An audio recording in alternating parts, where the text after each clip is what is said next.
This is called In the Age of AI, full documentary on Frontline.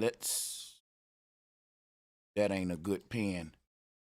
Let's separate. Why that won't separate? There we go. So go watch this documentary. What this documentary, and we can kind of, so what's going on in the world is everything gonna be automated within 10 years, right? There will be no more truck drivers because the truck's gonna drive themselves. There will be no more. Now, they lied to y'all like they moved the factory jobs overseas. But the truth is that all the factories that's in America and overseas ain't manned by humans. You got to think of a big old building that's producing, let's say, cars, and it's only got 3 to 10 people running that whole operation, and the rest is just robots. What you got is a room full of people looking at computers. And you don't have an assembly line with humans on it. Everybody know what's going on. Our world is, see, people need to understand that automation is going to replace humans. And what I really want to get you guys to think about is that the fact that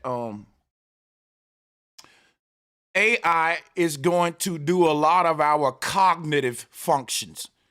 If there's a job out there that requires someone to analyze things, AI can do that. Automation can be better analysts than humans. A lot of jobs that require us to really think and use our mind, a lot of these middle class jobs that require thoughts, right? Because lower class don't require thought, you just physical labor, ain't no a high IQ. When you get to the middle class, you get what America call a lot of analytical jobs. And then above that, you start to get to your brainy jobs, your jobs that require thought. So they don't need humans to analyze anymore. They don't need humans to think anymore. They got robots that can do all of that better than you. So while they're training the robot to be a critical thinker, they making the human ignorant. Can I get some bombs and fire bombs on that? Now, I want to share some with y'all that you really need to pay attention to. What a lot of scientists are saying, they're saying the automated future is inevitable and that smart cities of tomorrow, robots governing humans is inevitable. They're saying that's because the human mind has limitations that AI don't have. How many of you agree with that? One of the biggest lies and blasphemies that is taught to the world today is that computers can do things that your mind can't do. We've been taught that our mind has limitations, but a computer don't. That's bullshit. Our minds created the motherfucking computer. Now check this out, y'all. Our minds don't have limitations. What had happened was they dumbed us down and made us ignorant and said, look, your mind got limitations. My mind ain't got limitations. My mind got indoctrinations.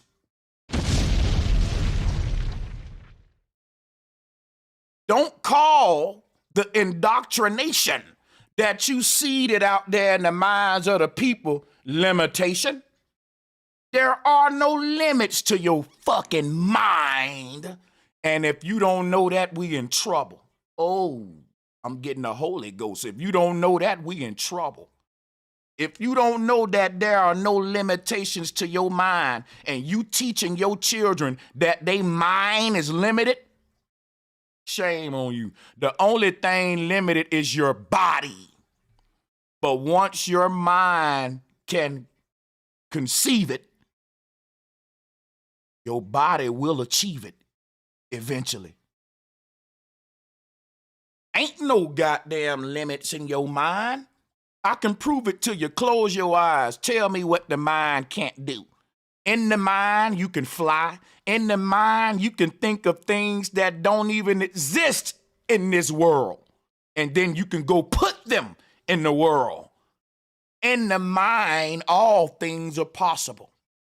They don't want you to know that, because to know that would make you access what? Mind power. Now, I don't know, these folks in power don't want you accessing mind power. They don't want you playing chess. They don't want you playing Go. They don't want you doing nothing that would require critical thinking, because they got machines for that.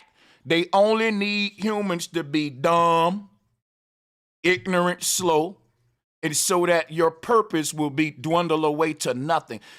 A human will be you good for nothing in a couple of more years, because let me share something with you. It's something called machine learning. Now, we think we use social media, but social media uses us.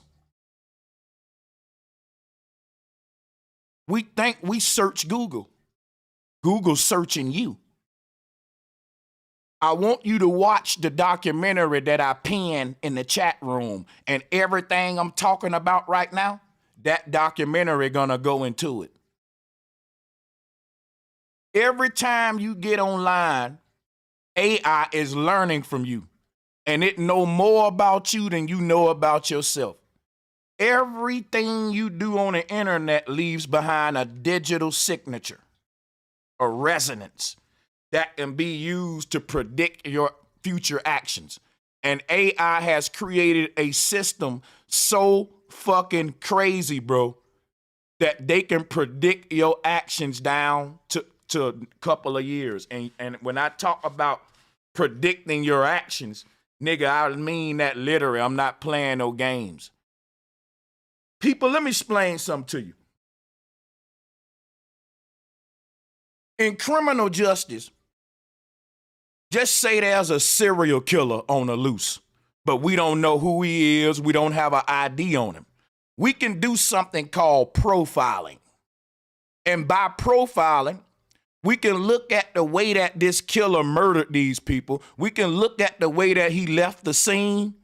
And just by his behavior with the murder, we have experts that can tell you how old he is, what his racial ethnicity is, what kind of habits he got, how old he is. They can tell you so many fucking things about this doggone serial killer just by the way he left the body, just by the way all of his scenes look. Now, the average person may say, how can you find out a person's age, height, personality, ethnicity, and all that from the way that they just left a crime scene? Nigga, it's because everything we do, that when you go to research in psychology, it tells them a lot about your personality, dude. For example, if you go on Facebook and ramble on about your day, the AI is looking for, is you gonna ramble on in long drawn out sentences, or is you gonna put that shit in bullet points?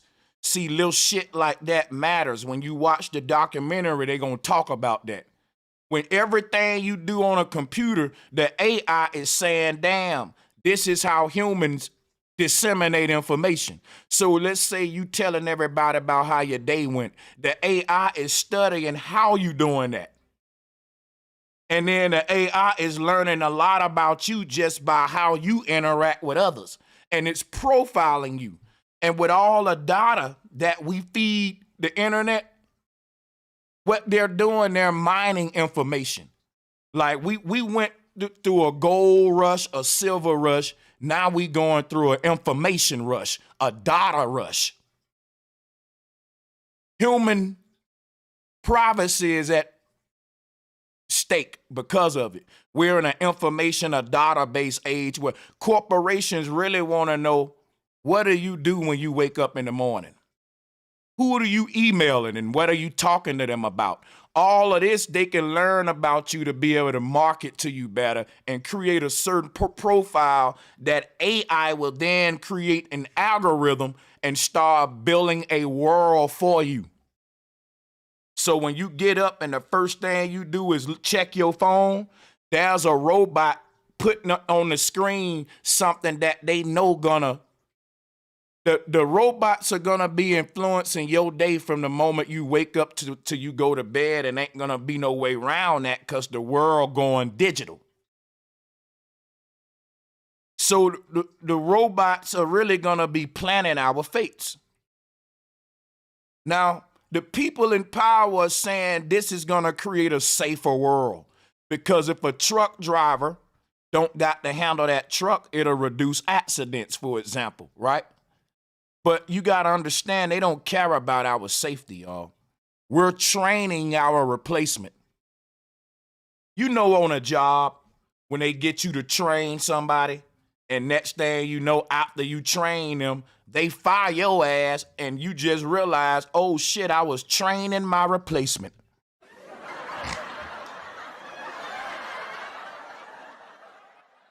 There are many scientists that are saying AI is going to replace humans and it's going to create an authoritative government on Earth. China already got this system set up. All of the technology that governments are using to create an authoritative governments to their people, all this technology is made in China. Governments of the world are getting technology from China to do the same thing to its people that it's accusing China of being a tyrannical, authoritative government. Everybody finna be China. And if you've been studying, you ought to been knew that all of the governments was gonna adopt China authoritative system. China gonna rule the world because China is the new template of how a technocratic, authoritative government should be ran. You got to understand that China was just a big poor country, not poor like what we think. They still got resources. Hear what I'm saying. China is very poor, okay? And just a couple of years ago, China wasn't even a conversation when it comes to technological civilizations. Now, a lot of people may say, damn, for real? Yeah, but everything made in China. Ain't that crazy? It's because when they want to rank, when they judging on what's a technological country, they judging it on how many gadgets and tech that country originate from it. Now, China gonna lose on that because when you say the word originate, that's where the Chinese lose. What the Chinese are good at is saying you make something and then recreating it better than you. That's what China does. But you may think a lot of this stuff like originate in China, but a lot of it don't. What the Chinese are good at is taking your shit and making it cheaper and better.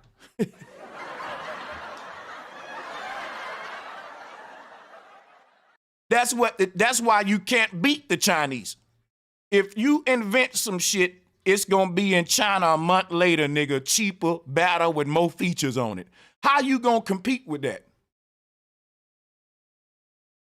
You're gonna find out that everybody just gonna buy China's version because it's cheaper.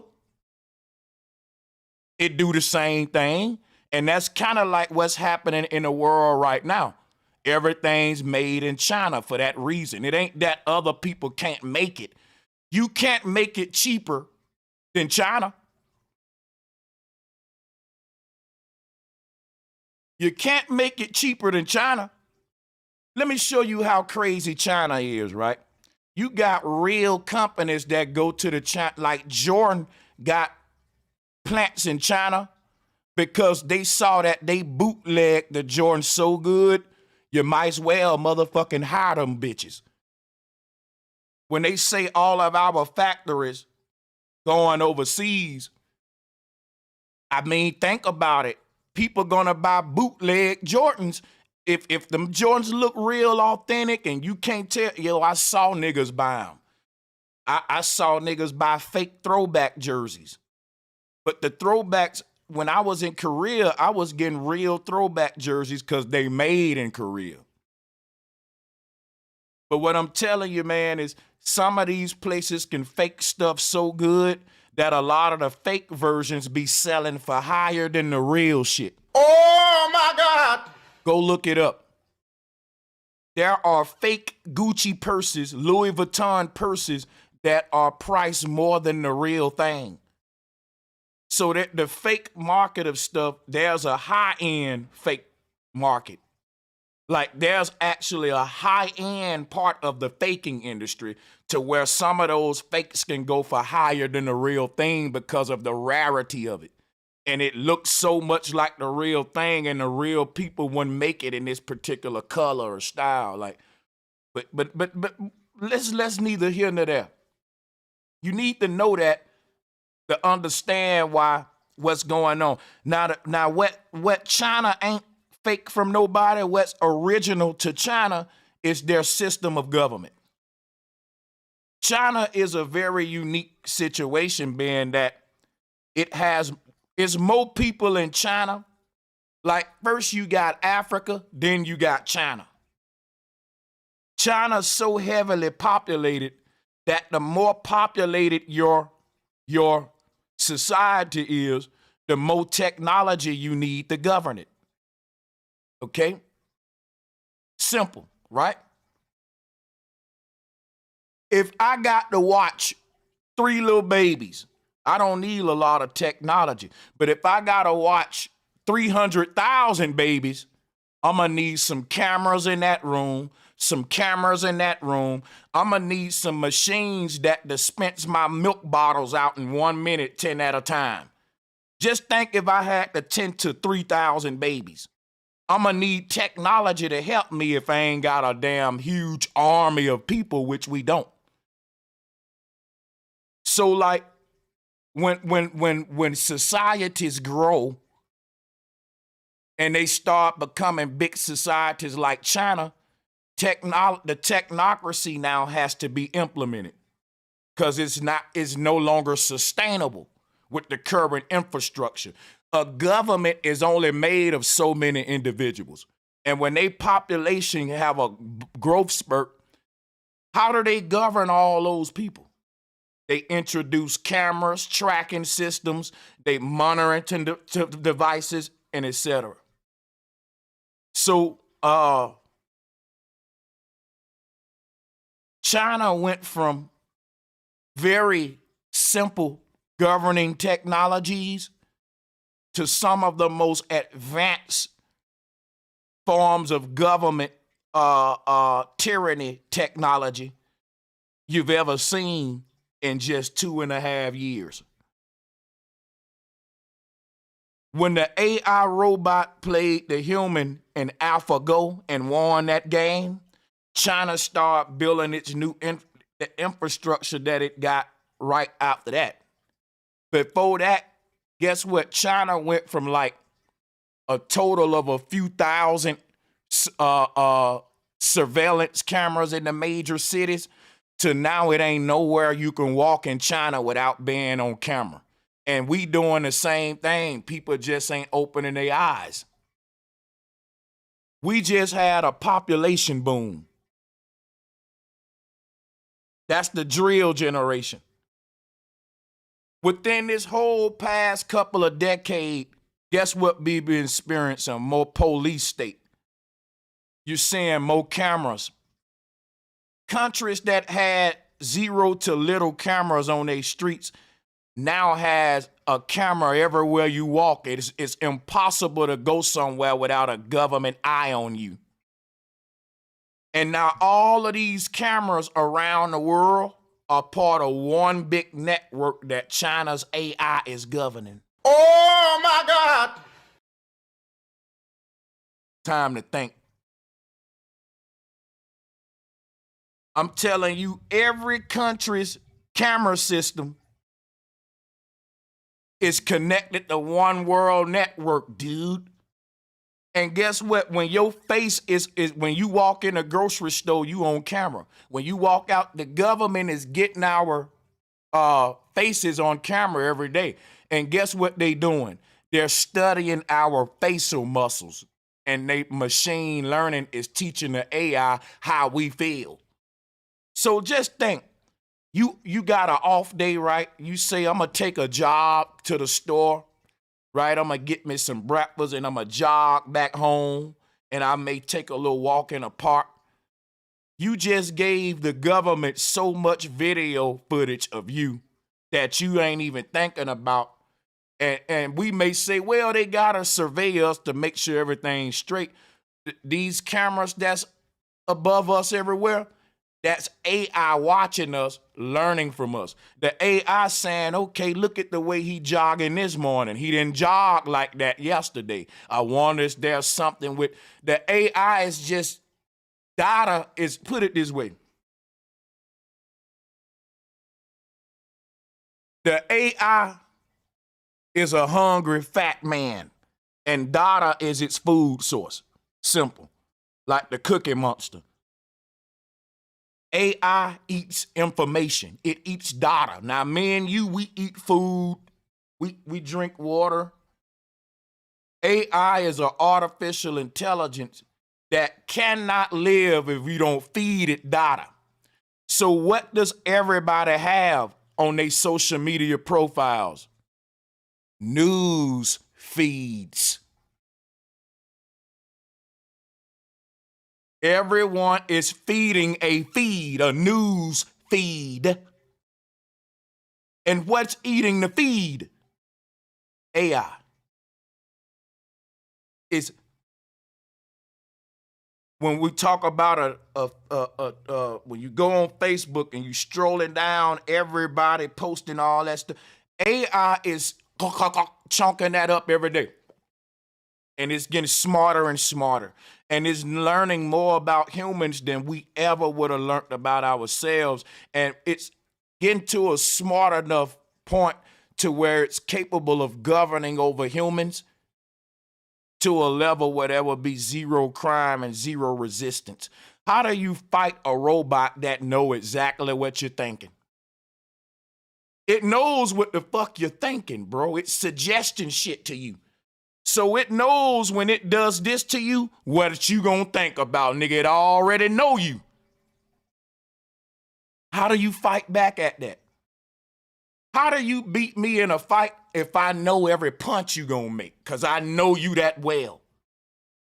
You don't even know which punch you gonna make next. You freestyling. I know which one you're gonna make cause I studied you. It's called deep learning, deep machine learning. And you'll be surprised that a person's facial expression in the morning can tell them about everything they did for the past month. What I'm telling you is information leaks off of a human in increments that's beyond your understanding. The way that when you watch this documentary that I put up there, let me explain something to you. When these cameras are looking at us, they studying our face muscles. They got this software what can teach you so much about a person just by studying their fucking face muscles. Now, when you watch this shit that the link, you're gonna see what I'm talking about if it don't make sense. You'll see how just by them studying our face muscles every day, how this shit is like, bro, it's really like so much they can know about us, dude.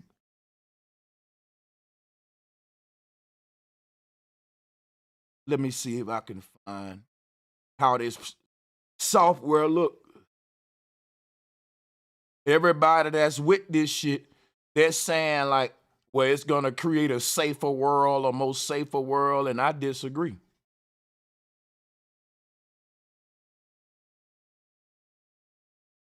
I gotta show you some charts that's crazy too. Hold on, see if I can go.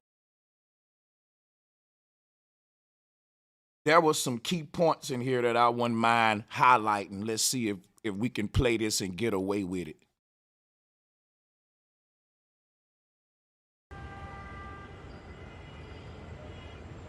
And I do think that when we look at some of the studies about opportunity in this country and the inequality of opportunity, the likelihood that you won't be able to advance from where your parents were, I think that's very serious and gets to the heart of the way we like to think of America as the land of opportunity.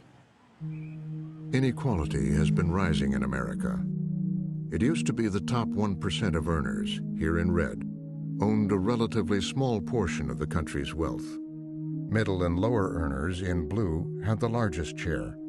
Then, 15 years ago, the lines crossed, and inequality has been increasing ever since. There's many factors that are... This graph also reflects the generational wealth gap as well.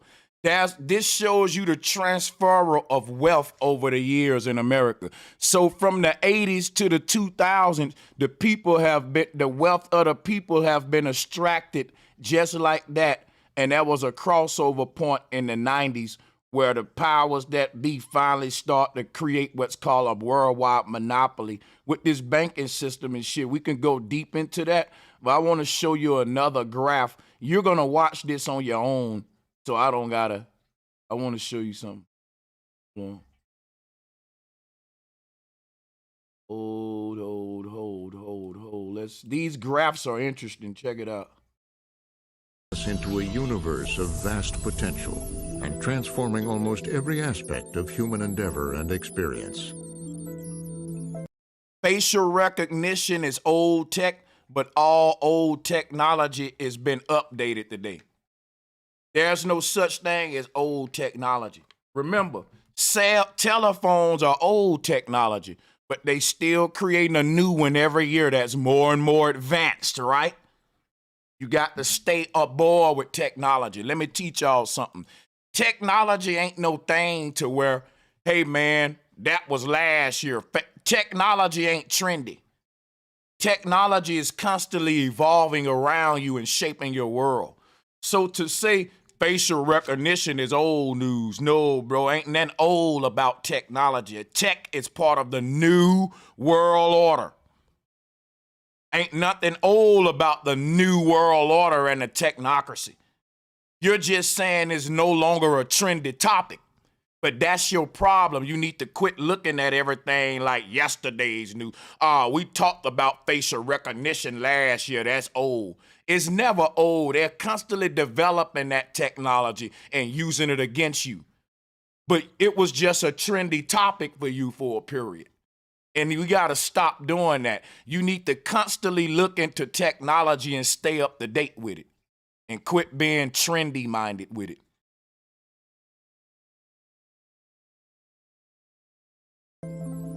Andrew McAfee is a research scientist at MIT who co-authored The Second Machine Age. The great compliment that a songwriter gives another one is, gosh, I wish I'd written that one. The great compliment a geek gives another one is, wow, I wish I had drawn that graph. So I wish I had drawn this graph. The graph uses a formula to show human development and growth since 2000 BCE. The state of human civilization is not very advanced, and it's not getting better very quickly at all. And this is true for thousands and thousands of years. When we formed empires and empires got overturned, when we tried democracy, when we invented zero and mathematics and fundamental discoveries about the universe, big deal. The numbers don't change very much. What's weird is that the numbers change essentially in the blink of an eye at one point in time, and it goes from really horizontal, unchanging, uninteresting to holy Toledo, crazy vertical. And then the question is, what on earth happened to cause that change? And the answer is the Industrial Revolution. There were other things that happened, but really what fundamentally happened is we overcame the limitations of our muscle power. Something equally interesting is happening right now. When they said listen, anytime that they coming with a great reset, they talking about overcoming your human limitations. And when they saying that we want to overcome our human limitations, guess what they saying? We want to replace humans with robots. They just told you during the Industrial Revolution, We overcame our human muscle limitations. How? Because we created machines. But when we did that, we put damn near half of the workforce on the streets and had a Great Depression in the world that we still ain't bounced back from. We still don't have enough jobs per people.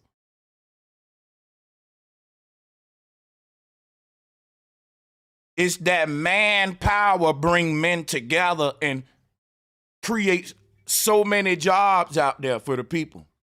But that ain't good for the corporations that got to pay all them people when they can buy one machine to do y'all job. But they would tell you, hey, this is good for society because we're overcoming our human muscle problems. They'll tell you, hey, it's good to allow AI to take over because we're overcoming our human mind limitations. So they making our mind weaker. They making our bodies weaker.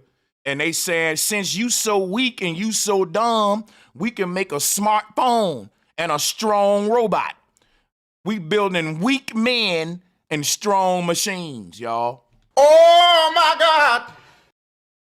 Y'all, this world is putting ignorance in the mind of the children while it's teaching the robots how to be smart than a motherfucker. Did you hear me? Oh! This world is dumbing the human down while wising the machine up.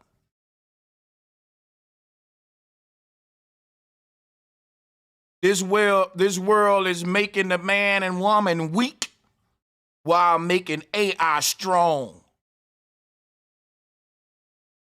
Because when it's time for machines to rule over humans, they already given their machines the advantage.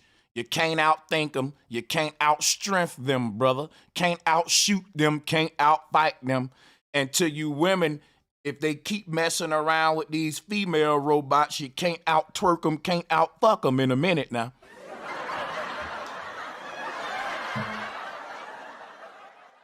I want to show y'all another graph that's ridiculous.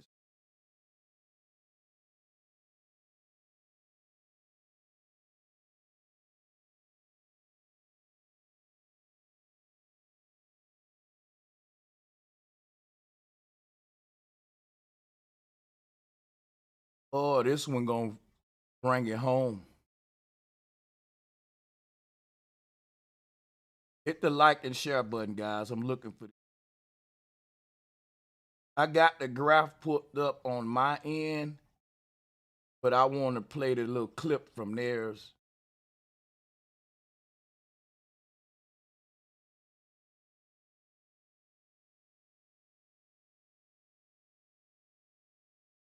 Yeah, I'll just do it from my end. I can explain it. I found the graph on my own because it was interesting. Watch this. Now, this graph shows the workforce from the 1960s to where we at in the 2000s. This gonna show you a lot. Hit the like and share button. Please get the likes up, y'all, and shares up. I'm begging you now. And I shouldn't have to do that. Come on now.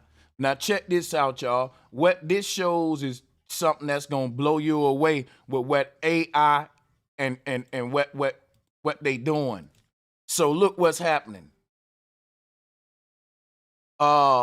Productivity per hour has been going up, but hourly compensation have not. And that's been around the 70s and the 80s when we start introducing machines in the workforce. See, these years right here is when the Industrial Revolution started. Now, all back here, these two lines are together. That's how it should look. They should be together. You know why? If the people's productivity on the workforce is going up, then their hourly pay should go up. If you doing more on the job, you should make more. And this what this chart show.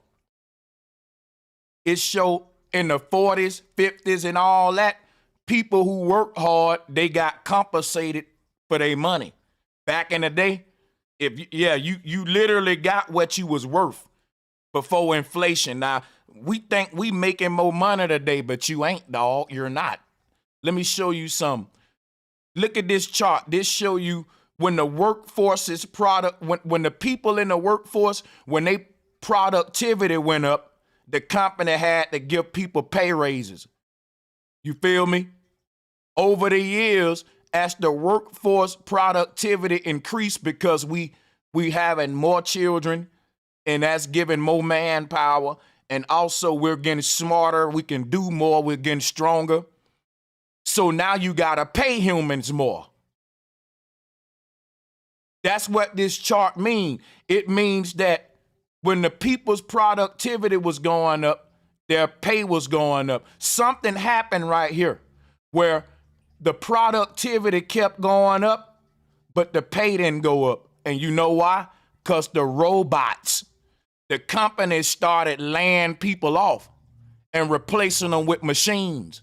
And when machines came on in the 70s and all that, the productivity started skyrocketing upward, right? It never stopped because they replaced the manpower with machine power, and they didn't have to pay people that much. In other words, the more people demand hourly compensation, think about it. If this green line right here was going up like this orange one, imagine how much money people will make today. Imagine what minimum wage would be today if these two lines match. But in a world like that, the rich can't get rich. The poor would actually be getting what they're worth.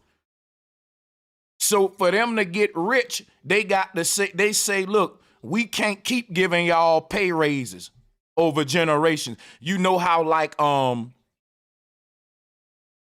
players in the NFL today make more than players did back in the day.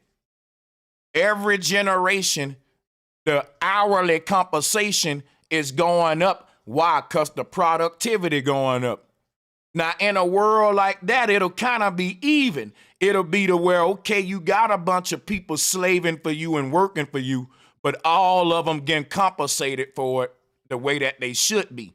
That ain't the way it is today. Today, you work 2 jobs, bust your ass off, and still barely can make ends meet. You know why? Because they don't need you. The corporations got leverage.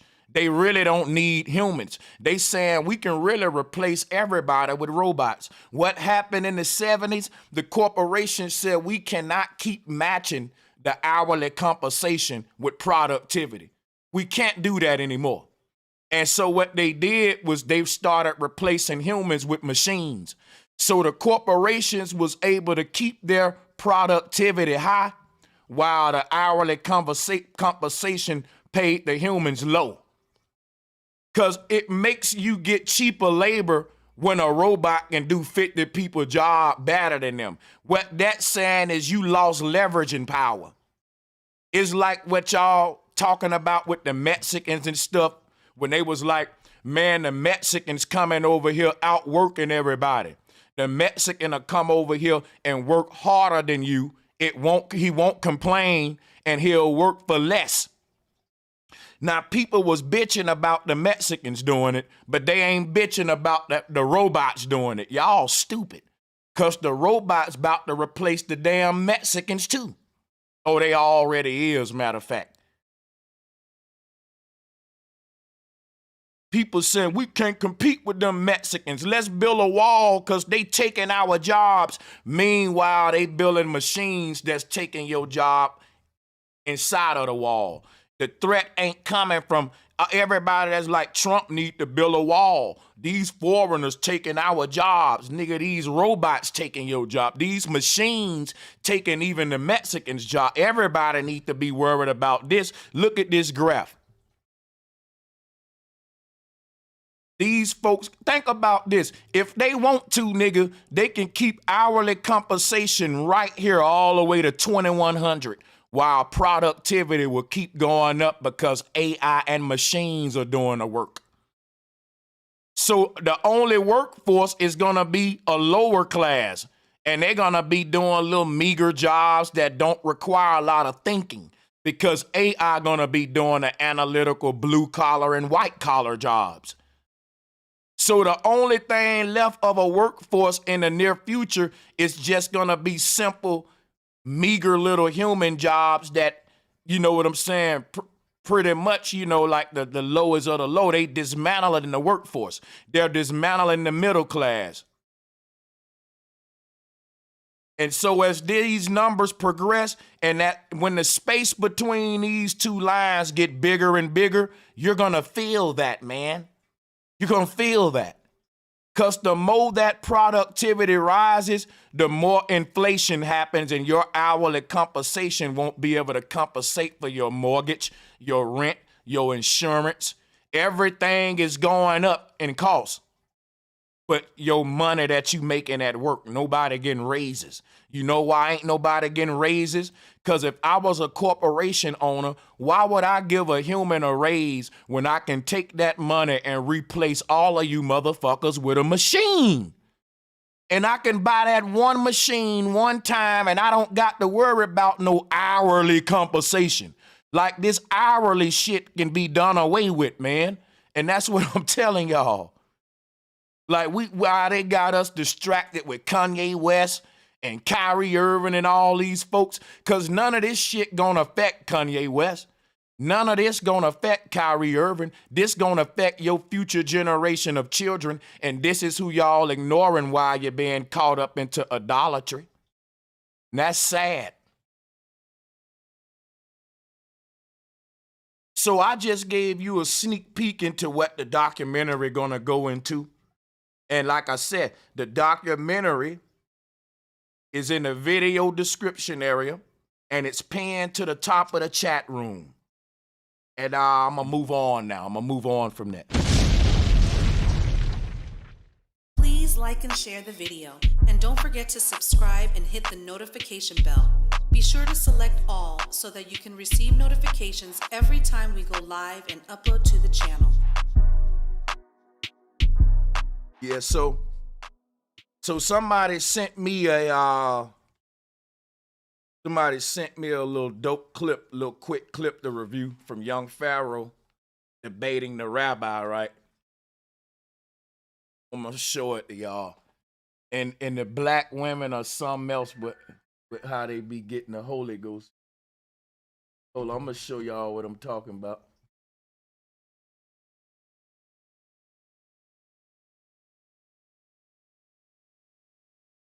Hold on a second. Now it's Monday. Everybody should be busy right now and doing something on a job somewhere. So I'm straight up busy. I'm at work. So to who's listening, who's concerned. So let me find this clip, yo. I hope I'm getting y'all through y'all day, man, on this stream, no matter what you doing right now.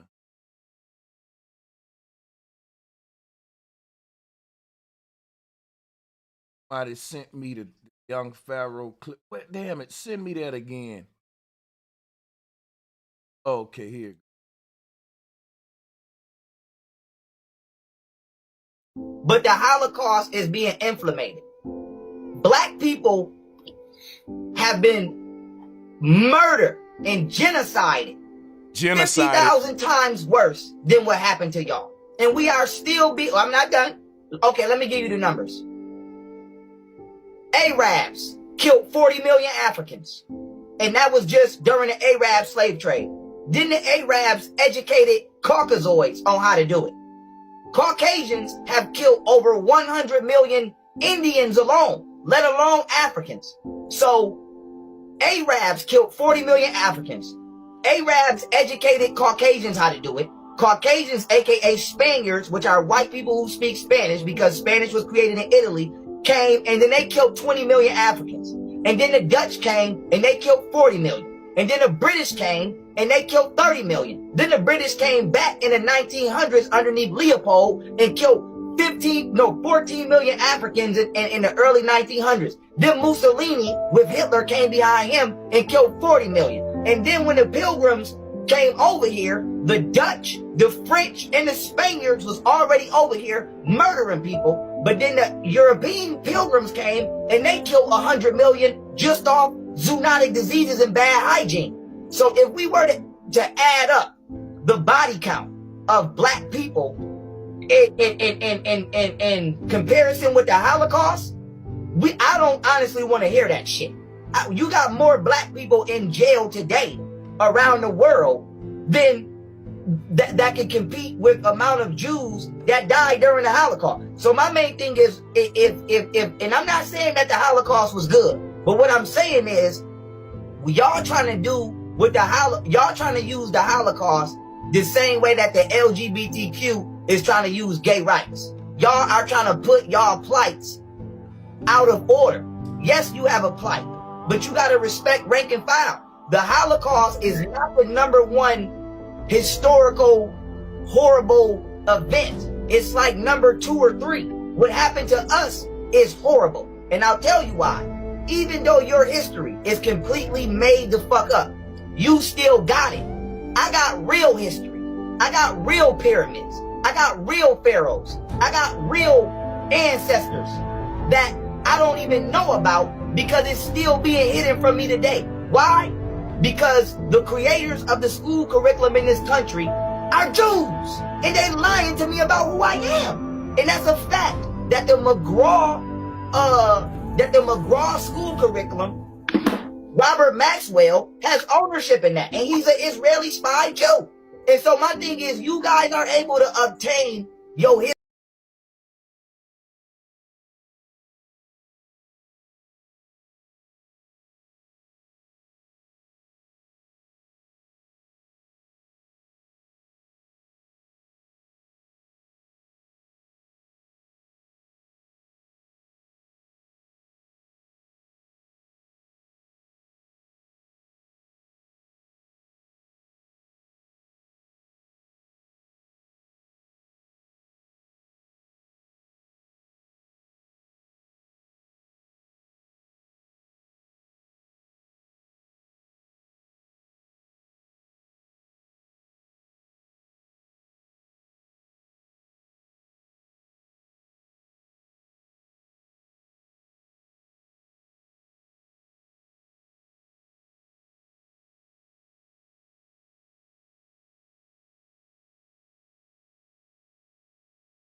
Yeah. So look, y'all.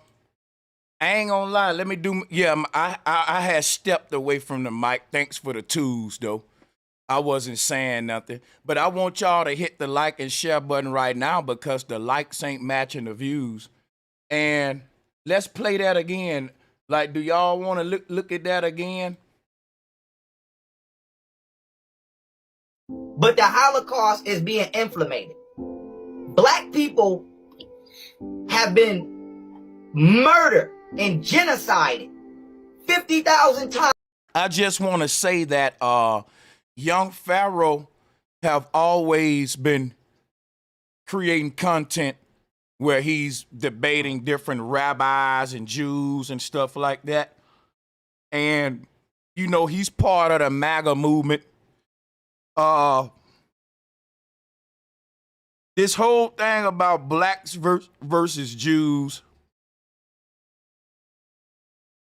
You got Kanye West, Kyrie Irving. You know, they all part of the MAGA shit like Pharaoh. And he's like, what I'm saying is you can see a lot of similarities to where they say all of these dudes crazy.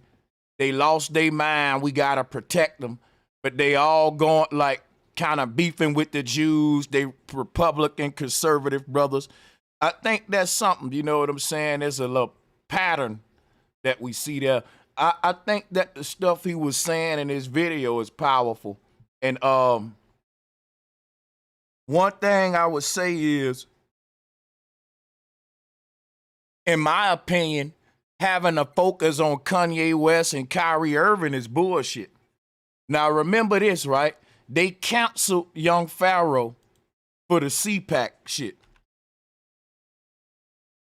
I'm gonna say this, y'all. When it come to black men going in on the Jews, I would rather hear Young Pharaoh than Kanye West crying ass and Kyrie Irving apologizing ass. Young Pharaoh, while I'm gonna say something. While I'm rocking with Young Pharaoh right now is because I know he would never apologize like them niggas did. So I just want y'all to think about that. Young Pharaoh is a little buff nigga from Buffalo that don't give a damn, and goddamn it, they canceled his ass. See everybody talking about them canceling Kyrie and Kanye. I ain't gonna lie, bro. They really canceled Young Pharaoh. Every time you turn around, you see Kyrie in the paper and Kanye getting a voice. When they canceled Young Pharaoh, we didn't even hear from that nigga no more, and he still can't even bounce back like that. That nigga whole life motherfucking going changed after this shit, damn near. But like I said, man, now somebody said Sanchez been bootlicking lately. Cause you know why? Niggas don't want to see you give props where props due. They want, now if I was doing a show going in on Young Pharaoh, that dude would be happy. These are folks that love to see mess and chaos, and that can't be a dude. Like, because my thing is, bro, you got a dick between your legs. Why you like to see some messy shit? Atlanta housewife ass nigga, hold on.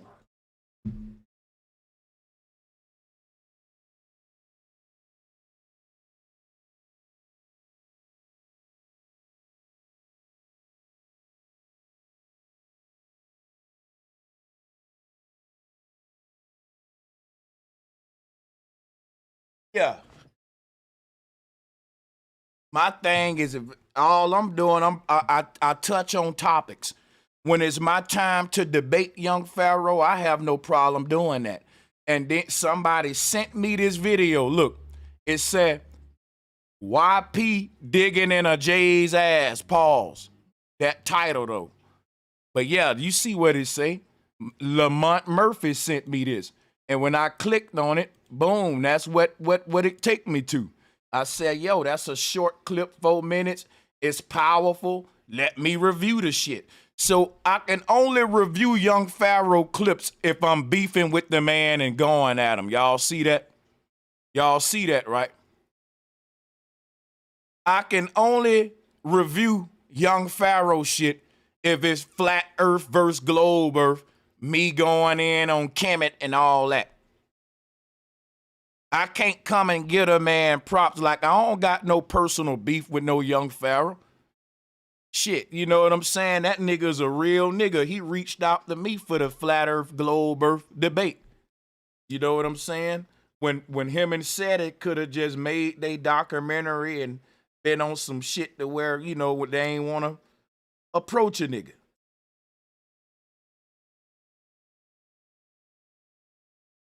I ain't never had no problems with this man.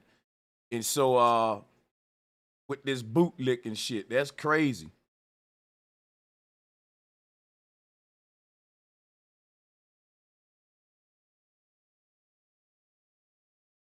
How is it bootlicking for me to say, damn, he did go in on the Jew in this video? And this the kind of shit that they don't want to show, why they got folks thinking that Hebrews to Negroes is it.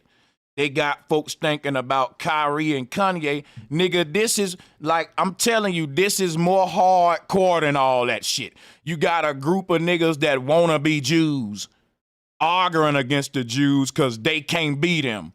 That's different. Look at what Young Pharaoh doing. but the Holocaust is being implemented. Black people have been murdered and genocided 50,000 times worse than what happened to y'all. And we are still I'm not done. Okay, let me give you the numbers. Arabs killed 40 million Africans. And that was just during the Arab slave trade. Then the Arabs educated Caucasoids on how to do it. Caucasians have killed over 100 million Indians alone, let alone Africans. So Arabs killed 40 million Africans. Arabs educated Caucasians how to do it. Caucasians, aka Spaniards, which are white people who speak Spanish because Spanish was created in Italy, came and then they killed 20 million Africans. And then the Dutch came and they killed 40 million. And then the British came and they killed 30 million. Then the British came back in the 1900s underneath Leopold and killed 14 million Africans in the early 1900s. Then Mussolini with Hitler came behind him and killed 40 million. And then when the Pilgrims came over here, the Dutch, the French, and the Spaniards was already over here murdering people. But then the Europe. Now, I know some of y'all ain't gonna agree with everything he's saying. I know some of y'all want to debate some of this clip, and I'm gonna let y'all do it. But at the same time, I'm not saying the man right or wrong. I think he right. I ain't researching none of the shit he's saying. Sounds about right to me though, goddamn it. You know? But the point is more hardcore than this damn apologizing, fake revolutionary shit Kanye and them doing, man. That's all I'm saying.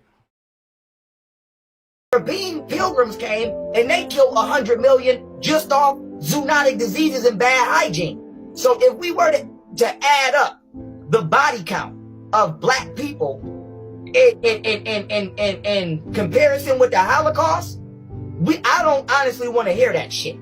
You got more black people in jail today around the world than that can compete with amount of Jews that died during the Holocaust. So my main thing is, if and I'm not saying that the Holocaust was good, but what I'm saying is, y'all trying to do with y'all trying to use the Holocaust the same way that the LGBTQ is trying to use gay rights. Y'all are trying to put y'all plights out of order.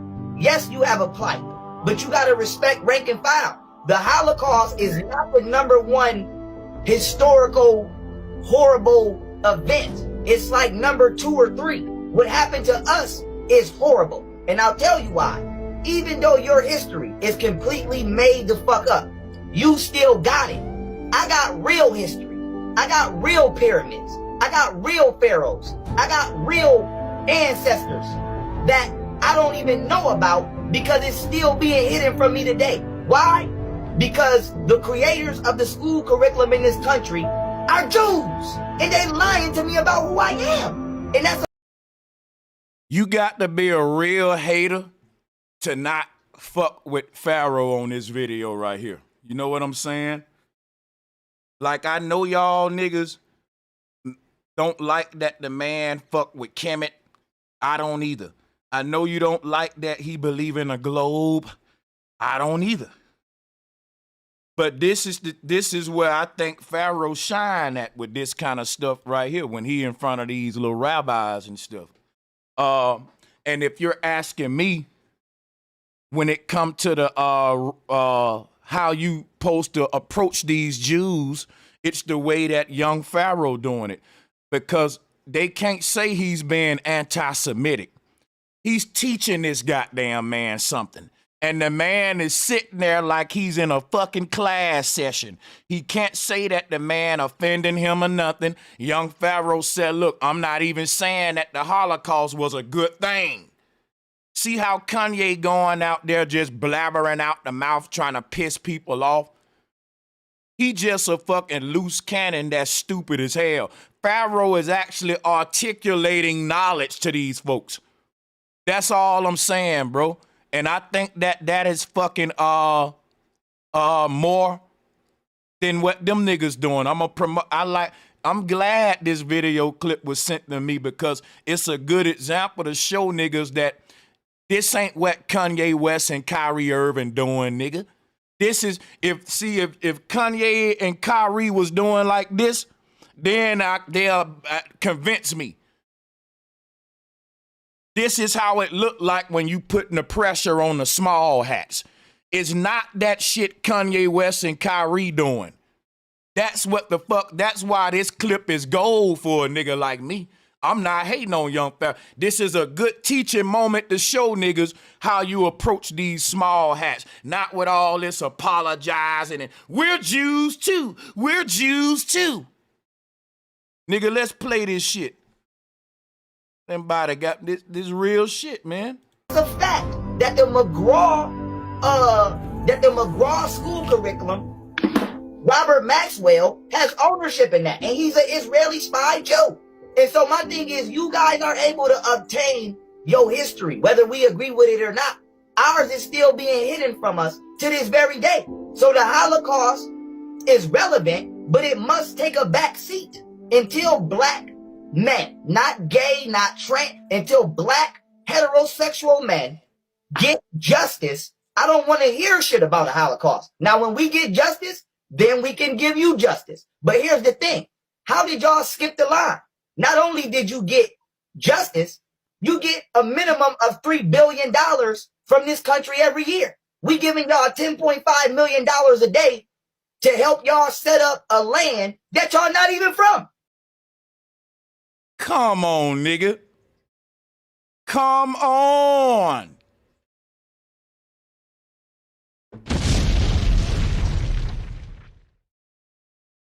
Come on, nigga. Come on. Hey, I'm telling you, man. Guess what I'm telling you, y'all? This is what, look at, I told you, look at the man, he's red, y'all. I told you, if you sit next to these folks, it can give you justice. But here, if you in a room with these folks and you ain't making them turn red like that, you ain't done a damn thing. Sit yourself down. That's how I know YP is a real one, nigga. Ain't no way you supposed to be sitting next to these folks and he ain't red than a motherfucker. Like, you see that nigga skin? Look. That's why I know YP is hitting him, nigga. It's hitting him, nigga. He got to sit there and shut the fuck up and learn, nigga. That's all I'm saying. Now, you got to stick together with the brother on that, man. Y'all niggas too divisive about everything. Ain't on code about nothing. Ain't no way I'm gonna go off code with this one. I'm behind YP on it. Like, y'all niggas is too sensitive. Like, I don't know what it is with you niggas. How you not gonna get behind this right here? But some of you niggas will get behind Kyrie, Kanye, and all that. Fuck that. I'm getting behind this right here, man. Like I said, I know when a nigga, he and the passion that he got. See what I'm saying, man? Drop a bomb for young Pharaoh. And for the general said it. Uh-oh. Nah, I don't got no personal beef with none of these niggas. Niggas mad because I'm spread my wings and I'm a fly. And I'm a network with my brothers, nigga. And I don't care if they believe in Kemet or think the earth is a globe or none of that shit, nigga. Because at the end of the day, if it's a bunch of us in a room with a bunch of these rabbis and shit, we gonna kick ass. And we ain't gonna be talking about no globe and none of that Kemet shit. We gonna be talking how Pharaoh talking. See, the way Pharaoh talking in here ain't about no Pan-Africanism. It ain't about no Kemetic shit. This just the revolutionary speech, that's universal shit that that every nigga need to talk like. Whether you more Hebrew or whatever. See, the Hebrew want to make it all about Yahweh Shai and all of these different groups want to. No, you just tell these motherfuckers the truth. That's all it's about. Because I'm going to tell you something. You know when you on point because these folks going to be turning red, man. And I ain't being racist. I'm just telling you how it is. You don't want him to be sitting there comfortable as fuck. Like how Kanye West was with Piers Morgan. Let me show you the difference. Let me show you the difference. See, when you see Kanye, who he was just, that ain't Pierce, who he was just on. Alex Jones, tripping. So he was on the Alex Jones show. And what I'm saying is, and I know this sound racist and crazy, nigga, but when you sit down with these folks and they ain't read, then you ain't really, they ain't really, nigga, you ain't said shit, nigga, that. There's a like these folks, man, Kanye West got these folks sitting down comfortable, apologizing. This dude right here, he in a hot seat, man. I'm a debater. And for him to have to sit there and take this is I'm telling you. Now, when he get the mic, it's going to be hard for him to rebuttal and say anything after that. So I want to see this whole clip, this whole video for real, but this all I got is this clip. I'm not going to keep playing it. All I'm saying is, nigga, there's a difference between you really going out there saying some shit, some knowledge, and you just being a goofball like Kanye West. And that's all I'm saying. So now, any more video reactions? Yeah, we got more video reactions, I think. Y'all want to send in me some links? Matter of fact, who wanna? I have to drop the link now.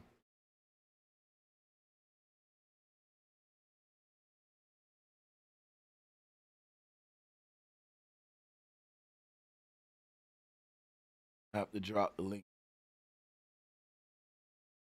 Oh, I wanted to talk about Kanye West, the symbol that he tweeted, because I deal with symbolism. Let's get it.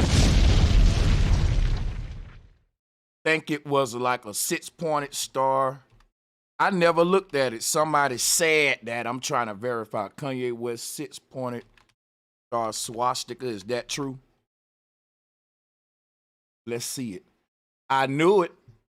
I'm going to break this down to y'all, and I'm going to tell you something. I really don't like Kanye West, man. If something happened to that nigga, your boy I wouldn't fucking lose no sleep. He's a big magician, distraction, and I'm just starting to really get a disdain for this nigga, bro.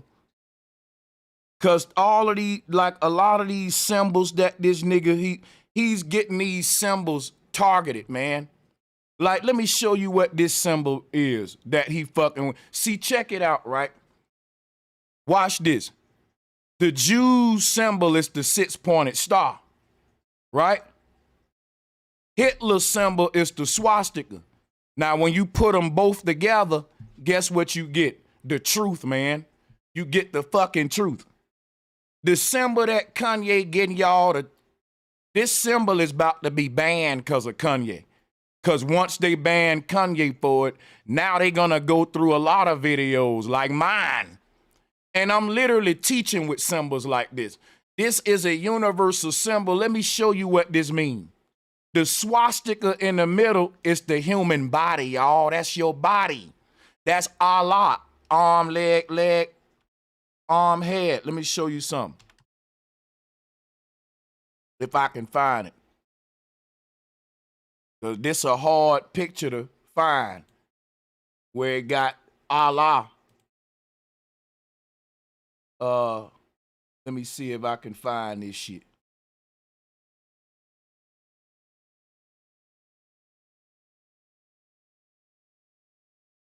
Hold on.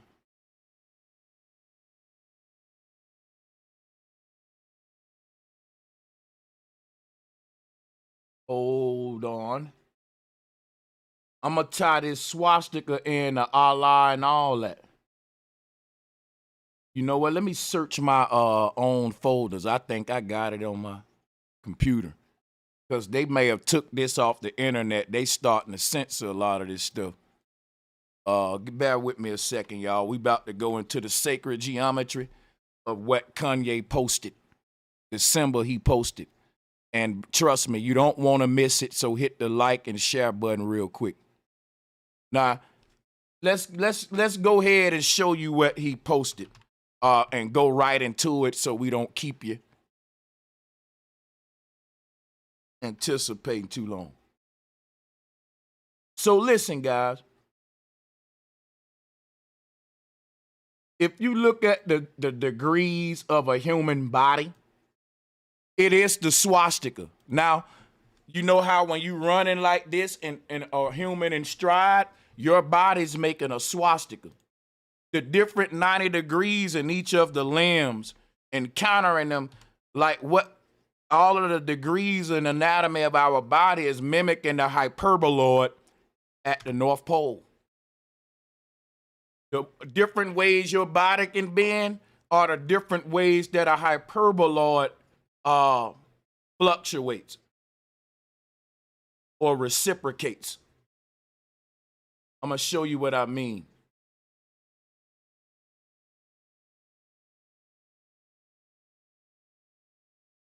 So if you want to understand what I'm saying, if you look at a human in stride, you see this brother here? It's showing you the swastika. What's allowing us, our body, to bend at these different degrees. Now, let me ask you a question. Drop a 1 if you can see the swastika right now. Just do that for me. Drop a 1 right now. Sacred geometry. Open up your third eye with me if you can see the swastika. Just show you some of what it's representing. Drop 1s if you can see with the sacred geometry. This dealing with physical anatomy. It's dealing with how hyperboloid reciprocates. It's dealing with how the sky rotates and the counterclockwise, clockwise, all of this stuff. Now let me show you something. This is what we dealing with Allah. Arm, leg, arm. Excuse me, I'm tripping. I'm pointing at the man's head saying arm.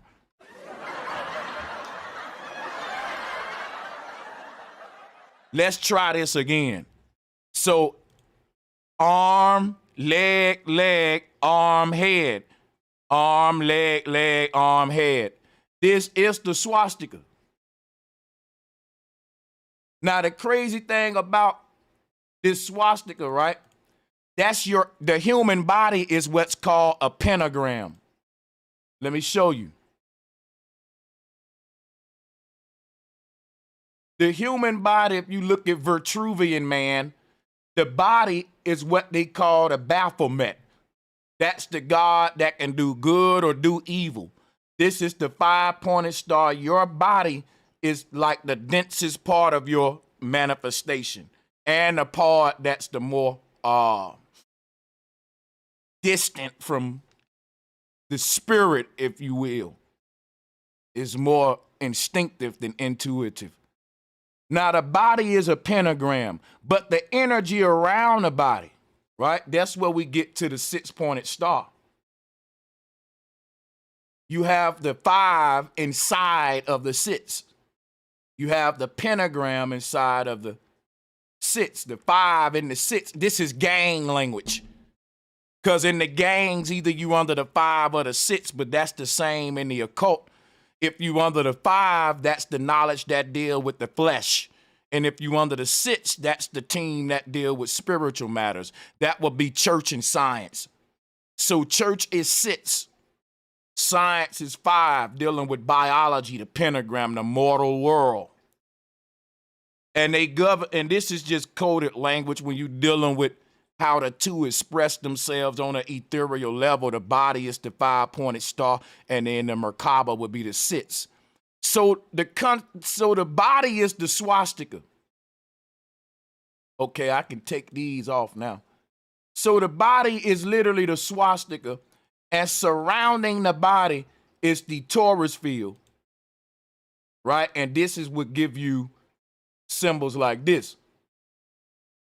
So when we look at this symbol here, guys, you're simply looking at this symbol right here.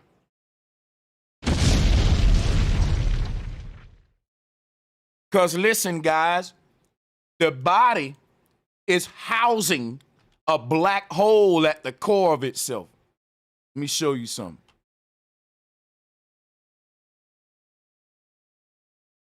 This is called the electromagnetic torus field of the heart. And at that heart point, guess what's happening? A swastika is being emitted at the heart.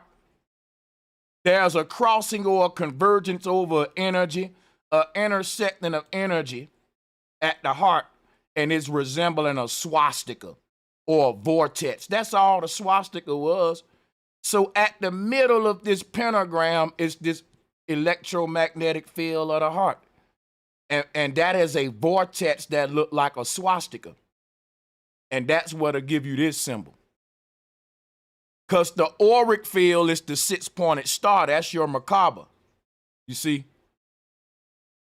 And at the middle of it is this, the core of the body is this energy field, this vortex, which they showing is the swastika. And this what Kanye is showing. This whole science that I'm teaching y'all now is being under spiritual attack, but can't nobody see it if you don't deal with symbols. Because I deal with symbols in sacred geometry, see, I can point out the fact what they trying to attack. Because after Kanye done with this, anybody trying to teach it gonna get censored. They don't care that you blended it in with the spirit and you teaching the ancestral way. They gonna say, oh, that's anti-Semitic, take it off. And Kanye opening up the gate by him putting it out there and letting them ban his first. But why would Kanye put a symbol out there that a deep symbol that we need to teach with, that I used to teach with? Why is Kanye fucking with me, man? I've been trying to keep my crew because people will think you're going crazy if you think Kanye really, that nigga Sanchez tripping. He think Kanye, yeah, nigga, me and Kanye having a little secret war right now. He know and I know what the fuck going on. And I know he watching. Y'all can think a nigga crazy all y'all want. But that nigga know what he doing, what he doing with these symbols, bro. I'm telling you. You're getting them banned. Let me show you something, man. Show y'all some shit.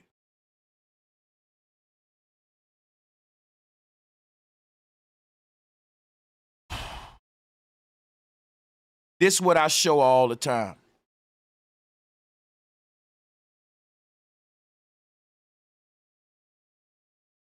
Look at this. Everybody know Brother Sanchez teach about Hindu cosmology. So look at the Hindu concept. Look at the Hindu concept of the universe, of God, of the vortex energy. I'm telling y'all, this is an attack on God. These are the four corners of the earth talked about in flat earth cosmology. And this ethereal energy is being recycled around a vortex at the core. And the star represents their energy recycling in a counterclockwise and clockwise motion in these rings, in these, let me show you.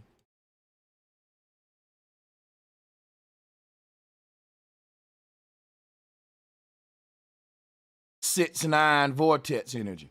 Some of the energy going clockwise, some of it going counterclockwise. You can see it when I pull this up. You see how in some of these rings, the ocean current and ethereal energy is being stirred, clockwise. And then over here, it'll be counterclockwise. It's staggered. And that's kind of like odd, even, 1, 2, 3, 4, odd, even, clockwise, counterclockwise, clockwise, counterclockwise. That creates these two triangles. One pointed up, one pointed down, but they bonded together though. It's like a tornado inside of a tornado. And the inner tornado going clockwise, the outer tornado going counterclockwise, and so on and so forth, right? And this is how you would symbolize that. With the six-pointed star, with the vortex, with the swastika in the middle. And many cultures showed their own version, but the one Kanye chose to get was the Hindu one. And that's why I said, like, Y'all might not see it as, like, to me, he kind of playing with your boy. Because I always refer my shit back to the Hindu shit and all that too. And it's kind of like, bro, I'm just telling you, man. It's weird that they're cursing that Hindu symbol. And when I think about it, when you take the fucking 6-pointed star, what the Jews got, and mix it with Hitler's symbol, it bring you back the universal truth, but they got them two divided. This is spiritual warfare. That's just like right now, they got everybody talking about Gap, Adidas, and Balenciaga. Those three brands, if you look at their logos, this is a spiritual game they playing with y'all. Adidas is the devil's pitchfork. Gap is talking about the North Pole or the vortex energy or the Stargate that they opening up. And Balenciaga is the god Balenciaga. See, the god Baal was adopted by the Hebrews and everybody. And this was the god of money. So if you look at all these religions today, the Hebrews and everybody, they only real god is money. Look at all these pulpit pimps and shit. And Hebrews getting money, and it's all about money for real. Let's stop. Or blessings. The god of money. And that's why we call people with a lot of money ballers. Baal is the name of the money god, Satan. So when they say you balling, you doing what the Pharaoh did, what the emperor did. And see, that's what they said. Satan is represented by the luxuries and vices of this world that the king enjoys. So they all worship the god Baal. And these people in power like to convince you that God blessed them, but God ain't blessed you. You ever grew up with some people and they doing good for themselves and they be like, yeah, man, God just blessed me, man. God ain't blessing some people and not doing it to others. Guess what? I find, for example, that a lot of people in their positions, it ain't what you know, it's who you know. God ain't a favor of man. So what happens is, instead of a person telling you, man, I joined the Freemasons. Hey, man, I knew somebody who worked at the bank and they gave me a job. They'll just say, man, God bless me. Because they know what? You're going to ask them, can you put them on? If somebody put you on and put you in the door, let me get their number. Let me go work for the bank. But them folks will be gate guards, and they won't give you the connection. And they'll say, man, God bless me, man. And that's just to hide the real connect, nigga.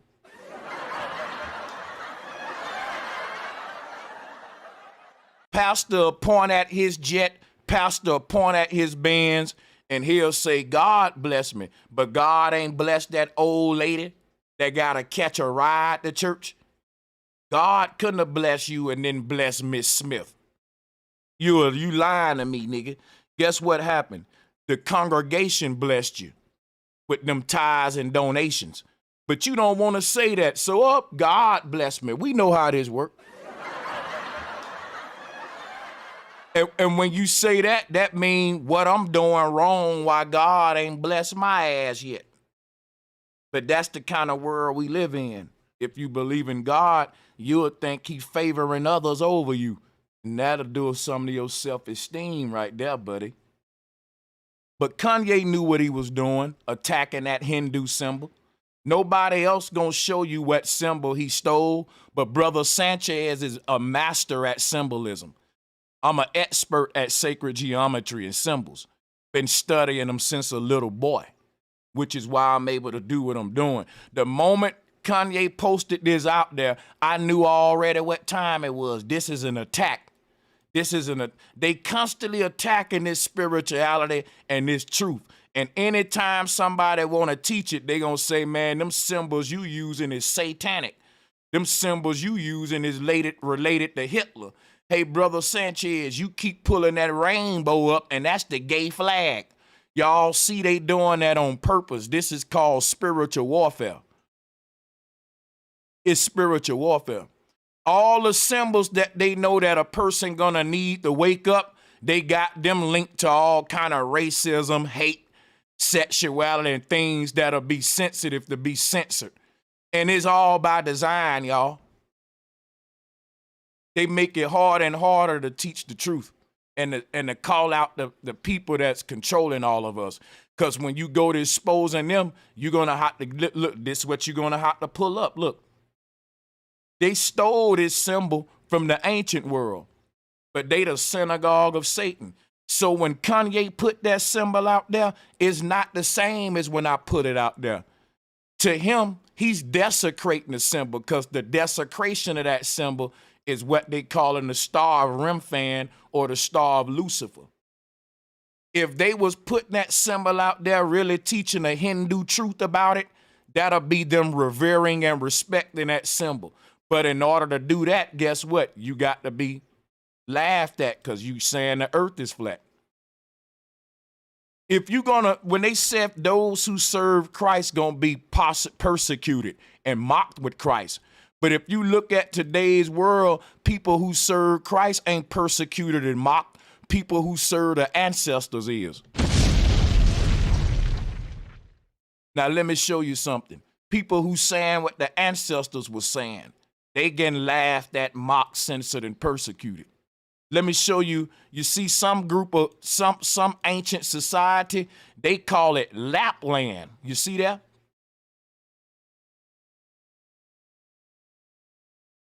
Y'all see that? They call it Lapland. You see that? You know, why do they call it Lapland? Because you sit on Santa Claus' lap. That's the North Pole. They literally telling you at the North Pole, there are 4 continents, just like the Oz map. And in the middle of those 4 continents is an elevator that leads out of this fucking earth. And that's how Alice left Wonderland with the yellow brick road. Guess what the yellow brick road is, y'all? I'm about to blow you away now. Watch this. The yellow brick road is what they call a stairway to heaven, y'all. You want to know what the yellow brick road is? Let me get my collages out. Because now y'all got me going deep. Show you this yellow brick road. It's all over the place. We just, first off, watch this. Talking about Hitler, right? When you look at the Hitler Vermana, you see the yellow brick road in the middle. That's the North Pole. Our earth is a terrarium. Hitler was a flat earther, and he didn't have no spaceship concept. He was saying that the earth is a big mothership. And they call it a Vermana. This is the earth we live in, guys, that Hitler was showing, and now they turned it into something else. Throw you off. So let me show you another way to look at this, and you can see the yellow brick road in the middle. Another way to look at this yellow brick road, this stairway to heaven, it's a stairway of light. That's why they said, beam me up. You know what I'm saying? But this is what they showing. That blue beam in the middle, that's the North Pole. That's that yellow brick road. If you want to paint it yellow, blue, however, you know. But that's what I'm saying. Hold on a minute, though. I got some more I need to show you. The yellow brick road concept is the stairway to heaven like we see here. So what they talking about this, they ain't really telling us about the real truth about this shit. Here go the yellow brick road. It's the ascending of the consciousness up the spinal cord, which is the tree of life. Because the way out of this world is the way out the body. You can't get out the world till you get out the body. So to have an outer body experience was the whole, what the ancestors' whole spiritual practice was about, trying to harness that. Being multidimensional, or what they're calling interstellar in today's world. The ability to go in and out the body. And that's the yellow brick road right here, y'all. Look at it. All over the ancient world, you got these Worlds stacked on worlds is what they telling us we in. And that this stairway going up to the heavens, stairway to heaven from earth. There's a portal line that connects these earthly planes with the heavenly planes up here where our dead go. But we don't make it to the heavens till we make it through all of these earth realms. And all of these earth realms are called the layers of Gehenna. The layers of Gehenna or purgatory. And here it is in the ancient world, your yellow brick road. It's a beam me up portal. And this is what Hitler was talking about. Let's go back to it. See what Hitler got there? Hitler was getting into flat earth, man. They had to get rid of him. Just like they trying to censor all this stuff now. Look at Donald Trump, though. They literally got him beaming up on a flat earth portal. Look at that. Oh my God. Talking about symbolism, but ain't nobody knowing that the loudest language that's being spoken, it ain't even being spoken with words. It's being spoken with symbol. Look at this one, a picture worth 1,000 words. Look at what Trump doing. That whole ritual of him ascending to the stage, or you being a baby walking down into the stage, which is the earth, to be a king. He's ascending from the heavens, and once he make it right here, that's him being born, the death of the spirit and the resurrection of the body. Here it is in the old Christian concept. You see that casket? That's when the soul descended to the earth. You really, your spirit, a fallen dead angel. And it's now an overseer of the flesh working its will through the flesh. But when the flesh lays down, it ascends back to the heavens with full power. But when it's on the stage, it's being judged. Just like when Trump get on the stage, the crowd really, he's judging his performance, his speech. But it's all staged, it's rehearsed. Just like the life, the will is written in the heart. This is all a ritual, y'all. It's all a ritual that they hide from us. And once you catch on to what the ancestors were saying about this life we in this simulation, you'll see what they hiding ain't nothing deep. They showing it to you in Hollywood movies and all that about we're in a simulation. It's parallel universes, and we're born out of, we die out of one, go to the next one. And until you figure out your way out the labyrinth with this awakening, then you can't make the leap in between lifetimes. It's like going to sleep and dreaming and forgetting who you are and just thinking that you dreaming until you wake up and like, man, I was dreaming, but what if you was lucid dreaming? Then you would have remembered you was asleep in your bed while you was dreaming. And that's what we trying to get to.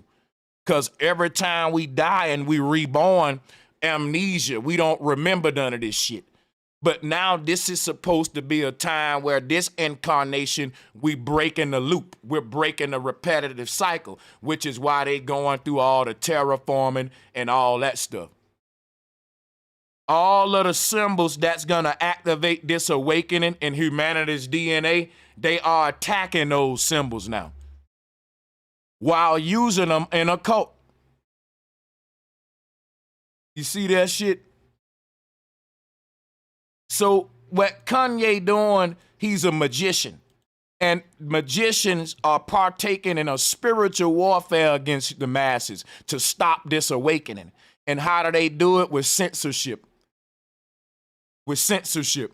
So Kanye is going to be posting a lot of symbols that we've been teaching with. And these symbols are going to be getting censored.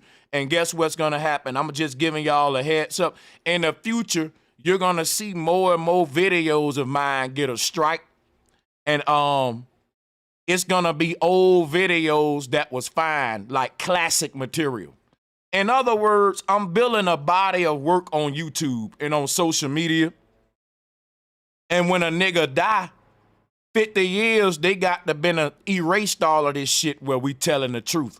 Otherwise, you will become, with all of this shit, when you die, your legend become that much stronger. And all your work gets deified.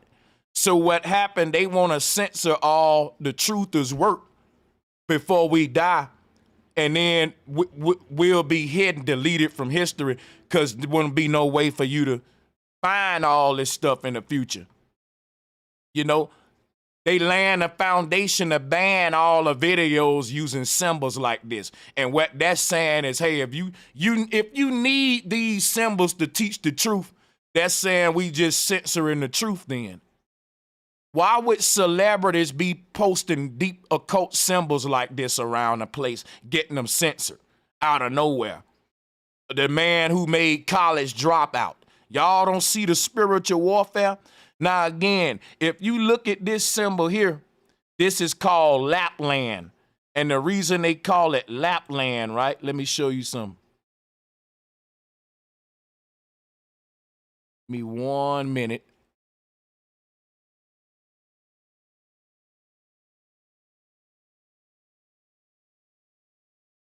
Why is it called Lapland? I'll show you now.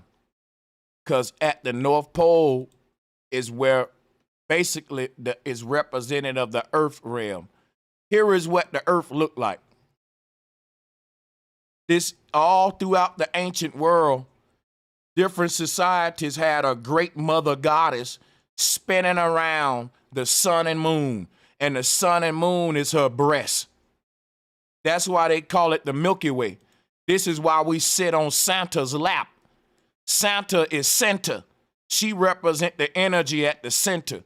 She's the personification of a hyperboloid in the middle of a torus field. All right?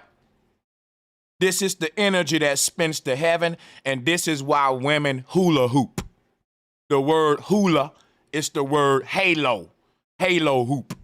You know when a woman put the hula hoop around her waist and go to looking like she riling up that kundalini at the spine? Yeah, that's based on the mother goddess. The mother goddess is a sexy woman with an hourglass-shaped body, and guess what she doing at the North Pole? Twerking. Spinning the heavens. This is how the great mother was portrayed. This is how a universe was portrayed. So it was said that all the children on this plane are actually sitting on the lap of the mother. You see the lap of the mother right here, her two legs, and then you look up at the sun and moon. And in the middle right here, we're inside of her belly. This is called a belly of the beast. They cursed this great mother and they turned it into this. And they said being born was a curse because you're being born into sin, which is the name of this great mother, Center or Santa. This is what they turned her to. This is what you see with her hands raised right there. This is what she was before they made her the golden calf. They said we live in the belly of the beast. We're in the belly of the beast right now. This is the earth terrarium that we're in. Right? Let me show you another image to tie this in together too. Another, so you can see it's all the same. Saturn or Satan. You can see how what they call in Saturn is just really the earth that we in. We live inside of Saturn. Saturn is the word saturation. The universe is saturated with the energy of an infinite amount of infinite beings. It's giving off their resonant energy at all times inside of this primordial sea. We are creating the waves in the ocean. The knowledge is saturation, which became the word Saturday or Saturn, my bad, which is Santa. Now check this out, guys. Here is the true Saturn god, Lord of the Rings. But before all of this spookism, it was simply this right here. I can show you more right here. So the great mother, this is how you compare her to science. Let's go over here to Ken Willer. Salutes to him. He's wrote several books on magnetism. He's like an expert. But the dielectric inertia planes are what we're calling the Earth.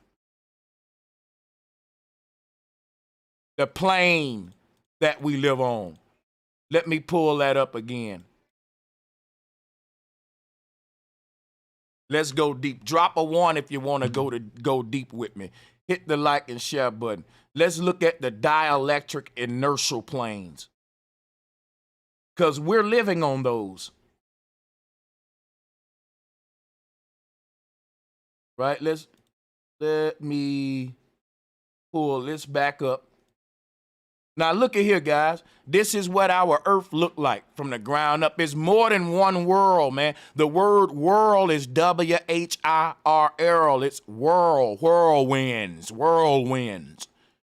And if you look at this churning of the heavens, it's showing you how this world is created.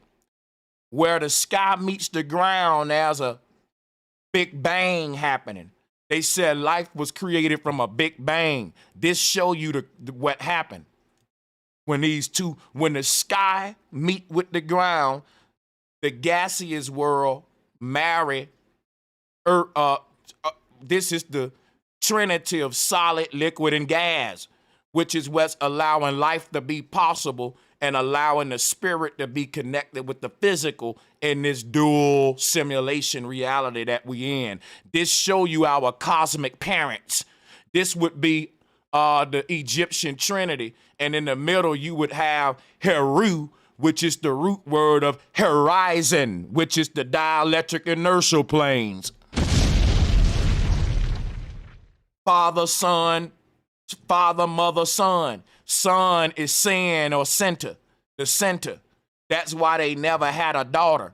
They got to have a son or a son, and the son represent man, not man and woman. Man, it's the male and the female species. And that's why it's only dealing with the son and dealing with mankind, you know. But you know we talking about the woman too, because it's literally dealing with the centralizing energy. What the child represent the balancing point of the man and woman. So the dielectric inertial plane is Christ on the cross. Because when the mama meet the daddy, the baby is born in the middle where all of these arrows are pointing. And that's how you get Jesus on the cross, or pictures like what I'm about to show you now.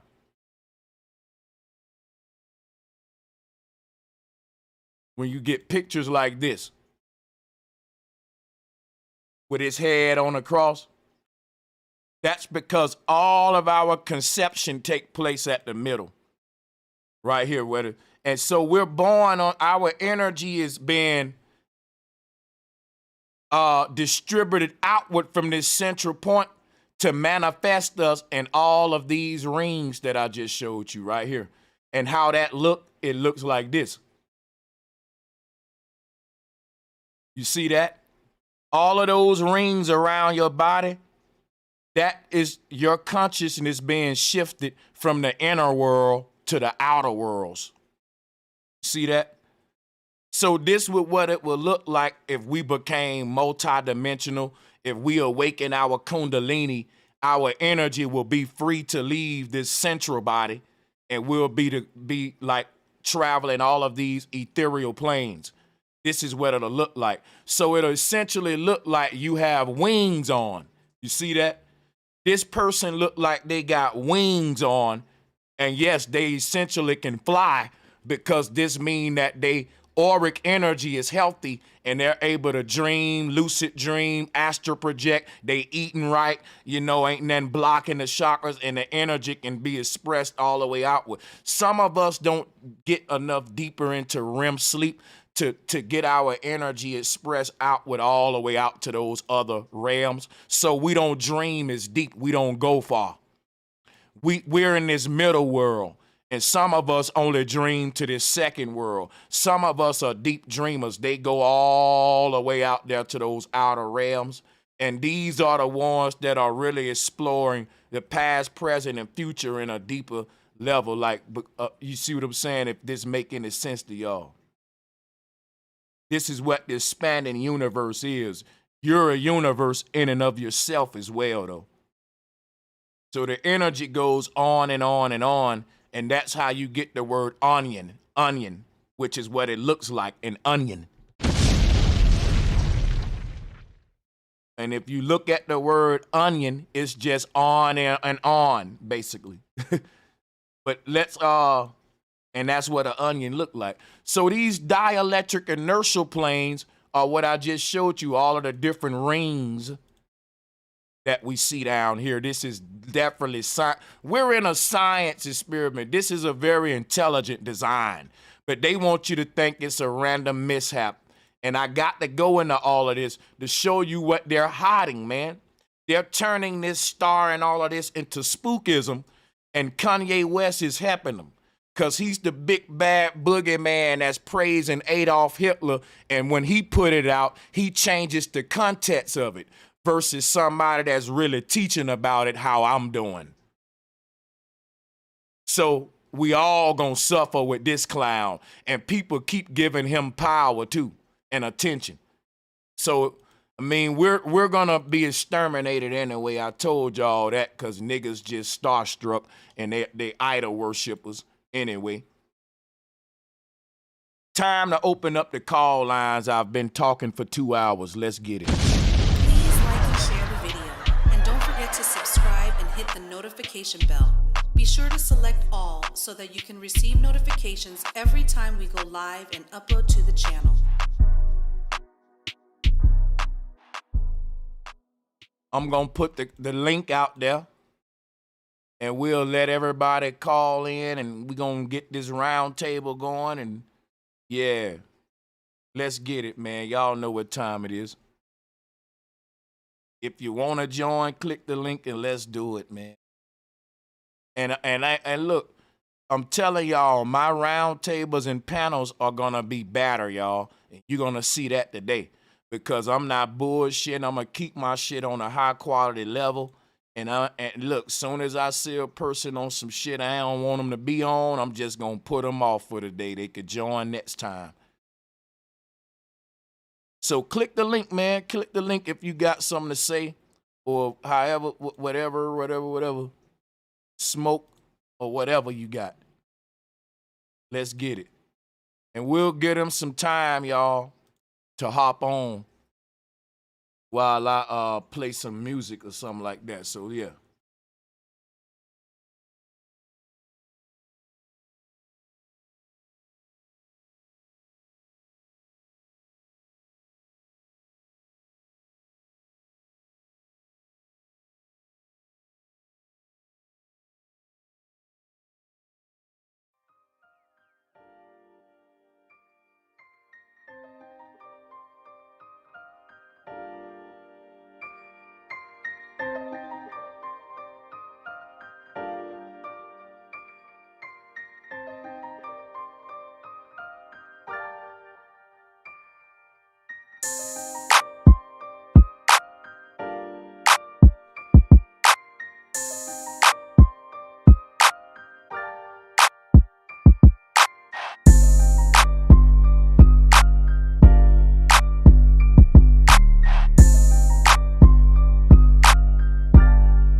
Peace and love. What's good, bro? Sanchez. Salute. What's good, Sanchez? Peace and love, everybody.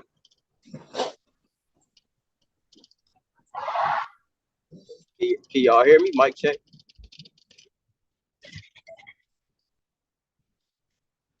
For sure. Yeah, man, I just want to say appreciate you, bro, Sanchez, man. You know, long-time listener, long-time supporter. And, you know, man, you be dropping them jewels, man. I appreciate everything you do, all the knowledge, you know, all the hard work you put into it. You know, I know it takes a lot of effort, a lot of sacrifice. And, you know, everybody ain't doing it like you, man. So we appreciate you for sure. And, you know, I'm just listening in. This is actually my first time on the panel. I'm driving. I'm on my way home from work and shit. So So For yeah, no sure. doubt. Peace to everybody on the panel. Peace to Oh the yeah. chat. Peace And to all of y'all, man. fire show. Appreciate you. Yeah, for Peace and sure. salutes, bro. Bro Red, Sanchez. Red Squid, peace and salutes. Alkaline City, peace and salutes. And I want to say, bro Sanchez, man, keep up the great work, man. Always, man. You know, I've been tuning in and everything. And What's you've been going having on, some bro Sanchez? Can you hear me? Loud and clear. Hold on for 1 second. Yep, I appreciate that, Q, man. Much love and respect. And once again, always. man, thank you for the networking opportunity, man. The collaborations, man. That's always good stuff. Bringing brothers together, Always. man. We appreciate you. Always, for sure. Anytime, man. Salute. Hey, bro Sanchez. Uh-huh. What's going on, my brother? It's Alkaline City. What's good, Alkaline City? You back in the house. We got you, man. We got your mic check loud and clear. Welcome back, bro. What you got something for us? What you got? Oh, I got a lot because, you know, like you said, we're going to keep this high quality. And, you know, this is everything that I've been trying to speak about that you were really getting into. Yeah. And trying to speak it into progression. But I don't think the people were hearing me, and I'm glad that you brought a lot of it up because the people were listening today. And for instance, let's talk about like when you brought up that this is the fourth industrial revolution. That's what I've been trying to tell people. The third industrial revolution was in 1967, right? Prior to 1967, there was only two classes. There was only rich or poor. Anybody can look it up. You can ask your grandparents. Before 1967, there was no such thing as a middle class. The 1967 was the third industrial revolution. That was first, it was the John F. Kennedy murder, then Malcolm X, then Martin Luther King. After that, everything started getting revolutionized, and that brought into the third industrial revolution, which was the setting of the classes. Meaning that because there was only two classes, a rich and a poor, you know, they needed to find an open medium to digress on the everything that was going on, the activism and all of that. So what they did was they set it a new class into the play. It wasn't a rich class and it wasn't a poor class. It was just right there, right in the middle, right? And this, once they did this, this brought, you know, more infrastructure to our communities. Like you said, the productivity went up and everything like that. But they kept the pay at a medium, like you were saying. Now, what we're entering right now, this cycle is the fourth industrial revolution. That's what the Agenda 21 is about. It's the fourth industrial revolution. And this goes into what the fourth industrial revolution is. It's the global reset. It's the resetting of the classes. Resetted the classes for the productivity to go up and the infrastructure. Now we don't need you know, this middle class anymore. So now we're gonna bring them back down. Some might progress into the higher class, or some might digress into the lower class. But it's all in retrospect into what their character is. Are they stuck in a box, or have they been thinking out the box and they found out the program? You know what I'm saying? Because that's what this is. And part of the fourth industrial revolution is this smart society, this society that's being super surveilled with this facial recognition, like what's going on in China. Like I was telling people, you can't even go in the grocery store in China without having the facial recognition, you know, censoring you, because it has to, because it's linked to everybody got a free government phone. The government phone is linked to an app. The app is either WeChat or Alipay. And WeChat and Alipay is owned by the company Alibaba, right? And WeChat is owned by, I think they're partnering with Apple Pay, right? So, but these companies, they're the ones who own right now the social credit system that's going on in China, and that's where everything is based off of. So, like you said, it can sense your every notation from every movement of every joint, you know, from your forehead, from when you just, you know, you sigh your eyebrows or something like that. You know, it's censoring this because you can walk down the street in China, and if you're feeling sad and depressed, your credit score is going to go down. If you're walking in the streets in China and you got that mug on your face like you a big, like, you ice grilling, your credit score is going to go down. Yeah. I saw a documentary, in that documentary that I shared with them. In China, you pay for your food with a smile, facial recognition with a smile. And yes, sir.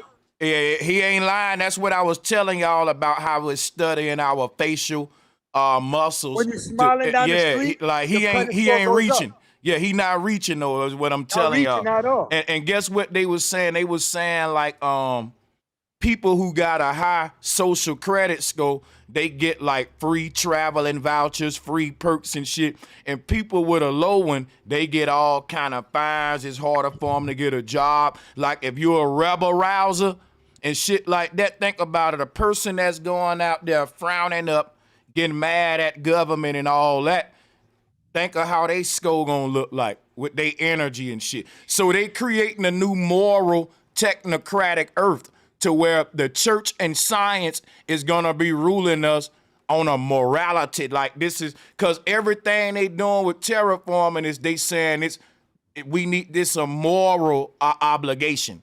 Like they really care about good and bad. You know what I'm saying?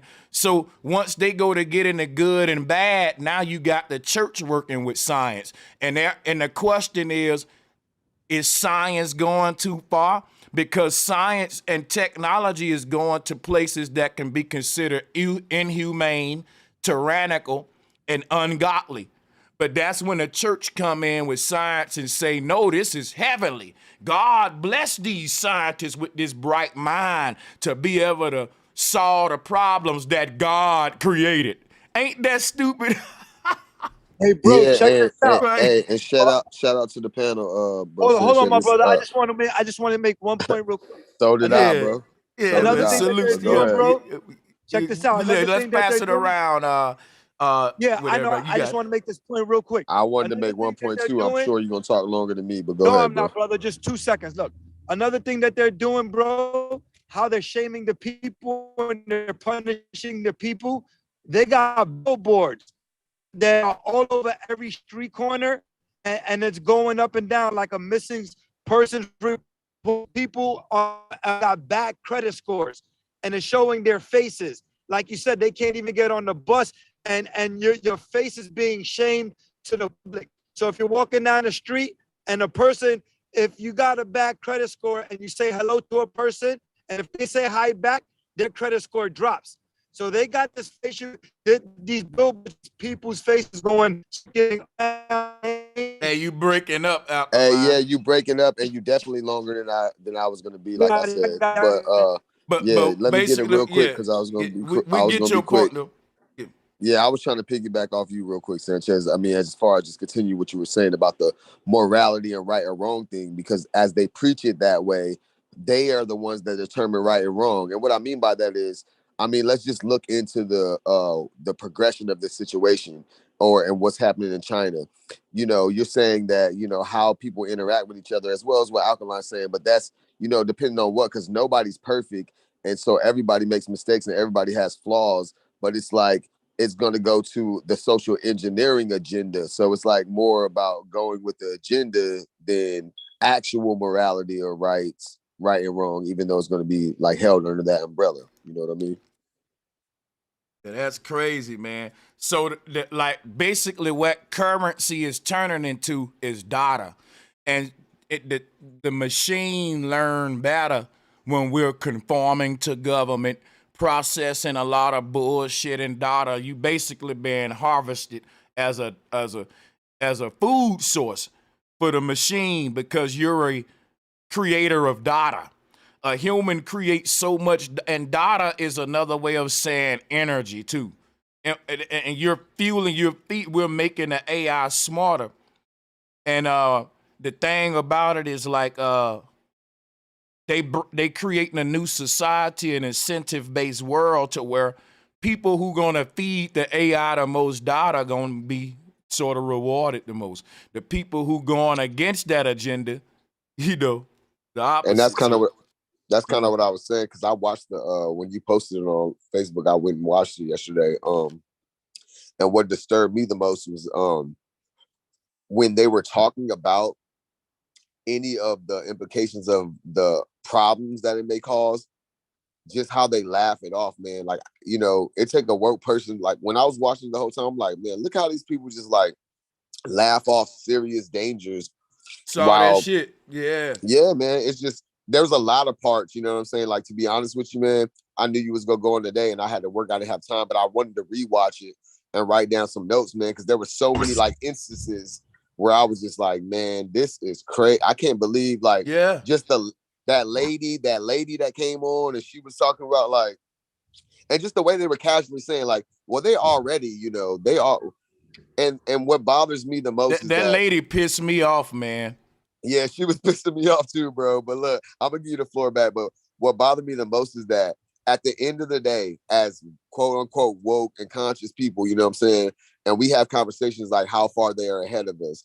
We got to realize that once they start doing stuff like this, they telling us this, but they already got stuff so much further than that. And they telling us stuff they've been doing. They just saying it now. And that's real scary. You know what I'm saying? When you really think about it. But go ahead, bro. Hey, bro, that's what I was gonna say. What Random Thoughts was saying too. This is inevitable, bro. You know what I'm saying? How it's inevitable when we started using Uber Eats and Uber and Lyft, when we started using Amazon, when we started accepting stimulus checks and staying home and not working, that already gave progression for this digitized system. And they already bringing in the RoboCops, bro. We got a lot to be thinking about other than what they got us distracted with. Let's go to Red Squid and Tyrius, man, for the hands, and we can keep passing around. Yeah. Salutes to everybody. Yeah. What's up? What's up, bro Sanchez? Can you hear me? Can you hear me clearly?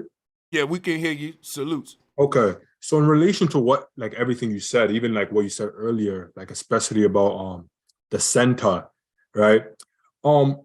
Like you said, like we have bigger things to be worrying about right now. So in relation to like our power specifically with the torus field, can you go a little deeper regarding like the center and the Saturn relation, like the relationship between that and the human body specifically? Because I think maybe we should focus more so on activating, really getting our powers on, online. What I was saying about saturation, matter of fact, let me show y'all some. If he want me to go a little deeper on that, it's probably gonna, I'm gonna be honest with you, we looking at it's probably gonna take me about 3 to 5 minutes. And I don't know how the panel feel about that, but I'll be glad to go deeper into that on you. Maybe I can wait and let Red Squid go before me. Thank you. Come back. Yeah. Okay, bet. Hey, I just soon as you showed that symbol that Kanye West is showing off, yo, bro Sanchez, my suspicions were correct. That's if you look up Raelian, RAELLISM, ism, Raelism. You're gonna see this cult that's based off in Switzerland. And they connected to Clonade. So I was wondering if, like, if you know that, what do you think, Kanye? I'm not sure the context on him showing that. So I'm pretty sure he didn't claim to be a Raelian. But they definitely using that. But you know what's crazy? If you take the R off Raelian, you get alien, and the RA is dealing with like Ra, this alien god that Atenim was worshiping. You know what I'm saying? This is deep that because I ain't gonna even front like I've heard of the Raelians, but I've seen that symbol. I just ain't know that it originated from this little group here. But it ain't originate from them. We know the Hindu had it, but I didn't know that this group had it. So I could definitely show you some, man, another occult, like Nancy Leader, Phil Schneider, they was doing this where we from, like with the UFO shit. You know, this is fucking crazy that you brought this up, because this is the symbol that I was showing, because I had this one, this the Hindu, but I kept seeing this one over here, and I was like, Whose is this one? This the Rayleighism, right? And their motto is God is a myth. They got, you know what I mean? They say that humans was created by high technological extra type beings type situation. Yeah, they own that. And this is the new age religion, y'all. This is what I'm telling you. They got everybody believing this shit. Even Nat Geo. We come from ancient aliens and all this. This the new world religion.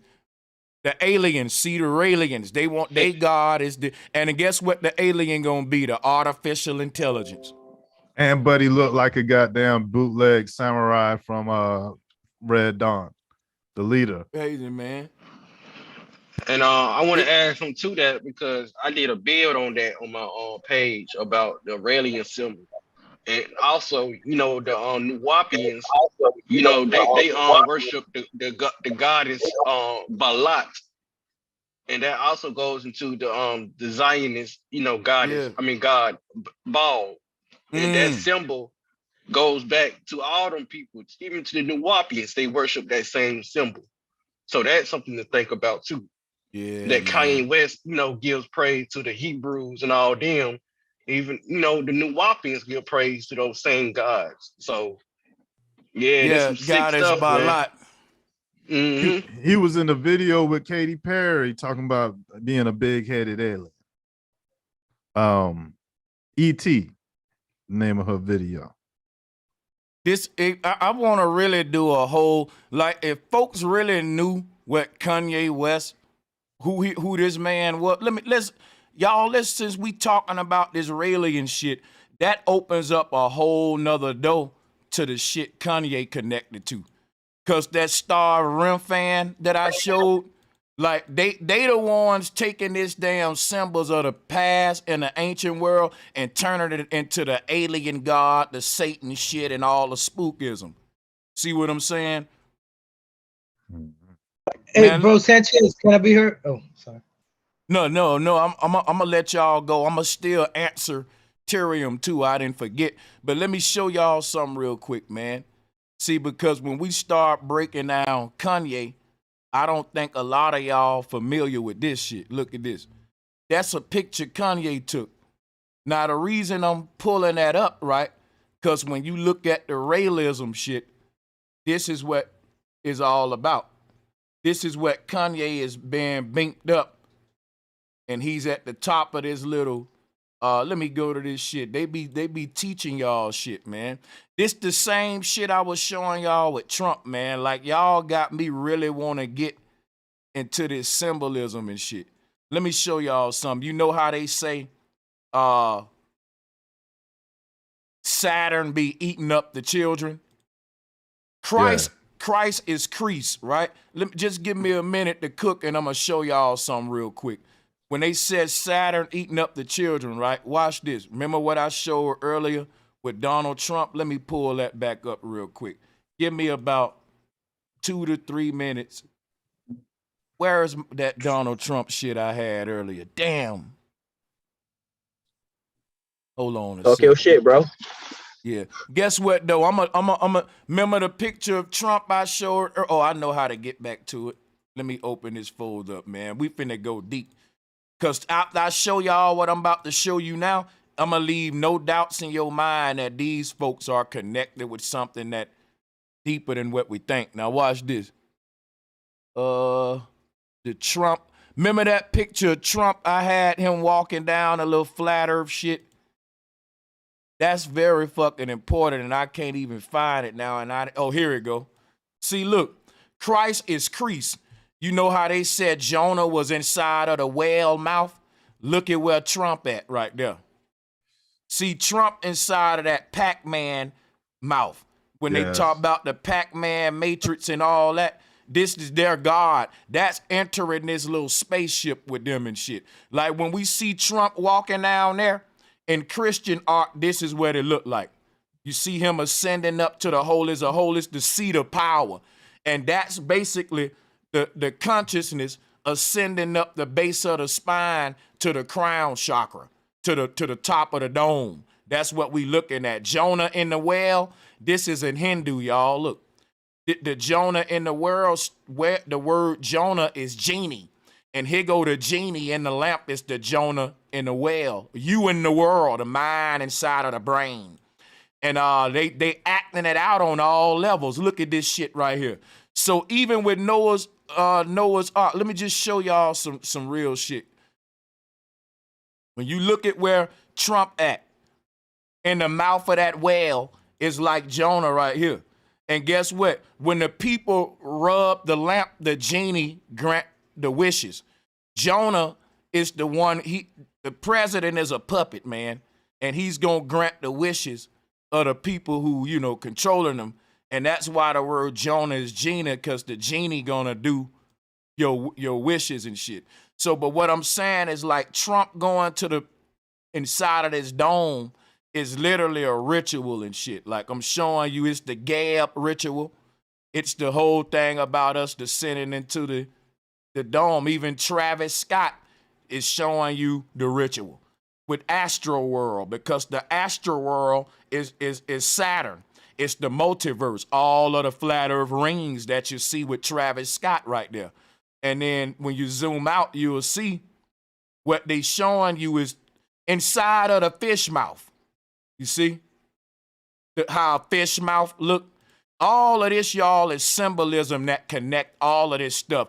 It'll show you why they chose to put him in a whale, because the whale body looked like the world we live in, with the bones and shit like that. This is what this gonna answer you, Tyrium, when you was asking me about Saturn and Center. What Jonah represent is the true self at the North Pole. Let me go deep now. And that true self at the North Pole is sleeping.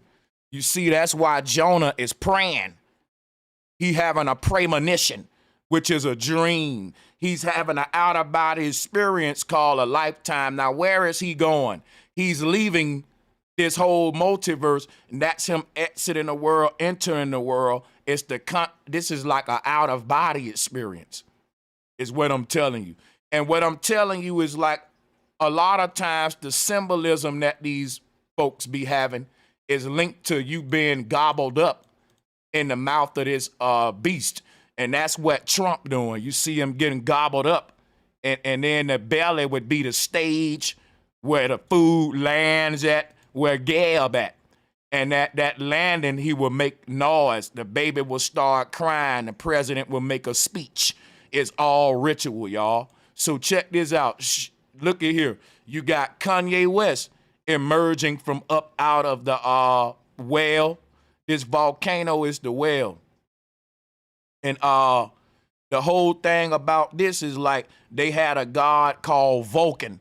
And the Vulcan god is the one that he's born again out of a volcano, but that's the same story of Jonah and the whale. They just keep telling it over and over. It's the same thing that we see here, and even in North America, Mesoamerica, Quetzalcoatl right here. Everybody being born out of the beast, which is what the serpent rising, when they talk about the serpent rising up. See, when Trump finished his speech, he leaves the stage and go back out. And when he leaves the stage, he goes back through all of those ethers. He got it's time traveling. See, now the brother asked me about saturation, right? Hold on. Mic check. Yeah. So look, every human is a beacon of infinite energy inside of a primordial ocean. And because of that, we all are giving off an infinite ripple effect around our body. And this is what they turned into the god Saturn, which is us, because we're saturating that primordial ocean with our energy waves. You are an infinite being, and your energy expands all the way outward to the edges of the universe. And there are no edges, which makes us infinite beings. You're just a beacon of expanding energy, an expanding universe from a central core like what we see here. And the expansion of that energy is what is activating the wings around this body. It's what's activating the wings around this body. And the more that the consciousness expands, the bigger the wings is and the higher you can fly. See, when the consciousness just expands to these little wings right here, you're a little baby butterfly. You just learned a little something. Maybe you can astral project to the other side, but you ain't going deep yet. You ain't a true witch yet. You ain't leaving the body like that yet. That's what we are. We're babies. We're trying to learn how to activate these wings. And these wings are literally the parallel other versions of ourselves in parallel universes. When your daddy gave birth to an infinite amount of sperm cells, all of them were born in a different universe. They told you every last one of them sperms died and you the only one living. That's where they lied. Nature don't waste nothing. Every last one of them copies of you was born in a different egg in a different universe according to the ancestors, and you saturated the entire multiverse with your energy by cloning a version of yourself in each of the ethers. That's what this represents to Tyrius. He asked about center and center. The energy coming from the center. If you throw a rock in the water, all of the ripples gonna go around that point of impact. When you were thrown or conceived into this simulation, it was like throwing a rock into the water. And because we're infinite energy, it made ripples that went out for infinity. Each one of us is a big bang. Don't that make you feel bigger than just, that shit make me feel like on some God shit, nigga. I don't care what y'all talking about, nigga. Cause they, you know what I'm saying, for real. Like, and they hide all this shit though. Like, this would go to explaining the dream world, deja vu. Like, nigga, we so much more than what they got us on this low level thinking, and all of the symbolism that they using is reminding them how great we are, because they still using it, and it's dealing with leaving the world out of body. Look, I'm showing you a top view of the whole inauguration. People wouldn't even think to look for no flat earth right there, but if you're a flat earther, you will see that they hiding this shit every fucking where, man. That's what I'm saying. Look at the God anew right here. He's bursting up out the world too. Look at Trump. When he finished his speech, he leave the world. When you finish your mission, you can leave. It's all, and they know that to hold everybody else up so you can't leave. And you can't, you see what I'm saying? So my thing is, yeah, man, that's what's going on out here, soul harvesting. I can show you plenty more symbolism that's related to these folks and flat earth like we're doing here. But when the brother asked about saturation, there you go. Saturn, saturation, Santa, center. And it all tie together with the science that I'm showing here, and I'm gonna fall back.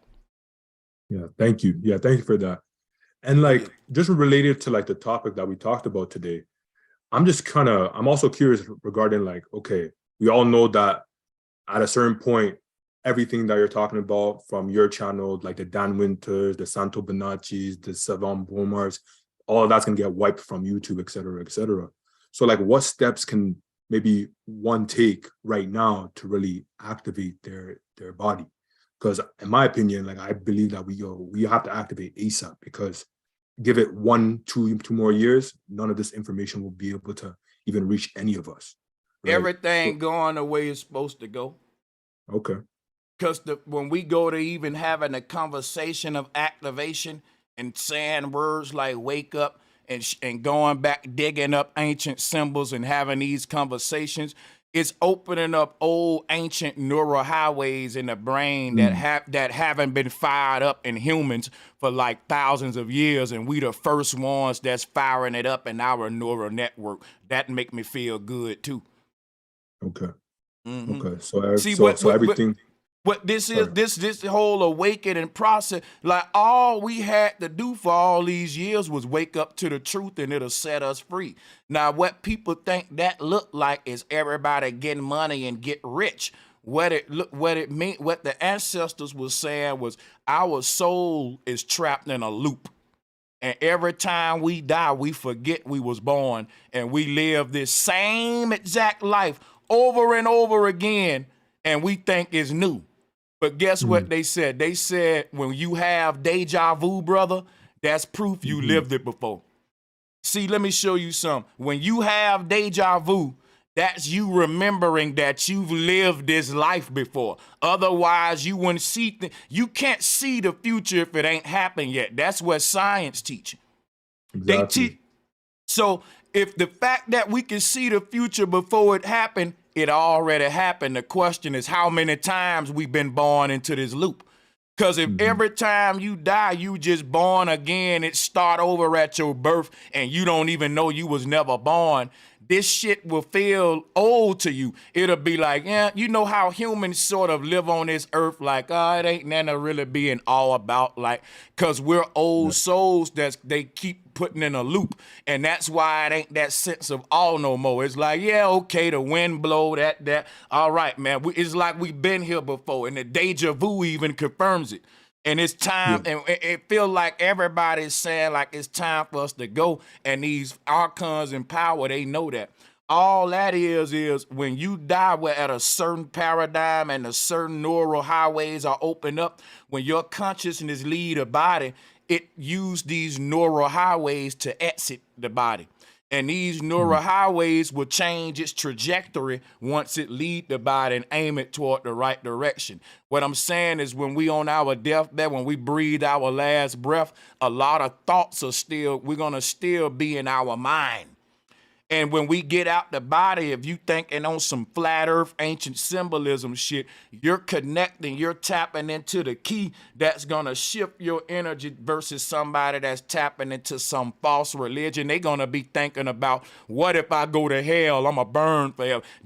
And we create this whole reality when we get out the body. We only are our mind. So you can make a heaven or hell. You're just all you are is your experience in your mind. So if you don't learn how to get control over your mind before you breathe the last breath, as you transition to the next phase, that state of mind is what you're going to be. That's the movie you're going to watch as we travel over. Like to get from this state to the next one, it has a journey. And in that journey, you're going to have a like when you waiting for something, you can watch the TV or some shit. This is when they said you're gonna create an experience. Basically, we doing it now, calling it the mind is creating all of this. But when the mind leaves this body and leaves this world, it's gonna recreate a new world around ourselves. And what that is, whatever state of mind you in when you leave here. Somebody leave here all in fear, all crazy and shit, and that you will literally have the energy that, like how in the jungle certain things are attracted to fear pheromones. Like if you walking through the jungle, they will tell you be calm, try not to be too fucking. It's like certain animals can sense fear, and that'll actually be you look like yeah. And on a spiritual level too. So that's why they said when I die, I will feel no evil and all this shit, because we're gonna been to conquer that evil before we die. And that's just the veil of ignorance that keep us in fear in a low state. Like that right there is what creates hell, and that ignorance right there. If you know, I don't know if that makes sense, and I ain't saying no. That definitely makes sense. That definitely makes sense because even like in certain shows, like hell is depicted not as hellfire but being stuck in a loop, right? Even though I forgot what show. I'm pretty sure it was what was that movie, man? That dude kept getting stuck in the loop, and one time he remembered it. Groundhog? Is it Groundhog Day? Is either that or Source Code? I don't know if it's Yeah, it's one of those. Yeah, because and then one day he was waking up, and they was like, "Shit, we got to find a way to alter his memory." It was Source Code. Source Code. He was in that little shuttle. Yeah, that was it. That one will show you what I'm saying. Definitely. So we shouldn't expect like activation to look like everyone on this panel, everyone that's watching the live to just get superpowers and they start bending lightning and shit. Like we shouldn't expect that. But well, here's the thing: the superpower is the ability to get out of your body. Now, what is there's no such thing as superpowers. There's a such thing as a superpower. And once you get that superpower, you won't need superpowers. It's the ultimate gift. And what I'm saying is, according to a lot of the Hindu and all of these ancestors, once we become multidimensional, every version of ourself that exists in these ethereal realms, it's mastering a skill. And there are infinite versions. Once you learn how to be multidimensional, you can tap into all this Akashic knowledge. Because listen, I told this example the other day. You can dream into this ethereal realm in this parallel universe, right? And in that parallel universe, you're a fucking math professor. You literally went to school to be a math professor, and in that dream, you teaching a whole college math. You're a grand mathematician. Now, when you wake back up here, you don't know shit about math. You know, and the ancestors was saying, if you learned something in a parallel universe, you can take what you learned from there and bring it here. Now, proof of that is when some people get hit by lightning, they wake up out of a coma with talents that they didn't have. And my theory is that when they was sleeping out of their body, they was in a parallel universe, and that version of themselves actually had that talent, and they brought it back here. If you were a professional golfer in another universe, you already learned that. You don't gotta relearn it. You just gotta tap into that other version of yourself. And when you think about this, if you start dreaming that you're a professional golfer, right? And while you in the dreaming that you're a professional golfer, you start lucid dreaming and you remember, oh shit, I'm also a professional producer in my other world. That's what I'm saying. In that dream, you're gonna still know how to golf like Tiger Woods, and you're gonna remember how to make a beat too. In that dream, somebody gonna be like, how this nigga learn how to make beats all of a sudden? And if you if you remember the golfing, when you wake up in this world, they gonna be like, yo, we took that nigga to the golf course. He on some Tiger Woods shit. We didn't even know he had that in him. He gifted. He ain't gifted. Another universe, he a professional golfer. He is neural highways. Each of these highways lead to a parallel universe where we mastered a different skill, and we essentially ain't got to learn nothing. See, the Mayan, and they had one thing that they learned, and that was how to get out of the body. And then once they did that, it was like Neo once he got out the Matrix. All of his skills, he just downloaded them. Learning stops after that. When you see what I'm saying, we just simply start to download the information like that. So that's perfect. one. Yeah. That's perfect. Yeah. That was a perfect one. Yeah. Do you think people in their own for instance, like somebody can live in another parallel universe and it still be similar to the life you live? Like I get the example of like a musician and a golfer, but like what if I was I'm a producer and I go into a dream and I dream of myself as a future producer or somebody who produced at another time? Because a lot of times I'll go to sleep and lucid dream about beats, and I could bring them beats out of my dream. Like you see what I mean? So it's like a person who do construction, an architect, they might go to sleep and dream about a building concept that they never thought was possible. Point. You know what I'm saying? Let me tell you something. They could bring that thought out the dream. Go ahead. You heard of Confucius, right? The old Chinese dude. There you go. Right. Now he created the most inventions in the history of mankind. Confucius had like over crazy number. We talking 6-figure amount of inventions. Confucius, that's what they said. Now, Confucius said that he created all of his inventions and all of his formulas and all that shit in meditation. And what happens in meditation, they going out of their body and shit. So you spot on, like you have more than one brain.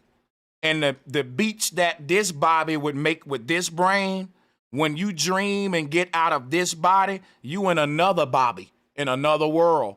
A whole nother version of you with another brain would make some shit that's still you, but so alien, foreign you, I swear to God, you it know what I'm happened all the saying? Like, time. yeah. Sanchez. That's why I wanted to relate it to something that like people do. Like when I used to play basketball a lot, I used to dream about that shit and have intense dreams about moves and shit. And you'll wake up and I used to look at like how Allen Iverson came up with that move, but then I start coming up with shit, and it's like now that we going through this lesson and learning, it's like, was I in another place really good at basketball, bringing that shit back, like certain moves, certain crossovers that I never would have thought I could have did in this paradigm. So it's like, related to something that you could do right now. It's people that's good at an electrician. This nigga might could wire up some shit in another way that he never thought, just from bringing a thought out of a dream, which is what everything is, just thoughts. Yeah.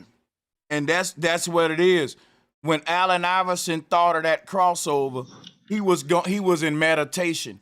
He had to go to a place where he thought of all of the ways that a body move on a basketball court, all of the tricks throughout the history of the NBA of how to get around a defender. He went through that in his mind. He saw the physiology of the human body. He know the rules on a court with traveling and all that. And he had to say, how can I find a way that nobody else know to get around all that shit? And this is how you do that. If you look at how machine learning work, it's the same way. They take all my fault. They take all. Yeah, go ahead. My fault. I often add this to it because Mantak Chia, he was talking about embryonic breathing and how a baby is inside the mother's womb, and the way the baby breathes, it helps the baby develop itself and develop its brain and process information.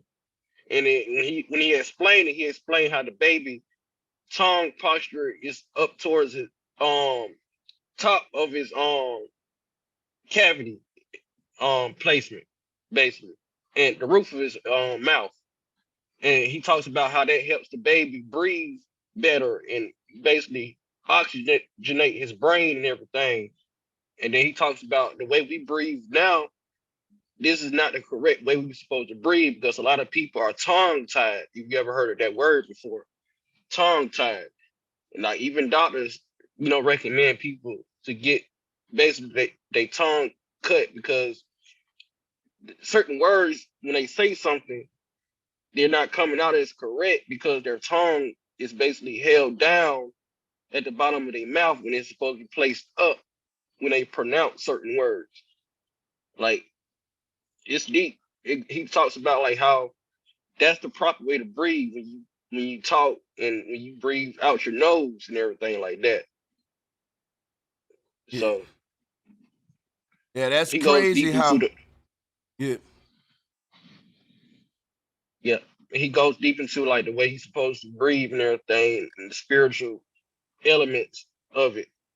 Like the way people breathe is not correct, and that's proper way to meditate. You breathe in and out your nose, and you hold it, for this amount of time and everything like that. Like now, I ain't even finished developing. Hey, Sanchez, I got one question before I go back in to work. I just want to ask you something real quick. Okay. Like, I heard you talking about the Space Force and shit like that the other day. You know what I'm saying? When it comes to this dream shit, when they talk about the Space Force, do you think that they really like how you said Trump, he was talking about the space police and all that shit? Do you really think that's kind of like them trying to police our dreams and like police where we travel to in our dreams? It's definitely headed to that level, because what they saying by the year 2050 to 2100, people will be able to program their dreams. Like they got applications where when they start chipping people's minds up, when you go to sleep, they saying you can set that chip to whatever dream you want to go to that night, and you can set that for a week up to a month. Now you can start programming your own dreams.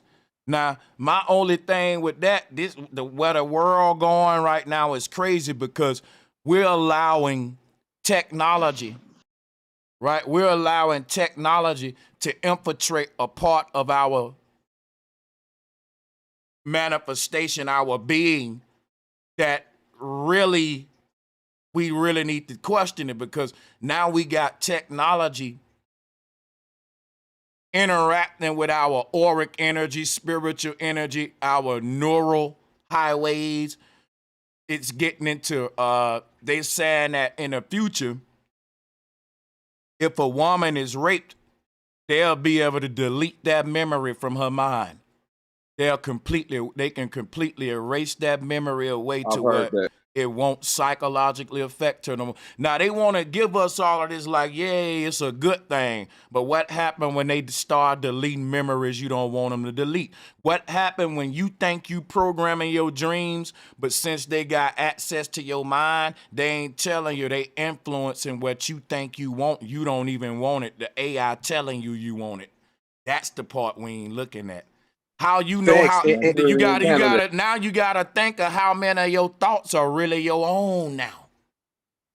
Sanchez, one more thing before I go back in. Bro, I don't know if you remember that movie. I can't remember the name of it right now, but the guy who played Austin Reeves, the guy who played in The Matrix, him and his wife or whatever, they had got into an accident or whatever like that. And he was like some type of scientist or whatever. So he created like bodies and he transferred their consciousness to their bodies, but he deleted the scene to where like they had the accident and he made them forget that whole shit. You know what I'm saying? I don't know if you've seen that, but that's kind of basically remember in Men in Black when they pull out the silver pen and boop the white light and they just rewrite your whole history, nigga, give you a false history. Guess what? They was planting false memories in people. That's a form of MK Ultra, where they can implant false memories. Where a person will be like, Daddy, you don't remember when we went to the beach and did that? And your dad will be like, boy, I don't know where that memory coming from. Like you. And they have been deleted some other shit where they done edited your shit and they had to replace it part with a false memory. I heard they do that now, nigga. And the whole thing about influencing your thoughts, where you gotta question how many of your thoughts are yours. If you got a phone and you responding to your social media feed every day, you ain't being influenced by your own thoughts every day. Some days I wake up and before I know it, I've been immersed my whole day because of some articles on my feed. I done spent that show you. Did I really wake up and talk about what I wanted to talk about? Nope. Open that phone up. This is what's going on. And they can influence behavior. They did an experiment where they made 500,000 people vote who want to vote it just because they put a little I voted sign on the Facebook shit. Wait till y'all watch that documentary, how they control our thoughts and behavior and shit.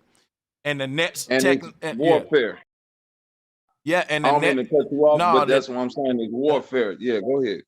No, I was just gonna land on the next level to that is they just finna go right in to the mind. Like I said, they got passive procedures where it's surgery, where they put the chip on it, and then the non-passive ones, what they trying to get to, where they ain't got even cut in your brain. They can just scan and all of this shit, and that's when it's getting scary. But I'm gonna fall back right there. Do y'all think in the paradigm of war, right? Because if we look at the things that we claiming that whoever they can do, if you look at things like CIA, MK Ultra, remote viewing, dream infiltration, inception, you know what I mean? Even, with the microchipping and all of that shit, right? The warfare that's been set up on these paradigms got to be taken seriously, because we continue to say spiritual warfare, but then like even mental warfare, but we ain't even really looking at the keys that they using to wage war on people. You dig what I'm saying? So it's like when you say, like when the brother was saying, infiltrating the dream, these folks been doing remote viewing and dream infiltration since the 70s. But that's something that, be landing in the spookism until you really do the research and understanding, they really believe this shit, and it's happening to, whether you want to call it the ancestors or whatever, real, you know what I'm saying, spiritual science, and using it for war tactics. You dig what I mean? Because that's the paradigm they've set up on this planet, warfare. So understand that at all times, whatever they getting their hands on will be used against you in a warlike manner. Hey, that's a good point. Like, thank you for that point, Bobby. Like, that's why I was bringing up that, with the baby and the way the baby breathes inside the mother's womb, embryonic breathing, because they study you from the the point you were born and everything to study they cells, man, from the macro to the micro. That's pretty much how they master these certain things, like how to astral travel. Like they studied the church. How are my brothers and sisters doing in the panel, man? What's up with y'all, man? Shout out to Bro Sanchez. How you doing, Bro Sanchez? What's up, brother? Hey, Bro Sanchez, how you doing? Hey, I just Yeah, wanted to say something because y'all was talking on something that's very, very, very, very deep when it comes to the soul. This is important. Forget all the other stuff. This is real. They make movies for a reason. There's a movie called Chappie. I don't know if y'all ever saw it. There's a movie called Chappie. Look it up. Yeah, when you put the soul in the robot. I got it. That dude put that virtual reality camera over on top of his head, and that dude was about to die. And that dude, Chappie, shut his body down and transferred him to another droid. So what Bro Sanchez is saying is the truth. This is what they already probably got that technology. We just don't know it yet. I believe they got it. They wouldn't have never made that movie. Let me ask you this, brother. It's like a fictional book. It's like when you read a book. It's like when you read a book. It's fictional and non-fictional. No, bro. They already told us that we 25 years behind on our government technology. But guess what Bro Sanchez taught us? We are thousands. And I think Bro Sanchez, I think you 37. What you think about, brother? No, because I want to say this real quick, because me and Bro Sanchez were on the same age. I just turned 37 in September, right? And I've been studying these things, and I listen to guys like this. I pay attention to not, you know what I'm saying, stationary, making myself stationary to a particular religion, because that separates me from my people. Everybody out here is my people, man. We too deep. We billions deep. So we got to link up with everybody. We got to link with the ones with the particular mind. So what that movie showed me, and what dreams show me, is that there is an alternate world, bro. You ever seen a fine ass girl in your dreams that you ain't never seen in your life? No. I'm talking about a bad chick. Like, can I ask you a question, go kick it, and you see a bad chick that you ain't never seen in your life. I believe, in my theory, that person either exists or they existed at one point in time, but they were in that realm of the dream world. You brought up Chappie, didn't you? Yeah, that's what I wanted to touch on. Yeah, yo. Right? I mean, like, can you transfer your soul to a robot, Max Machine? That's what I want to talk about real quick. That's the meta world, brother. Well, you know what? Hey, yo, yeah. That's what I want to expound on. Well, people believe they can send their shit to a computer right now. Okay. Go ahead. Go. But before Chappie, there was a movie called Virtual. They watching us right now, y'all. They figuring out a way because they learning our voices. They learning our energy. They learning our knowledge. When that nigga Bro Sanchez be dropping that knowledge, they studying him and they figuring out a way. Like, man, we got to keep researching this shit because these guys are getting smarter. They're getting smarter. They're getting better, and they figuring us out. So how can we just go ahead and let me ask you something, Bizzle. We like putting ourselves in the machine, right? We know it's ghost in the machine, meaning it's algorithms that could be created. Yeah, now, there you go. Okay, I see where you're going. You know what I'm saying? Different thing. Now, this why I want y'all. It's an old Denzel movie called Virtuosity. They've been putting things about computers out there forever, but the thing that's different. And I remember that shit. Hold on, real quick. The Johnny thing that's Mnemonic. Johnny Mnemonic. Go look at Johnny Mnemonic. Right. Listen. Virtuosity, bro. The thing that was different about Virtuosity, though, it wasn't about putting people into the metaverse. It was literally about them creating a virus in the metaverse, which became like a synthetic intelligence algorithm, and then them creating a bionic material that can manifest that algorithm. Bro, you just gave me the chill. That's what they gonna do. See what I'm saying? That's exactly what they did. My nigga. That shit is real. So my point is that once you create a coin, you create both sides. So being able to go inside the machine, and What being was your able to question though, bullshit bro? out You of had that asked the motherfucker question. that This didn't Dizzle exist talking. This here Dizzle before. talking. You see what I'm saying? You had And wanted to ask me a and question because Denzel I'm finished. Washington was in that movie. Yeah, that was a You had a Denzel movie. question I for got me. you. Yeah, but the whole thing too about the soul going into a robot, or like the Chucky movie, the soul he put into a doll, right? Or like Candyman, Oh man. right? Or like Candyman, where they put the soul into the mirror. All of this is the same shit. You know what I'm saying? And we can Flat out. start. Yeah, we can put. It's basically of how our mind came into the body, being born into the flesh. Our body is literally what the voodoo doll concept and all that is all about. The whole Chucky Right. doll and Okay. all that. Yeah. So would Okay. you say they trying to control these different versions of ourselves without us knowing Yes, about they're it? trying to figure out a way to. Well, They trying to figure out a way to tap in, man. the thing is this right here, right? Our mind it lives inside of our body, and because of that, like the body is the Chappie robot. You can be hacked. What happened on the earth is that these people in power, they hack, you could say with religious crusade, indoctrination, they hacked the bodies of humanity and got most of the earth performing they will through programming and all that, because they know more about the body than the people who living in their body. So they Flat can out. Flat control out. you and shit. And know what I'm saying? Flat You out. don't know, Hey, look, because Let yeah, me say you one can be thing. Let me hacked. say one thing, brothers. Indoctrination. Let me Yeah. say one thing, brothers. Let me Indoctrinate. say one Yeah. thing, brothers. One time. Reprogram. Let me say one thing real quick, brothers. From the host of the panel to the guest of the panel. Shout out to Bro Sanchez. Shout out to all my brothers and my sisters in the panel, right? All right. We are alleged humans. What they named us, what we was taught. That's the name that they gave us in school. You know what I'm saying? But we really don't know the real true definition. We just go by words that we, you know what I'm saying? We go by this, we go by the alphabet and what we read and things of that nature. But is it safe to say we live in a multi-dimensional world? Because we be in the physical, you get up and go to work. And when Oh, you get off, it not only safe to say, no, man. To yeah, me, yeah, I yeah, yeah. think it's No, facts. let me I ask, think it's let me ask, facts. bro. Yeah. Let me ask, man. You get up and go to work, or you hustle, whatever you do. You know what I mean? And then when you get tired, you go to sleep. You drink. See, some people be saying, man, I ain't had no dream. Telling stories. You just might not remember that dream. Yeah. But you might see your ancestors or your grandparents or somebody that done passed away and think they still alive and wake up and be like, this happened to me. This is what I go through. Because I done lost some people. I just lost my pops and my uncle back to back in the past couple months. You know what I'm saying?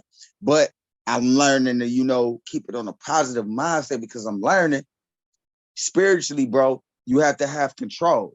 So I had to check myself and say, is my dreams, it's a reason everybody dream, bro. Everybody. So what's going on? We multi-dimensional, man. I don't care who denied. We live on a flat plane, and our brothers and sisters are multi-dimensional. And we live on a flat plane, which is like a globe. Maybe it might be an air or a mist. It might be a water mist. That's the circle part that even if they did have a real picture that showed that the earth is a globe. No, it may be a multi-dimensional mist in a reflection. But like my bro Sanchez said the other day, when you walk in your house and you walk on that floor, that mug don't feel like no circle, right? Yeah, but what I say is, when you walk in your house, you don't argue about the shape of the floor by arguing about the ceiling or the chandelier, because that's what they like to Exactly, and do. that's my But point though, bro Sanchez, because we on a flat plane. That's right. Let me do something real quick. Salutes to everybody on the call, man, and salutes to the sister K Dub on the mic, and to everybody that's joining 7030. We see you, man. Zay, we see you. Leah, we see you, sister. Jaden Stewart, salutes to everybody. If anybody, salutes. If anybody, Peace, everybody.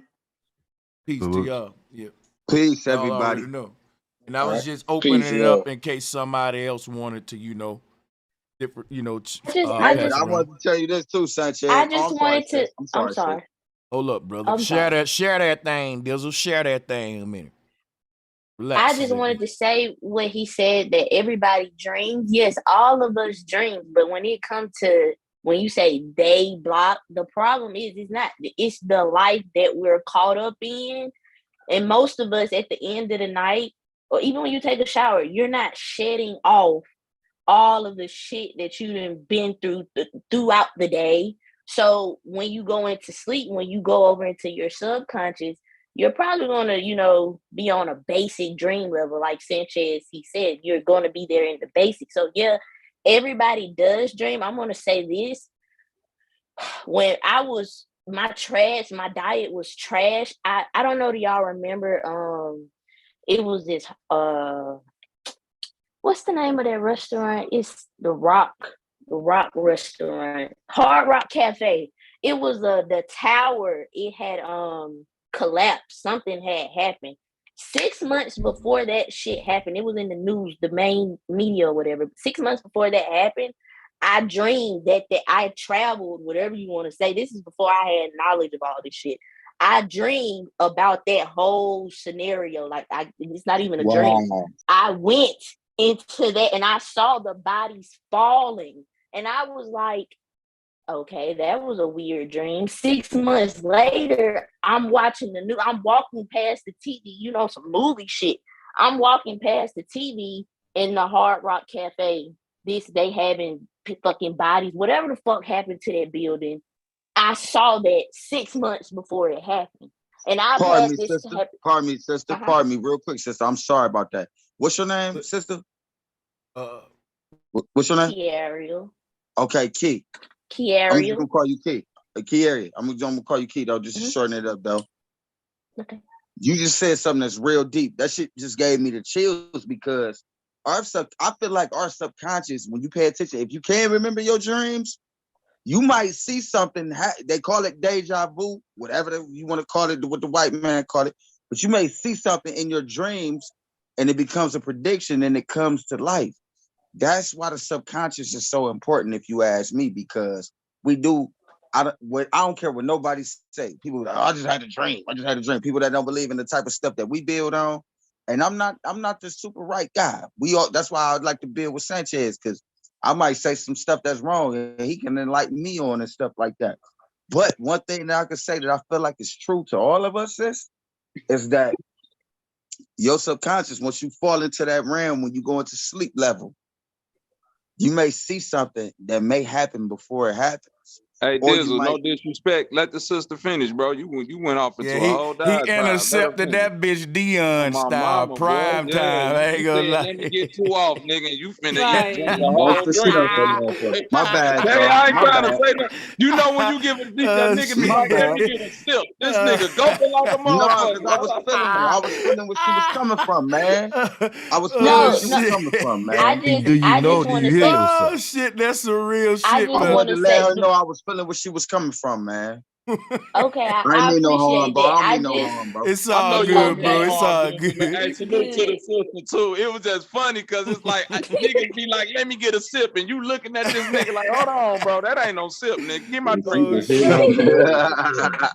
But no, I just want to say that it is possible to try. You don't need my word to say that, but I want to be a witness to say that it is possible to travel to other paradigms, future, past, present, whatever the fuck you want to call it. I'm gonna be honest with y'all. Sometimes right now, I don't have control over it. Like it just sporadically happens out of nowhere. I see some shit. And I dream of my daily life all the fucking time. Like I know some shit finna happen before it even happened because I saw it the night before. And a lot of times it's the deja vu that puts me there. Like I saw this shit, and I'm gonna tell y'all that shit is gotten to the point now. It's an eerie feeling because I'm like, damn, like there's no surprise element no more. And it's like, damn, I need some spice in my life. I'm tired of knowing every fucking thing. But that's all I wanted to say. That is possible. I predicted a lot of shit unprovoked. So it is possible to slip off into that. I don't know. I guess it's just in my genes. I don't know. But I'm not bragging about myself. But you guys, y'all can get there too. I promise you. I don't dream no more. That's crazy. I don't know why. But people don't dream no more. All they do is this. All they do is this. All they do is this. Man, that's People don't dream no more. All they do is this. Remember that song? Hey, look, I'm telling you, all they do is it go to black and you wake up and it's another day. Hey, bro, and it scared me. It scared. What that nigga Jay-Z say? Maybe you love me when I fade to black. Yeah, that's how I be, man. Mind like, if I? Hey, what up? Now look, Chad? but What hold up though. What, They said we think we don't dream, right? But they said we actually dream every night. We just don't remember it every night. I don't know how true that is. It's a deeper spiritual connection to that besides what they said. Well, they You know what I'm saying? intercepting all the what we will be really doing in the dream, and you know what I mean. Yeah, so that's something to think about. Say. Right. Yeah. So think about what they say compared to what we saying, and you can get a broad perspective. What if it's like an exercise of the mind, like when we saying lucid dreaming, right? Think about like a movie like The Butterfly Effect. That'd be like retaining memories, but the thing that started affecting him, he didn't work his mind out enough to hold the capacity to retain all of that memory, and it started giving him tumors and physical ailments. So I think a lot of times when people dream and don't remember the dream, it's because we don't do things like meditate, fast ourselves properly. You know what? You're right. Exercise your mind in order to be But able I to do retain these them things, thoughts like that. You know, like your body you know by what? default You know put what? you in the black. That's facts. Things. That's facts because like when you really focused on it and you got crystals and shit, you got a dream journal. It's just like with anything else. If you want to play basketball good, how you put your energy into it, yeah. But I ain't gonna lie, folks just go to sleep. But like there's certain practices you can practice to actually be, you know, meditation and like we setting. The first thing you said was the dream journal, bed. Sanchez. Now that's something that helped me a lot to even start the lucid dream because my pops was like, he the one put me on to say when you first wake up from your dream, that memory is gonna fade so fast. So keep your book right by your nightstand so that as soon as you get up, you could just start writing whatever you can remember. Because I promise you, I've lost a dream. I've lost dreams, nigga, that was like, damn, it brought me to tears. And it's like, soon as I wake up, it's like, I'm grasping at the straws of that memory. Like, what the fuck was I just dreaming? I'm about to break down and cry, but can't remember what was happening. Let me show you I want to see something. if y'all got something in common. Right. I got a dream journal myself, right? Even though I ain't dreamed in a minute, but I swear, when a lot of time go by, if you go to open up that dream journal, it's some dreams in there that you forgot you dreamt. And when you read that shit, the way you felt in that dream gonna come right in your body when you read that shit. It's gonna the way that you felt when you was in that dream, you gonna immediately go back to that shit in your every cell in your body, like, oh yeah, and you know what I mean? Like nostalgia. And that was the movie the Butterfly Effect was about. He was going back in time. One of the illest movies ever. But the Butterfly Effect. Yeah. So like in relation to the dreams as well, like my teacher is actually Savan Bomar. Like he was the one that actually put me on to Bro Sanchez. He always says to, like, for example, like you never should eat before bed, right? That can really disturb your dream or your ability to dream. And what he says, take off, right? But the main thing I just wanted to add was, like, you have to build a certain amount of prana to even have fuel to take off in the dream realm, aka the astral, right? So like even I believe another guy, was it Q to say, he even talked about certain breathing techniques from Montauk Chia. Like I'm just trying to bring everything together. There's certain breathing techniques that you can actually take to actually build up the prana. Yeah, there's certain That's true. Yeah, there's certain breathing techniques that we can all do to make it. There you go, bro. You on point. You on point. Yeah, for sure. I want to add on. Hold on, real quick. Can I go? Yeah, go on. Can you go back to what you were saying? Because I heard you bring up my name and everything. Yeah, you were talking about the breathing technique. Yeah, I'm not too sure if it was you, but you were talking about breathing techniques and things like that. Embryonic exactly. breathing. The way the baby breathes in the womb, and the baby is in stillbirth. And that's in the water. The same way a baby know how to swim at natural birth. There you go. They know how to swim in the water. Yes, Exactly. sir. Now I wanted to ask y'all. I wanted to ask my people this. I wanted to ask my sis. I don't know how many sisters in the panel. But I want to ask my sisters and my brothers this. Right? Do y'all ever had dreams? Like I just wanted to make sure I don't be tripping. Like it be so deep. It feels so real. Like you'll fuck around and be in a dream. Excuse my language. But you'll be fine. You might find some money in the ground or wake up with some rack aids and have some money on deck. Like dang. And it feels so real that you wake up like, damn, I wish that was real, right? I've had Yeah, right. several dreams where I'm sitting on the floor counting out millions, Okay, where so I'm at the that was my casino. point. I have this tugging same at your dream. want. I have this same dream of being at the casino winning $48,000. I done been to the casino I don't know how many times, and I'm sitting there like, when is it gonna happen? Nothing. That's either the sign of a blessing or it's a sign of financial stress, man, because it's like you might be effed up at that time. You might be struggling, or you might be they could be trying to play with your that's mind. a financial You know what I'm stress saying? dream. Like any good dream, it don't got to be about money for it to be a good dream. You know, the No, ones that I'm really just get saying. you, it's like they jip you. Not that, brother. I'm saying the reason why it's a stressful dream. Let me get it to you. The reason why it's a financially stressed dream or anything on that level is a stressful dream when you try to bring a physical object from another realm. Listen, I done had dreams where I tried to bring money. Let me tell you some real shit. Right, and it's always stressful. Guess what, yo? It can be a dream where it's a loved one you interacting with when you wake up here, and it's like, wow, but they ain't here though for real. That's what I'm talking about. But hold on. So it ain't gotta just be money.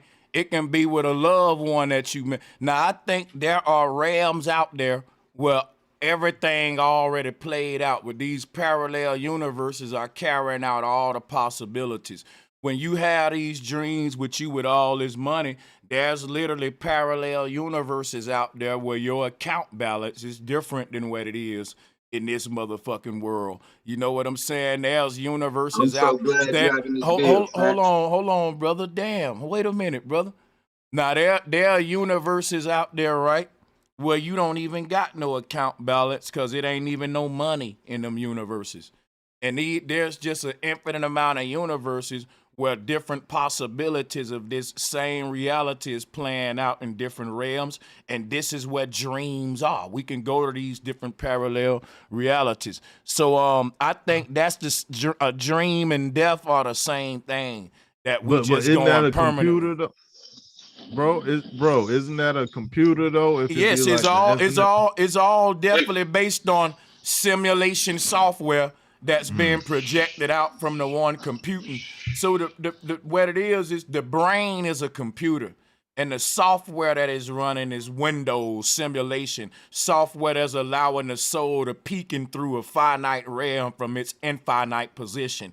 So that's how we all are falling, casted into this simulation, like the Sims game. That's why they call it the Sims. Yeah. So what about the concept of like a deity computer or a divine computer? That's exactly what I'm. Is that the same as self? Yeah. I'm saying that our universe is like a huge supercomputer, and it's housing all of these different parallel universes, and that can be more supercomputers, more universes. So when they make it on a computer, then it must be just coming up with a way to make a fractal or a reflection. Like when they make it on a real, like let's say a computer, CPU, D-Wave. It's manifesting a thought in a way that where you could visualize it. We live on it's a fractal of what about the dream and being like a stress situation. Like if I dream about a past. Well, hold on, it's like a fractal, a reflection of the master computer, right? Because a D-Wave, for example, it's a cube too, right? I'm there with you. That's what I'm saying. So it'd be like they'll make a smaller version of that. Yes, and then try to put it in your body or in a person's body type. You know what I mean? But I ain't making no point. It's like we live on a huge motherboard. You ever seen Ice Cube logo? That Cube vision? He know what time it is. Yeah, we hear you, Most High. It's King. Go ahead. Yeah. Hey, let me get in here for a second, You man. got How it. y'all brothers doing? How you doing? Good, man. How you, mother? I'm pretty good, man. I've been watching you for a minute, bro, Sanchez, and I'm just I'm glad this is my first time actually coming up on here though, because I actually got some information. I'm usually the one taking the information from you. You know what I'm saying? But my brother though, he grew up with the Lakers coach right now, his son, and I feel like they're trying to sacrifice me to the devil. My brother, they were stars. They were stars in high school, but his birthday, December 30th. I think they devils. My birthday, my mama's birthday, September 7th. I had a daughter. Her birthday is September 27th. My birthday is October 17th. Hers is right in the middle. And I'm just starting to come to the realization that I think they've been doing witchcraft on me. I really don't know what really witchcraft consists of. Like What make you it think feel like I'm in a play, like, you know, like everybody been feeling like Asians recently. You feel me? Like right now I'm supposed to be dead. Like I didn't have been in accidents. People didn't put stuff in my drink, and you know, they just been testing my spirit real hard, you know, and I got like a real genuine spirit, and they be trying to test me. But the day before Thanksgiving, I got an all black, my cousin got me an all black rental, and he told me not to crash it, and I end up crashing it. This is the same day somebody put something in my drink, and my grandma turned 69. And like I said, I got another daughter, her birthday November 16th, and my daughter, hers added up to 99. I'm 9. My daughter Chloe is 9. I think I'm supposed to already be dead, but I don't know. It's just weird. Like, any of that make sense to you? Hell yeah. My birthday 9/28. I'm September 28th, bro. Well, brother, I'm gonna say, man, I really want shit to turn around for you, man. Seem like you got a little gray cloud. It's gonna get better though. But what I would say is, anything is possible dealing with Hollywood and all that. I ain't gonna even cap to you. But my brother just moved to California. But I would just say, man, be careful. You was driving drunk, bro. No, I wasn't. Oh. Somebody really slipped me something. I only had two shots. Oh. Well, man, we you know what, brother? Bro, I ain't that's gonna driving drunk. That's still drunk. Yeah, that's And did you ever figure out what they slipped you? Because that might have you hallucinating and thinking certain things. That happens to a lot of people. Hell yeah. Oh, do it. Damn. Yeah, man. I really sound fucked no, up. but to that brother, man. Coconut water, bro. Huh? Hey, good energy towards you, bro, because if that's the case, that could be the case that maybe they is trying to do something to you, but you need to separate yourself. Bro, and look, let me tell you though. Let me ask you something. Was there? Let me ask you something. Hey, hold up! Don't do that. Hold up. Let me ask you something important real quick. Go ahead. Do you remember? Do you remember leaving your drinks like unattended at some point and coming back to them? I know that this specific drink. Or you didn't? Did you see them when they poured your shit? No, I didn't. And then I always get gold, but she gave me a dip. She gave me the opposite this time. She gave me silver. See, yeah, now okay, that's why I was real curious about that. And then look, I put it. My cousin, he been acting real weird towards me. He lived with me and stuff, and ever since I exposed like how I feel, I ain't heard from him since. He just left. We work at the same What spot. did you say? What did you say to your family about how you feel? Like what exactly was said? I told them, and they avoid me. I feel like I told them I always been the black sheep. They always treated me like shit. Like I always had a horrible childhood. Like it was nothing good. Like. Well, wait a minute, because I'm not trying to challenge you on the horrible childhood, but what I'm saying is, based on you say you had other siblings. So what made your experience more horrible than theirs? I guess that's what I'm saying. Because I was the outcast. Everybody was put against me.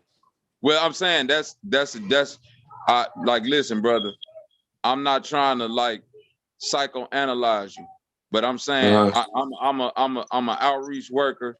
And you know what I'm saying? I'm a social worker. So as I'm listening to you talk, Can I get I'm one more point in though before you? Let me get one more point Hold in. on, let him talk, bro. You Okay, cut him off, man. Go ahead, brother. No, he look, good. Let him cut me off. He good. Let him go ahead and cook. I told my family though how I feel when they've been avoiding me. My cousin, he took off. We used to work together. He not even. He just left. He gone. When you Like, say how you why feel, would that's what I'm saying. What exactly was said? Because you saying a lot, and I that I promise feel like you that you in a that I room of feel. love. So I'm saying, say what was said, because you could have told your family, I feel like we need to kill white people, but like I don't know what Oh was said. no! I told Okay. them that I think that they conspiring to kill me. Yeah, you That's probably different, shouldn't bro. have. Yeah, that probably would have Couldn't scared have me. said that. Yeah, that's now listen. Is that I'm scary? Hold on. giving you Did one he tell advice. us? No, you shouldn't have Yeah. said that. That's why. Yeah. Now that's why I Because did look at the all these questioning crazy like people this happening because now. Not you don't want to be caught up in that. You yeah, just most high, listen. Okay. because You know what I knowing mean? You what don't, and like you don't want to Okay. hurt yourself either, because it never No, go to.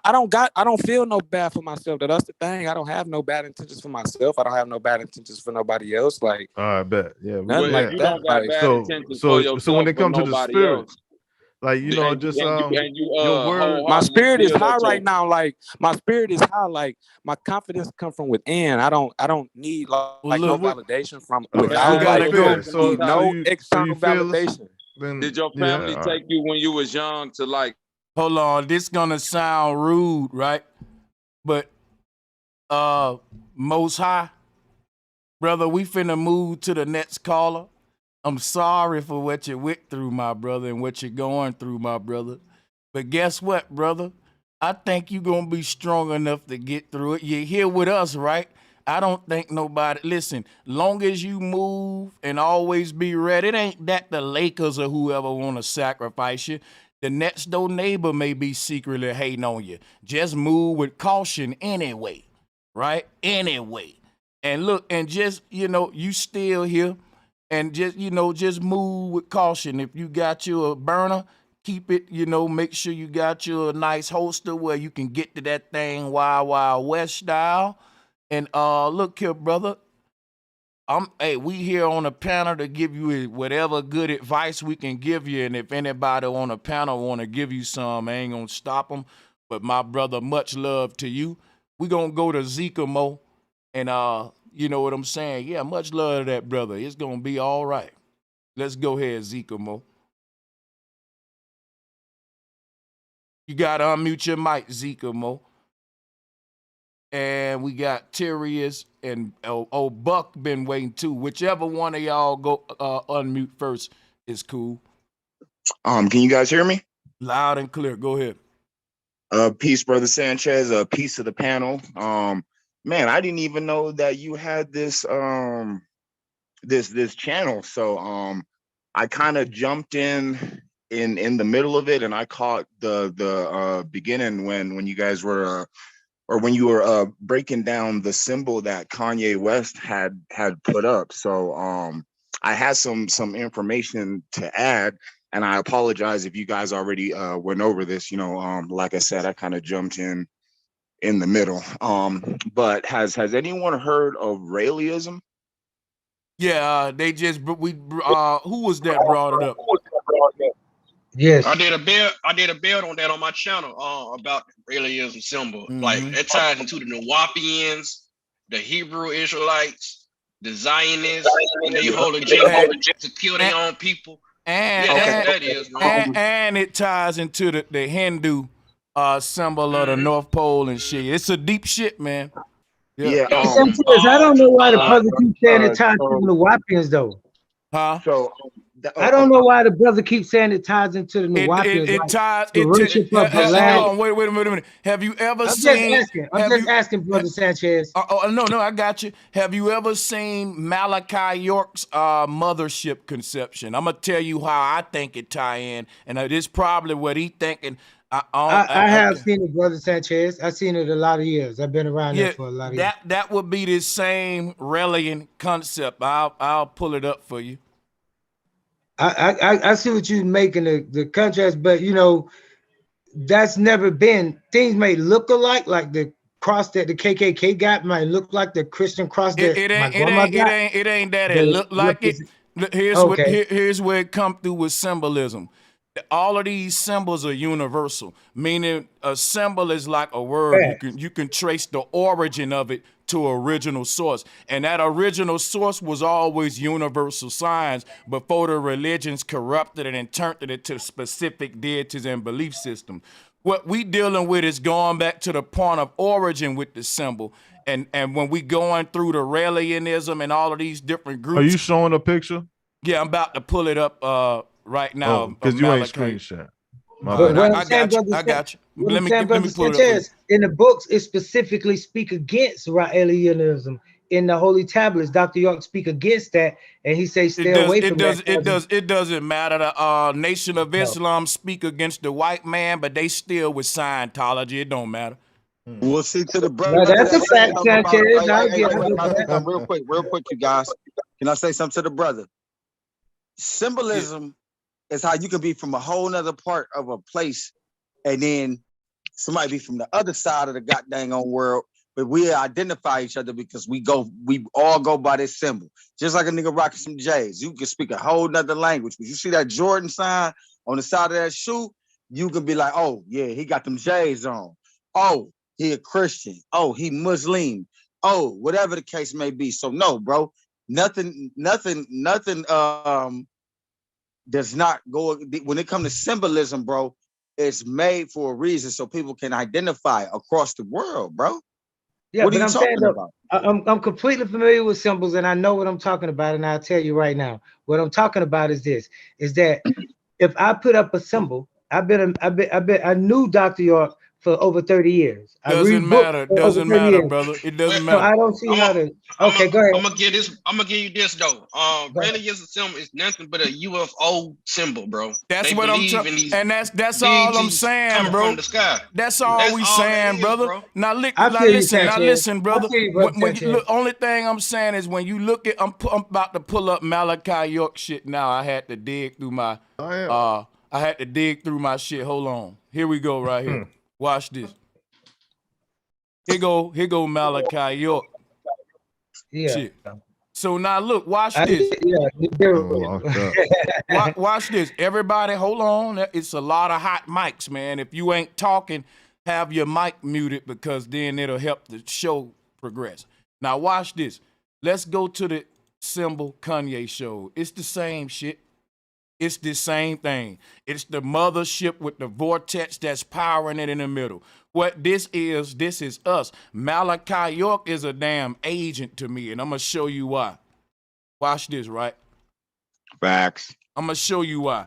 Because he's like all these other right, yeah, he's like all these other folks that's taking this knowledge right here and turning it into some spooky, dumb, alien ass shit. So when you look at this electromagnetic energy field and shit, this is what they get this whole little Taurus field off of right here. And then they want to turn it into, that's what Raelism is about. Like I said earlier, spookism, turning the true knowledge into some spookism shit. Look at this dude, turning it into some shit that have your eyes looking like this. Mm-hmm. There you go. Even Kyrie. Okay, hey, brother Sanchez, but I went on here about the man. I was on here just about the information. I wasn't attacking the messenger. Bro, I'm not attacking neither of them. I haven't said nothing against the man. If you really want me attacking him, we can talk about what he was locked up for. Don't do that. I'm talking about the symbolism and the eyes and how this knowledge makes you goddamn crazy. If you notice in that Kanye symbolism too, that symbol, if you go back to that image, you can see a 24 in that motherfucker. But yeah, Babylon, you got it. You got it, brother. I didn't mean to open up a can of worms with that. Like I said, I didn't really see the whole breakdown of the thing. But Brother Sanchez, I was wondering, and again, if you already went into it, I apologize. Do you believe that him displaying that symbol is putting forth a message that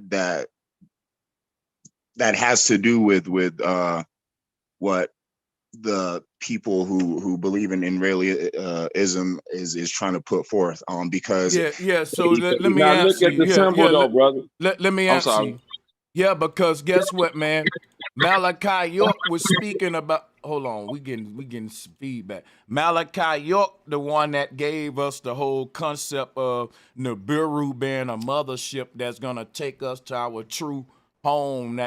That'll go into the whole Syrian star system shit. That's why he got the Kemetic connection, and Nuwapians were black and gold because of that whole Kemetic connection or whatever. We understand.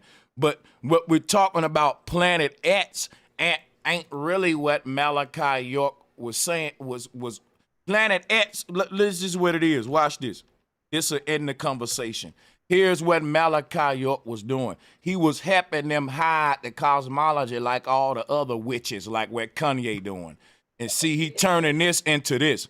He know the truth because he know he didn't make that up. Folks don't look up ancient cosmology, so they think that's Malachi York smart for thinking of that. Because if you look at this model, this would show how the ship would move. Listen what Malachi York is showing us here. Let me show y'all something. Mute up for a second, man. Because I hear a lot of background noise, and I'm trying to really give you what I know about Malachi York. And, you know, right or wrong, this is just my research. A thermal fusion reactor. Let's pull it up. See, this is what Malachi York showing us right here. This is what he's showing us. This is the inside of it right here. This is what they building in science. And this is what he's showing us. This is what our Earth is, one of these. So if you look at what Kanye got right here, this the firmament dome, the firmament dome and the Sheol dome below. It's a bowl and an arch, and in the middle is a spiral like what we see here. It's the same concept. Everybody hiding the cosmology. You want to know why we got pumpkins for Halloween? Look at this. So check this out, y'all. This is what it's all about. The Death Star, Darth Vader, and all that.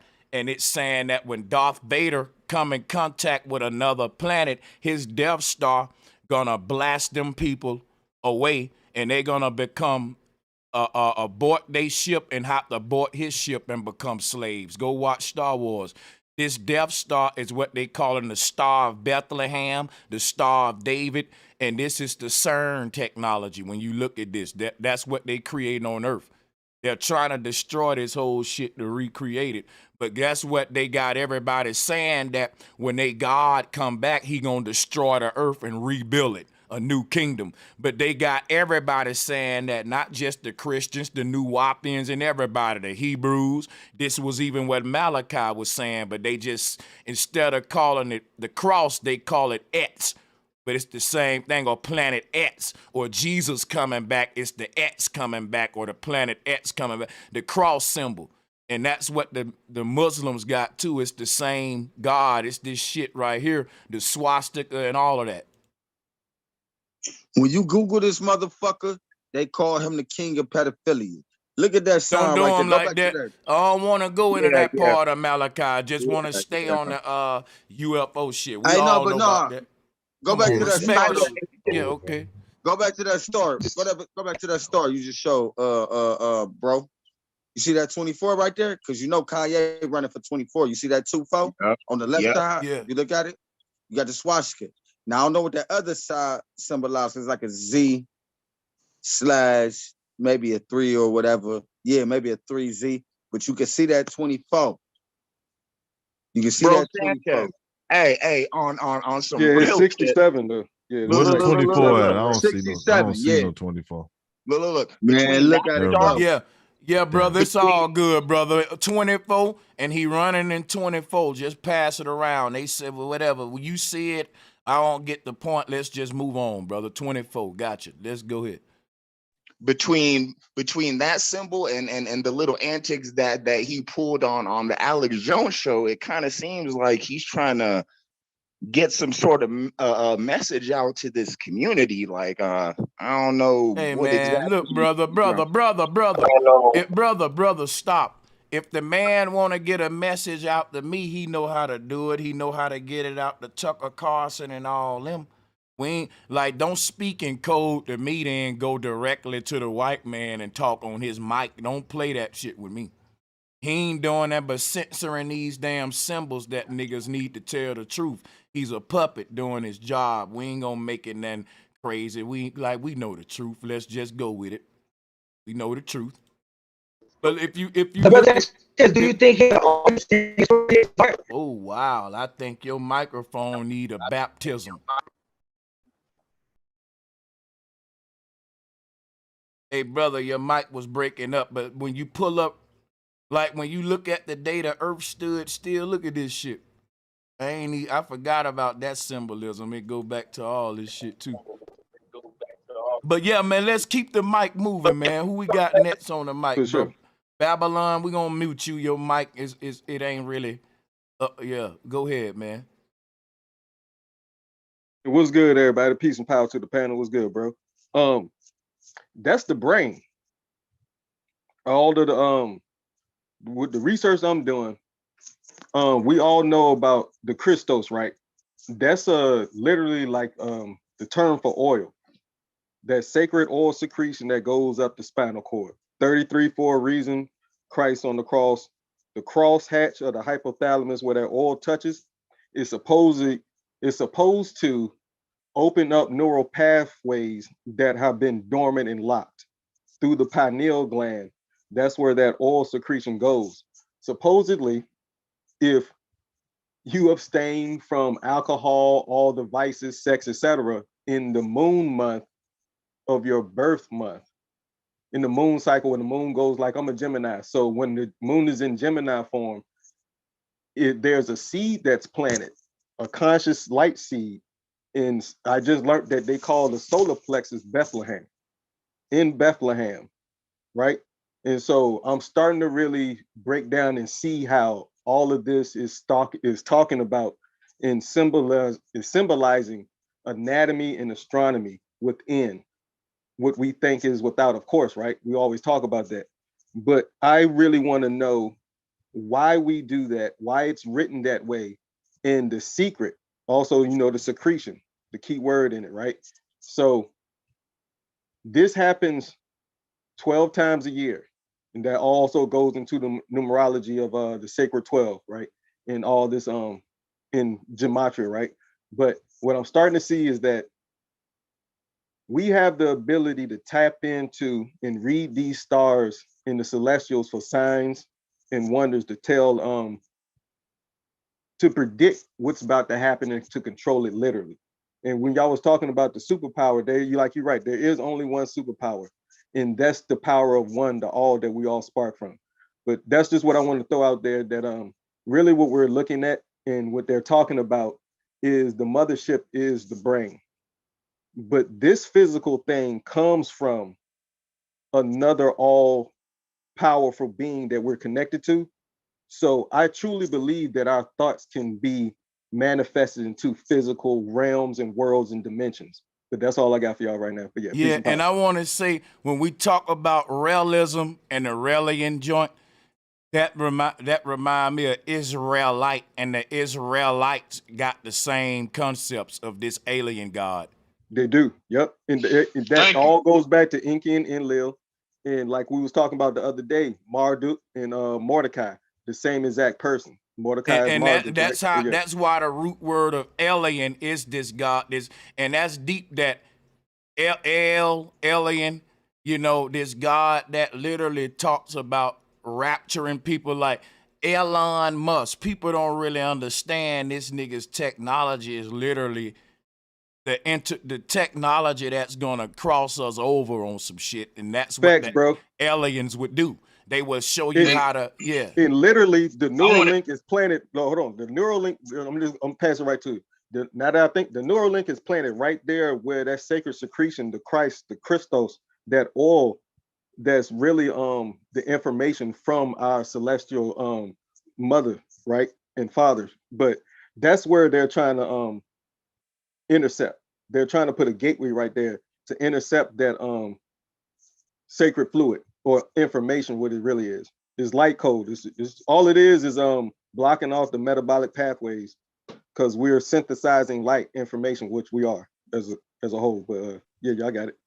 Yeah, and even for that definition, right? Yom Kippur, that's a sacred holiday for the Jews because that represents the destruction of nature, which represents technology, because technology destroys nature.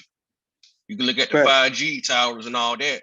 So that even ties into the predictive programming, like Elon Musk, Kanye West, and all these false leaders. They all work together.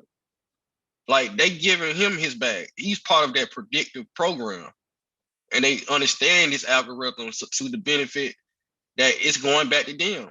Like we really think Kanye West lost all that money? He really didn't. No, And he's feeding out for the whole thing is, I can show y'all something right now. I'm glad you brought that up. Watch this, right? Read this shit. This from Secret Societies Unmasked. If y'all want to go deep with this shit, this show you like the initiation of how you get into Freemason. But this will go into like the 6-pointed star and all that. I ain't gonna go into all that right now. What I'm telling you is if you read a lot of this book, because I ain't read the whole book. I just got a couple of pages in a folder that I was picking around with. I ain't gonna cap from it. And one thing it confirms is like that these dudes is puppets. Like everything they do is ritual to get a collective reaction from society. And in order to do that, you gotta understand playwright. It's like people on a stage doing a play. If they don't get the script right, then the crowd won't react right. They want the crowd to react a certain way. If it's a sad scene and they don't got the crowd saying, they failed, that mean they didn't put their foot in that shit. They didn't really act that thing deep enough. And in power, that's what acting is about. It's all about the knowledge of Hollywood. People don't understand when you go to school for acting, boy, that is a powerful gift to be able to cry when you want to be able to go into these different personalities and all that, man. That's what presidents, politicians, all them, the people that run the world, they gotta be good actors. And so Kanye, all of them niggas. But when you look at the shit they do, it'd be weird sometimes. Like, why would Kanye post that? Because what you said on the earlier bill, Sanchez, and it's something that when I was gonna say about the Batman and the Joker, you took it right out of my mind when you said the jester is above the king. Think about Batman. Batman is nothing without the Joker. His whole existence is based around this man, not vice versa, because the Joker would still exist without the Batman stopping him. So the whole point is, why is that jester character so, what I'm saying, beloved in our society? Because the Joker is just as loved as Batman, who is supposed to be the hero. It's because how the fuck you get the comic books? Well, I'm talking about the jester position, Hey, bro. Sanchez. I'm talking about just one being at a like time, in a deck of cards. The high man is the Joker. You see what I'm saying? The jester. Like he's the one that comes into the court to entertain the king, but is he really controlling the king? No, he really the assassin. That's there you go. The jester is an assassin. But I'm saying whatever position he chooses to play, he playing it from a comical distraction point of view. He gonna laugh it off. That nigga coming in, juggling, telling jokes, not getting knives thrown at him, but the whole time he opening the gate to do some nefarious shit, wherever it is, good or bad. But that's what I'm saying. It's still a distractionary tactic. So there you have it, where you have this person, what they call them, and they say that those are truths from out that occult symbolism. But they don't tell you everything. So what they must be doing, distracting you and getting money off the people. Every type does the same thing. Yeah, but so this symbol that Kanye posted, man, it ties back into what I was telling y'all about this God right here. You see him with the cross in the middle right there? It goes back into all of this shit, man. And that's why I said we can even bring up Malachi York with this too, because this is another variation of it. But facts. Yeah, and bro, can you keep that in right there, right? The hold image on. with the dude. And look I at think how he believe in those aliens, man. Hold on. What he said? What you say? I think he believe in those aliens. That's what I think it is. Because how he is. He probably gonna come out and say that Yeah, He I don't think have contact and shit. they want us to believe in it. They want us to hold up, bro. Hold up, I got you. They want us to believe in aliens, right? But and they gonna get puppets like him to act like they believe in it. And they know everybody else gonna do it. But I don't think the puppets really believe in it. Now some of these people on YouTube, they really believe in it. That's sad because these folks really will believe in it. But like the pastor don't really believe in Christ, his blessings come from the people. You know what I'm saying? So that's how that it really go. Like, but bro, yeah, bro, Also, what if one of what the if big what if he's trying to propagandas. get people to think that he gonna go with the tall Nordic shit, the tall Nordic alien, and if he flipped that shit and say that the true Aryan ancestors is the Nordics and shit, like he look like he lining himself up to play like that. I think it 'Cause he ties more. already talking about some racist shit.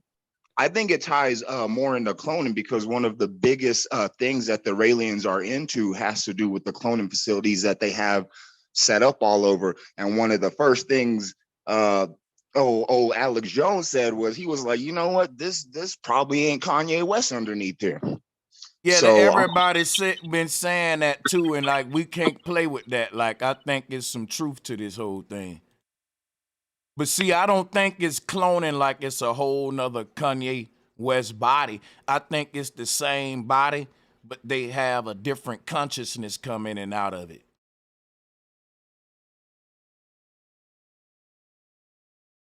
Possession Yeah, is what we call it. that sounds right. Cause that's the original clone. Yeah, possession. Yeah.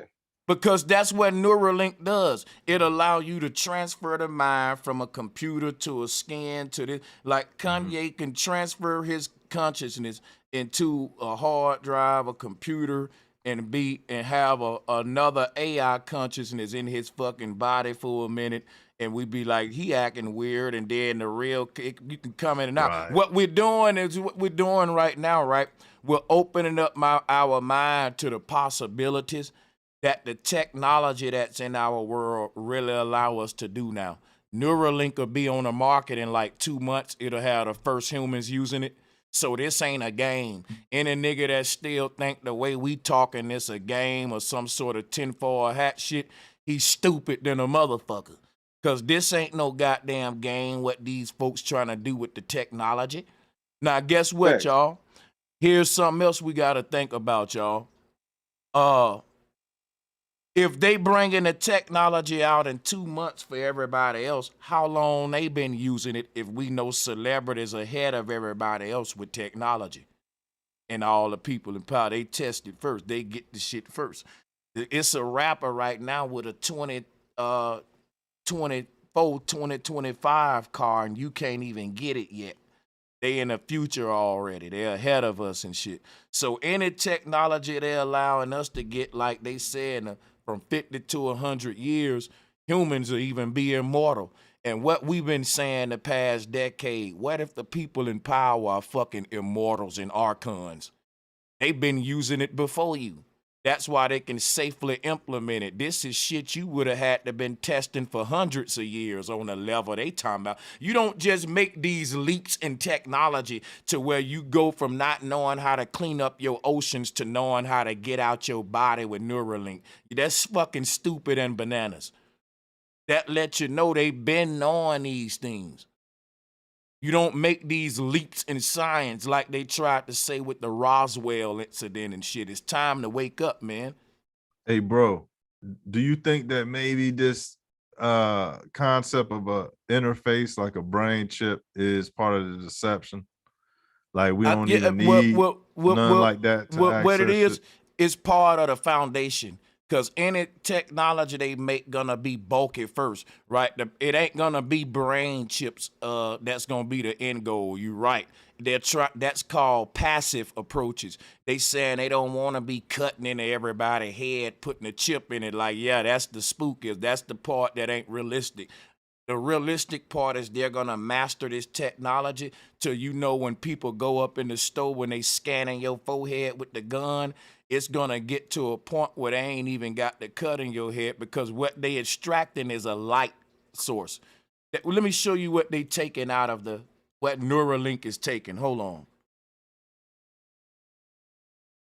This is what we really are when we out the body. Just a little ball of light.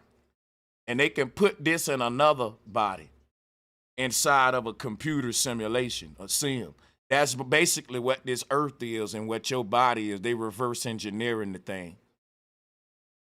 So they taking this out the mind, but Neuralink gotta connect with the brain because the brain is the gateway and barrier in between the mind. And Neuralink gotta extract this white light by pulling all of the neural highways that's beaming that point to the back of the brain, if you know what I mean. Let me show you what I mean real quick. This will make sense to you right here.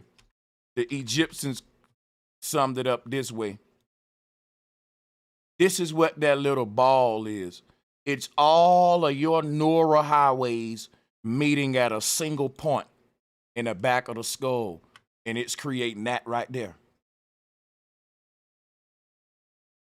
That right there. So when we had a Santa Claus hat, so when we wear the Santa Claus hat with the triangle with the ball at the top, this is where it's coming from. And when we talk about the clown having on a clown collar with a big bright red nose, it come from this image right here. Because that star is called Aldebaran, but it's another way of symbolizing Polaris. So if you go to any of the artwork, you will see they got it red, and that's how you get this whole bitten apple concept. But it wasn't an apple; it was really this whole Nibiru concept. It was red. That's what they call it wormwood because it's literally a worm stuck inside of that. And I'll show you what that looked like right here. The worm is the serpent, and where is that Egyptian version? Pharaoh Aten will show you that. Hold on.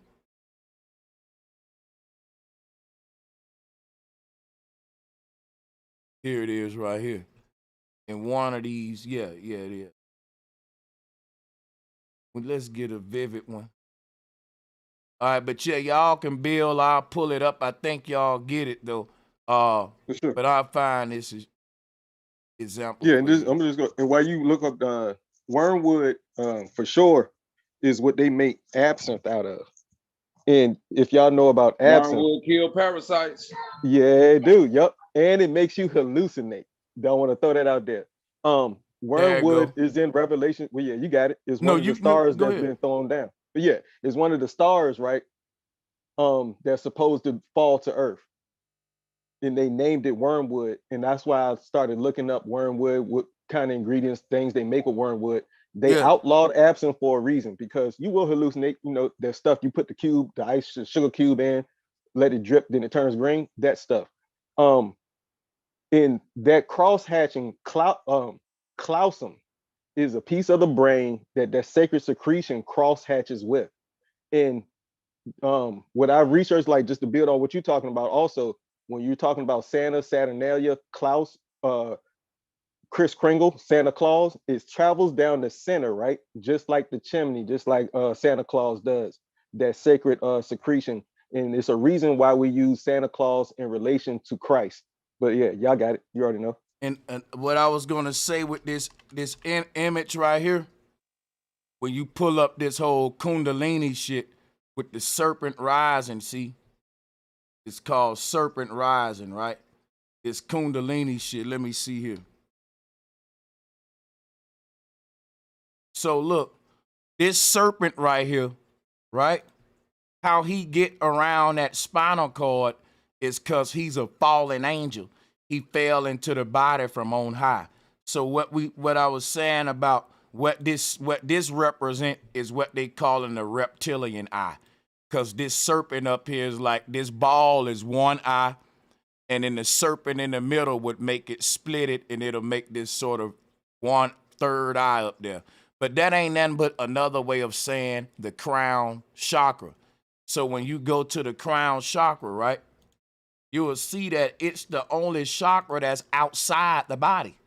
And that's the one that we go to when we travel in the multiverse to get to other bodies. Because to get to your other body in another world, you got to make it out of this one. Now, we do this when we dream. We just don't know how we do it. That's what we're going to find out eventually. You know, so these chakra points are like a stairway to heaven, and heaven is out the body at the crown right here, out the body into the heavenly realms. And when you look at the pharaoh, this is his crown chakra. That's the one hovering above the head, out of the body, and the deity that's inside of that is the serpent deity, because that's what we are when we're out of our body. We're the light of the aura is this right here. This is what auric light look like, or the aurora borealis. Like I said, snakes live in boreholes. So if you think everybody got this huge portal that we all beaming our way out at the same place, and that's the crown chakra, the place of Jacob was pineal. Yaqub was a big head scientist, right? Why? Because he had this big energy field around him. This is why Yaqub head is so big, is personifying this energy field. But the whole thing is this place up here. This is where the serpent exits the body, and that's the kundalini. Like when we read, the spirit is the spiral representative of this serpent, and that's what we are. That's the fallen. That's why they said that Satan is a serpent that fell onto the earth. That's what the sperm cell is. When the sperm went into the egg, it turned into the human being in the Taurus field. I'm going to say that again. When the sperm went into the egg, it mutated into the human inside of the electromagnetic energy field. This fractal code played out. So that turned into the mind and the brain, the sperm and the egg, the body and the aura, and it's just a fractal code. So the egg was a gateway. The sperm entering the egg is right here, the serpent in that doorway. When he's standing up in that doorway, it's projecting all of these different copies of himself down to the earth. See what I'm saying? All of these rays of light is going each beam in is another version of the pharaoh. This is like a like the original copy is right here in a crystal ball. And then you got his holographic press mold in that crystal ball. And when the light shine through it, because it's creating all these rays, it duplicates that one version that's at the North Pole into all these chakra layers, all these layers around, and you got to come out of each one, all of these little layers around the body or whatever, chakra layers. I'm gonna see if I can pull that up too. So this is what the chakra layers is. Let me show you something. Peace, Bro Sanchez. What's up, panel? Peace to y'all, Yeah. sister. You right on time while I'm giving them some deep shit for them. Peace to the sister. I'm about to land right here. What's up? I just wanted to, you want to go ahead? Well, yeah, I was just about to land. You can get it out. I was just giving them some deep shit real quick. These chakra layers are what each of these rays of light is, y'all. And I just wanted to compare this to this real quick. Yeah, y'all be patient with your boy real quick. Let me give him this. I'm going to land. Each of these rays of light is turning into a Taurus field, just like here. You see all of those rays of light are what they calling the Elohim. You know what I'm saying? Coming from the God El, let us make man in our image. Each of those rays of light spin its own cocoon, and that's how you get each of these layers. You see it with you in the middle, the true self. See that one in the middle is what's projecting all the layers out. This how a hologram work. So this what the whole, why you got this Taurus field made out of rays, these different strings. Because once they wrap around his spine and go to building a ball around him like that, that's how you get the 7 layers like that. But I'm gonna fall back. That's what I wanted to end with. Y'all got it. Let the sisters go, guys. Yeah. Okay, so what I wanted to say, and this has to do with the picture you have up right now. I think that this right here is a representation of what's happening within the womb when the baby is developing, like exactly what's happening. Is at the center. And then also, I just wanted to make a comment about the creation story. You know, in the Bible, when it was saying in the beginning was the word. Okay, so when a woman is getting ready to give birth and what causes her to go into labor, or for what her water to break, is the baby's first sound, like and the bubbles come out of the mouth, and the pressure causes the sac to break. Those are the first words. And it says, let there be light. Okay, so the baby has to come out of the womb, and this is my interpretation. So when you first come out, that's the first thing you see. You see light, you see everything that is already here. You know what I'm saying? So I don't, I see things in like a very simple way. Like, I don't overcomplicate things. You know what I'm saying? Let me explain something to you, sister.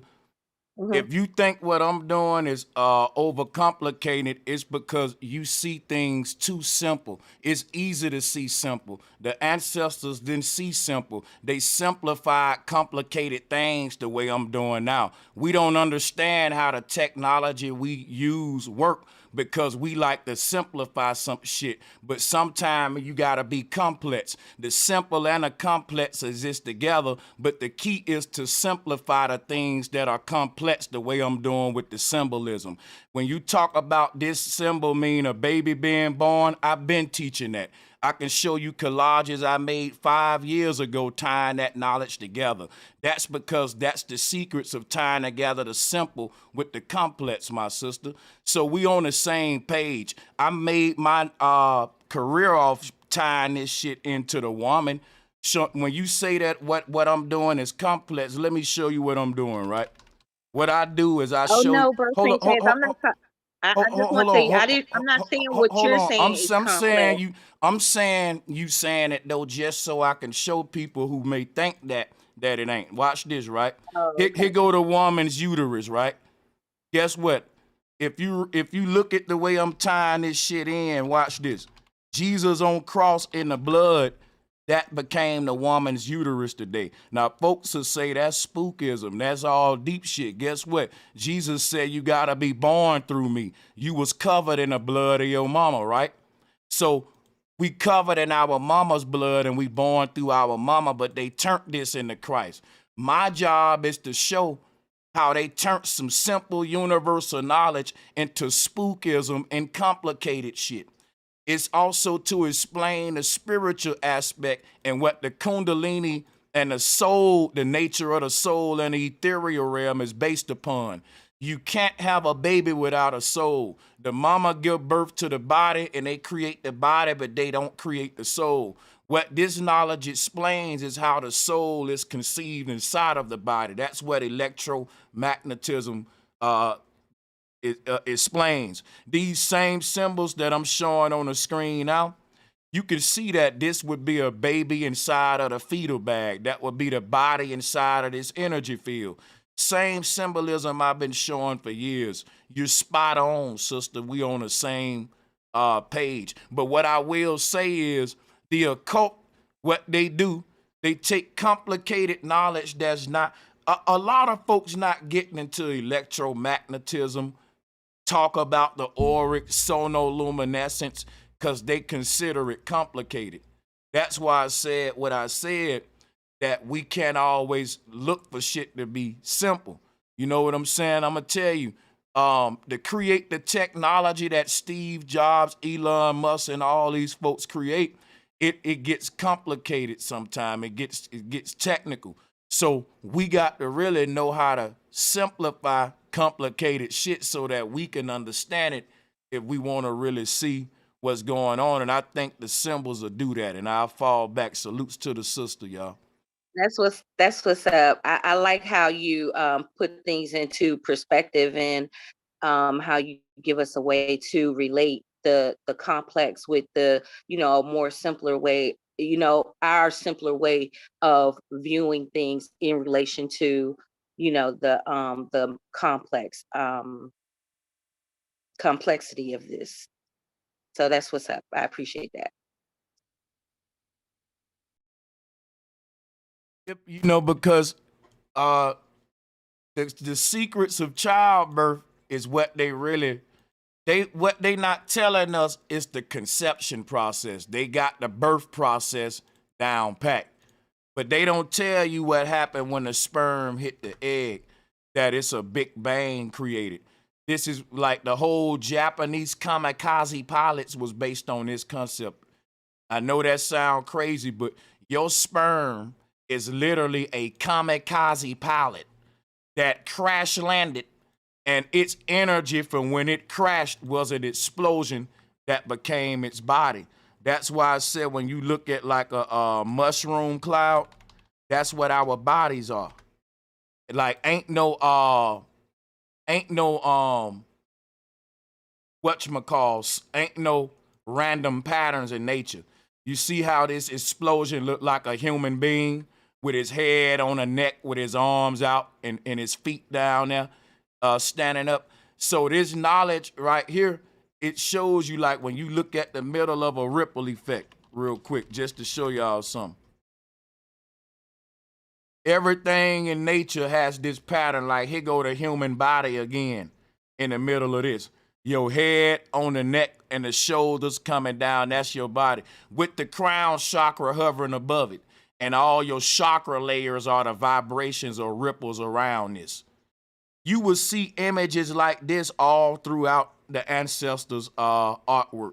This is how you get Jesus on Calvary with the crown of thorns. This deity here mounted on top of this mountain. So the baseball, the bat, and the pitcher's mound all in this picture.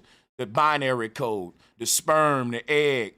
This is what this whole explosion, this Big Bang fractal code is. When the sperm landed on that egg, boom, and the pattern that it made was the human body right here. Kamikaze. That's why the whole concept of Big Bangism or life is an explosion and all that shit. But yeah, so that's all I wanted to tie into it. We can keep going with this knowledge for a little while longer. This is good stuff, man. Yes, sir. Because what she said about the first words a baby breathe is inside, and that bubble, yo, that was trippy. I didn't know that part. And breaking the water, that is deep. It made me think about the MGM line roaring through that empty mirror frame. Broken waters, broken mirror. Know what I'm saying? Yeah. Exactly. The firmament, the waters being broken by God, the hovering over the waters of the deep, all that crazy shit. Yep, absolutely. That's the image I wanted to put up when she was billing that. That's what I was looking for. That's probably something she probably would have wanted to touch on or something, but yeah, to the sisters out there.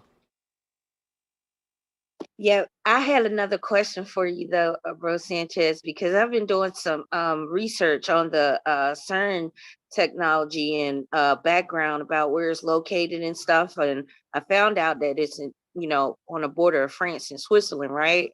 But I wanted to know if you can touch on the CERN technology being used to accelerate, like for acceleration and deceleration of protons and electrons and ions, and how they're manipulating these particles, and what type of effect that would have on us. Yeah, they saying that they're accelerating two particles to a certain speed, then they're gonna smash them together, and when they smash them together, it's able to find new particles that's gonna get us closer to recreating the Big Bang and seeing the early phases of the universe. And see what this is this is what the yin yang was. Those two, you got the black dot, the white dot, that's like the sun and moon. These two particles that they're accelerating are creating tornado winds. Like when you make a tornado, you got one wind that's hot, one wind that's cold, one going clockwise, one going counterclockwise. That's called a law of polarity, and then it'll form a tornado, or basically what this is right here. This is what it looked like, and that'll tie into the woman as well. And then, but thing is this though, what this big circle is, if you could think like you got a sun and a moon, this is like them recreating a circle of the earth, right? This is what's going on in that circle.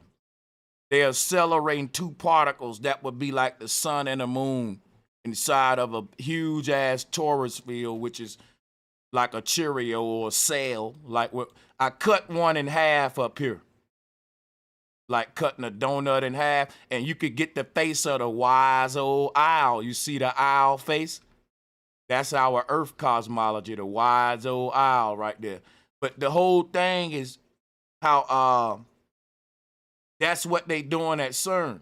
You know, these two particles, like them simulating how the sun and the moon would be in a circuit on the Earth. And what the sun and the moon is doing, though, is opening up a portal right here, a sky vault. See that?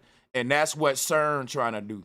It's trying to get these things accelerated to a certain, like the faster that the winds of that tornado is going, the deeper it'll touch down, like a hurricane in the ocean.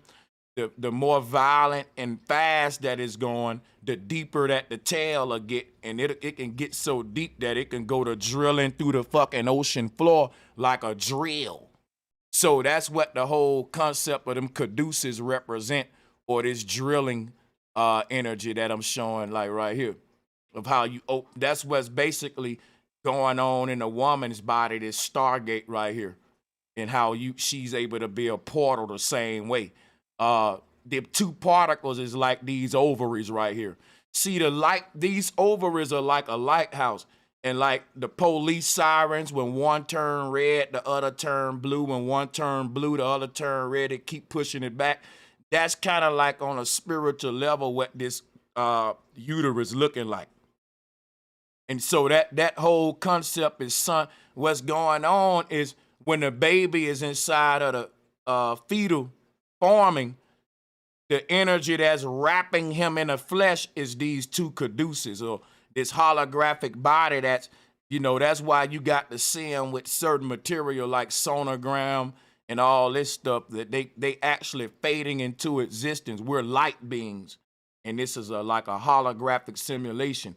But just to make a long story short, y'all, this is what CERN doing. It's trying to simulate what's going on at the North Pole, which is to open up a sky vault by stirring up the ether. That's why the word CERN is the word churn, which is also turn.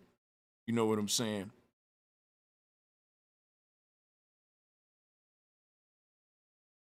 Salutes to everybody on the panel and in the chat, man.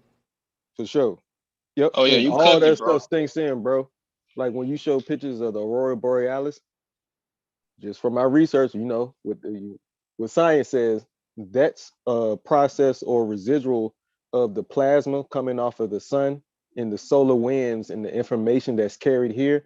That's a literal residual effect of our sun, which is the Aurora Borealis. And so I just tie everything into what I've been learning. The Son of God, SUN or SON, the cycles that goes on inside our anatomy is related to astronomy. And that caduceus is literally how they say the actual, because it's an elevator. The energy that is the Christos, that fluid, the Kundalini, right, which helps it go up and down.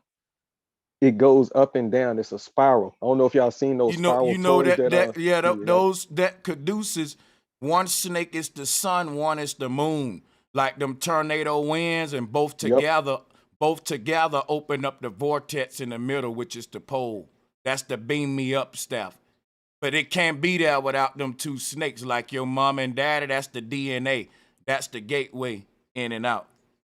We need both of them, exactly. And literally, that's why I said that it ain't really the sun, it's the sin, which is the centralizing energy, to be centered. The central nervous. They turned it into they turned it into like sun worship, but it was North Pole centralized worship. But you got it, dude. And facts, no, you good. And they literally knew the technology that actually turns light into our physical being. They wrote it down, they know it, but we consider it esoteric or religion now. But literally it's a blueprint of our anatomy and how it was created and where this sparks from. But yeah, y'all got it. You already know. Yeah, when you look at them two snakes wrapped around the pole, check this out, right? You see the sun and moon going around that central axis? See there? Now look, this translates to 2 balls and a cane, which is the phallus, the male phallus. Guess what else it translates to? The uterus too, because the woman got the same thing, but hers on the inside, not the out. You see there, the 2-ball cane of Freemasonry. This is the symbolism they hide, y'all. It's all sex magic, and how the gateways into the universe is actually the shape of the universe. We even said it earlier, fractal code. Yep. Come on now. Yes, sir. The 2-ball and Jew-ball came. Yep. One over the music and entertainment, the other one over tools and handcrafting. Yeah, man, this shit, like, it really gets deep. Literally. When we figure out what the elites really want, why they do the so-called rituals they do for adrenochrome, where they say they get it from, is literally tapping into the Christos, that Kundalini energy, that literally within your birth, like the sun, right? I'm a Gemini because of what the sun was, but each, throughout the 28 days, the moon goes through all 12 of those zodiacs. Supposedly, there's a seed planted in the solar plexus of light, a light seed, right? Of information that's from the source. When we allow that to go through its full course and touch all the vagus nervous systems, that connects from the brainstem, the brain pineal, all the way through the butt bone, and allow it to raise back up, it opens up different neural pathways that weren't open before, and we become so-called Christ conscious. When that happens over and over again throughout the month, every year by year, we become what we consider to be like those Marvel superheroes, in my opinion. That's just me thinking outside the box. But yeah, Hey, salutes food to that, intake and man. sustenance. Yeah, that calcifies the peak pineal, so we can't transcend here like we're supposed to be, because we're true God bodies. But yeah, y'all got it. Yeah, I'm glad that the sister brought up what's going on in the womb and stuff, because that's sonoluminescence, like what they talking about, the star in a jar and shit like that. If you think about that shit, they said like when the sperm hit the egg, it forms this bright light that's equivalent to like Polaris and shit like that. And to me, that's what they calling the Star of Bethlehem, the light of conception. And the wise man was the only one that can see it, because they weren't looking up into the sky. They was looking in between the legs of a woman, and they was watching the Christ star, and they said, yep, you just can see you about to have a baby. I'm telling you what was good. Yeah, the sister want to take it. Go ahead. Yeah, she was on point. Yeah, that's right. That's right. You're on point, bro, Sanchez. And I think that they try to move us away from the natural way of seeing these sort of things, by applying like so much, technology, and what I'm saying, like they're trying to move our thought process from the natural way of creating, is what I'm thinking. And Yeah. how it, and how we know how life is happens and things like that. They don't even want you talking about the man and the woman being the ones that how creation started. They say what the Father, the Son, and the Holy Spirit. I guess the woman is supposed to be the Holy Spirit.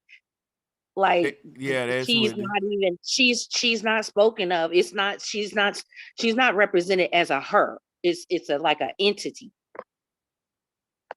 And that's the main thing that kind of turned me off, which is why I got I have the type of knowledge I have now, even being raised Christian still, Christ conscious, Christ believing.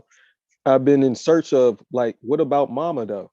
Cause mama seen, mamas do the most for the oldest. So it's like, ain't no mamas, ain't no mama talk, ain't no mother goddess talk. It's all father, father, father in that book, right? So I've been searching real deep for it, and now that's why I'm here. Cause on this panel we find the truth, the whole truth, and nothing but it. But yeah, peace and power to everybody. And the crazy Yeah. thing about it, when you look at this, what's that building they got? It looked like a big golf ball. This Walt Disney. Is it one of them? It looked like this egg right here. that building. Damn it, we see it on all that. Damn, it's a big company too. It's a famous building. Hold on. When I show it, y'all gonna be like, yeah, nigga, we know. Oh, yeah, nigga. But it's I think it's Universal Studios. Oh, One that's of Disney. those. Yeah, that's Oh, Disney, yeah. that Disney building, right? That's It's made like this. Epcot. Yeah. I'm telling you, like, man. Epcot Center. Yeah, that's what I'm saying. Like, I'm telling y'all, this concept right here, yo, of how they got that ball like that. That's what the fucking, look at the pattern in it, man. Let me show you what they mimicking real quick. Look at this. You see the pattern on the torus field? That's what they mimicking right here. This whole tetragrammaton, this macabre. Look, when our body entered this energy field, that was when the sperm entered the egg. That's when I said it was a movie that showed that we never was born. We mutants. That's why they talk about X-Men, the people born on planet X. That's the Earth. We're mutants mean our whole growing up process ain't really growing the way we think it. Really, we still a sperm stuck in an egg. This whole jail that captured us, that's when you see Neo in the Matrix inside of the jelly bag and all that. Like galaxy is jealousy, or jealousy, no bullshit. Like the jail, all these galaxies are pink and this shit like this. The whole thing I'm telling you is like the jail that they got in all these movies when they be in the incubators, when the baby come out of the fucking the pouch and shit. That's what I'm telling you. Like a lot of ancestors was saying this whole serpent that's in the spinal cord that gotta get out, it's the sperm that got stuck in the egg. When he got stuck in the egg is like a gateway into the earth. And guess what he's doing? This is like you plugging you basically are a serpent, man. And they telling you that the serpent is a sperm, right? But really the ancestors was saying that the Nagini or the spiral, the spirit is the true self. That Kundalini, that's the spirit version of you, the sperm. It never ever was born into a human. They saying just like the Matrix, when you see Neo sleep in the pod, you're a sperm that still sleep in the egg. We're the black hole at the middle of a Milky Way galaxy, and our whole life experience is the soul sleeping as it landed in the mama is like an incubator on a macro level. But as you dream, what happens is just like in the Matrix, when Neo fell asleep in the pod, his life started in the Matrix as a childbirth, but his childbirth is fake. Energy can't have a beginning point. Energy can't have a beginning or ending. So what birth was your energy transitioning into what we call in this whole matrix. Why is the root word of it is ma? Why do they say that Mother Earth is building like a mothership or this motherboard that's harvesting us? But guess what? It's to grow you. This earth is growing us. When they showed you the bull, they saying we're like gems that's put in the furnace, and that this test is to make us come out mature gold. So this is like a baby in the belly of the mama, and he can't come out till he ready to explore the world on his own, or you see what I'm saying? So like the whole thing about this image I'm showing now, think about that. Like if the sperm was never born into a human, it fell asleep in the egg and started dreaming of a fucking birth. And then when it dies, it's gonna wake up and come out of the egg, and they calling that a ghost swimming away, a ghost leaving the earth. But this white little swimmer is the ghost of sperm. It's the macro, it's the you in between. You're gonna realize when we unplug from this world that that's what your sperm is. It's a wire that's linking your infinite consciousness into a simulation. This sperm is just a fucking end of one wire that's allowing your consciousness to have a tethering line into the simulation like everybody else. But when they say they pull, when you rip they ripping this line up out of the fucking simulation, and that's when we're gonna see what the outside of this world is, because there's another layer behind this egg. They even teach you that. The women will tell you that the egg got all of these layers around it, and different fluids and shit, creating like a damn atmosphere. So when they telling you that we trying to go live on the moon, I think that in the Bible, when it's talk about this great whore Babylon, that this is literally the metaverse, the new simulation that they making to give birth to us in a new universe. This goddess of Babylon was like Ishtar, Lilith. She's aiding the beast in Revelation. And that's the whole, if you look at the CERN portal, man, I can't cap. When you look at this CERN machine, these folks in the reverse engineered a big vagina. That's why it's linked to the goddess, the Shiva goddess. This a big vagina right here. Now they study in the womb, they study in childbirth, and now they know how to open up a stargate, which is what's happening in the woman body. So this, look at this like a big, pink vagina. And then what'll be on the other side will be us entering. Like when you look at this whole stargate concept they showing, it'll show you how these waters look like a fucking egg. Like, let me show you something real quick. Look at this shit. This your mama, this like a trampoline. Now, I hate to say this, but the root word of trampoline is tramp, and this was all about the whore Babylon. But check it out. It's because all of the men could enter her. It's showing how all souls can enter the beast, Moloch, the earth simulation. The great whore is where, that's why she wear the 7 spikes, the Statue of Liberty, and they paint her blue because of these waters. Now, these waters, if you look at the pattern on them, you can see what the egg is making. If you look at the ocean from an airplane, yeah, this is what we're in. So once we zoom out of this thing, we will look at this whole earth from above like a big ass blue, like this, with all the continents in the middle of it. But we'll been left the thing. And that's when we'll be wearing that. This is what's called wearing a clown collar. This is why the MGM lying, right? Why he's in the middle. The sister said something, right?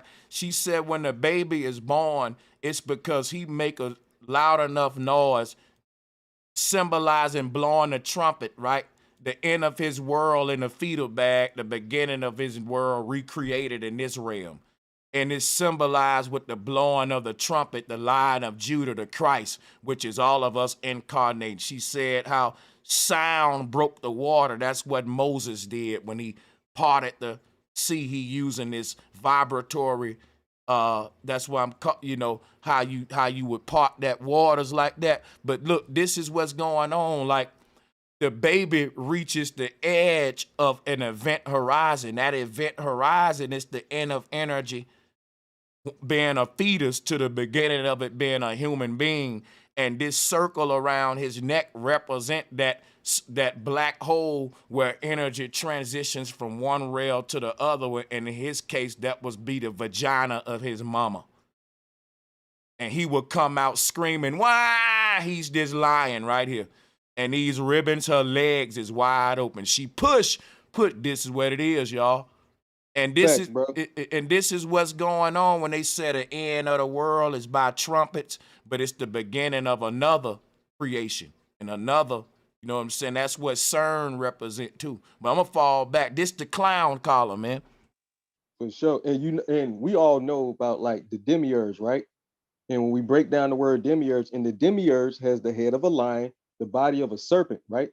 But I don't know if, of course we know, but just for everybody, serpents aren't snakes. Serpents have legs. And that's why the demiurge, whenever we look up the demiurge, it's the head of a lion, kind of like a lion human head, but it's always on a snake, serpent.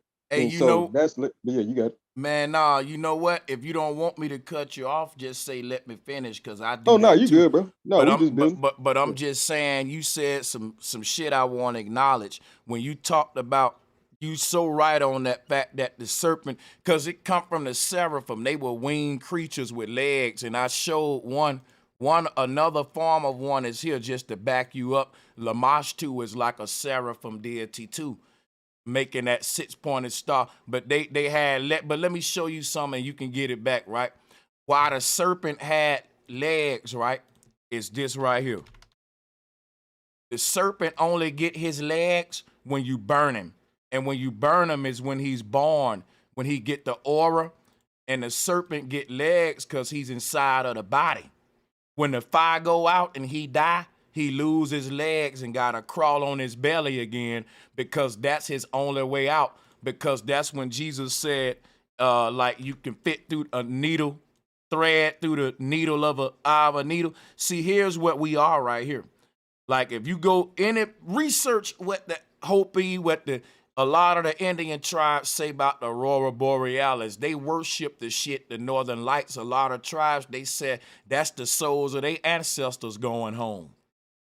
If you look at the hospital machine today, it'll show you this wiggly line like for life, and when it leave, this is where it goes, is what I'm saying. But look, this is when the serpent leave the body. Like this concept so crazy, you may think this a reach, right? But the way that these light rays, if you ever go to the Northern Lights and watch it, they move like conscious beings, like snakes. Really, like it ain't normal light, bro. You know what I'm saying? No, it's not. It's alive. They swim like Sanchez, oh yeah. my God, I gotta say this. You know what this remind me of? Okay, so now I'm thinking about the serpent when they talk about the serpent convincing Eve to eat of the apple, but I'm thinking Adam and Eve is like Adam, Atom, and Eve was evolution. And then also Oh to shit. eat of the apple, the serpent, when he convinced Eve to eat of the apple, he convinced her. Okay, so the serpent entering the blood, the egg is like a blood clot, like it's red. It's got to be like an apple, and the Mm-hmm. serpent went into that. That's you. Yes, well, let me drop a bomb, man. This sister know what she talking about. Let me show y'all what's going on. If you look at Adam and Eve, she see what's happening, man, is it's crazy to see her making these connections in real time because it's confirming shit that think about this. We get this right here. Now, Adam and Eve bit the same apple. It ain't like he had one and she had one. And when you think about that, it'll show you the secrets of this hyperboloid right here. Because look, in order for you to create this image right here, one side gotta be bitten and the other one got to be bitten. Like if you look at, watch this. Let's say I share an apple with my girl. She eat one side, I eat one side. Like Adam and Eve did, we're gonna make an hourglass that creates time. This what they made. This Adam and Eve is the mama and daddy, sun and moon, the cosmic mama and daddy that's biting into this plate. And because of that, this simulation gonna stay alive long as we keep eating of this fruit. And that she's spot on because this turns into the kundalini on the spinal cord with the torus field around. That's exactly what we're seeing here. So this took place in Eden, which was a higher realm than the earth. This was talking about from this world, a macro world. Adam and Eve represent the creation of the simulation, like you said, evolution, because the evolution of the soul was the body. And if the soul can live inside of this evolved version of itself, then the body is the mother of the soul. It's housing the soul, which is Eve. You see, and they're constantly trying to put the soul, and that's why I'm telling you, like, I don't think this reality we in is authentic. I think it's a fucking ancient design of the pharaohs and Babylonian kings. I think they probably recreated a simulation 7 times, and that's how we get these 7 different simulations layered, and we gotta get born out of each one of them, because I think we literally got trapped, because this what the Babel Tower is. You know what I'm saying? So like I said, if you look at what's going on down here, this is what the egg is got layers to it. So the sperm got to pull his head. You know when a roach or rat get caught on a sticky trap and it's trying its best to fucking wiggle out? Yeah, that's what the sperm never was born. When the sperm see, the sperm is what they call in the ghost.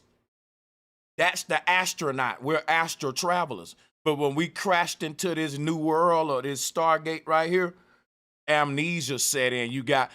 Like if somebody punch you and you become a vegetable and you just start dreaming, that dream is this life. Now, when we wake up, because we was knocked out of our true body into this avatar, then we'll wake back up out of that coma and be back in this higher realm.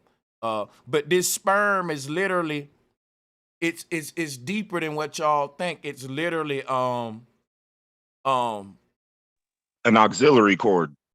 You can look at it that way, exactly. Like, this is what we really are. Like, this is what the ghost is, the Nagini is.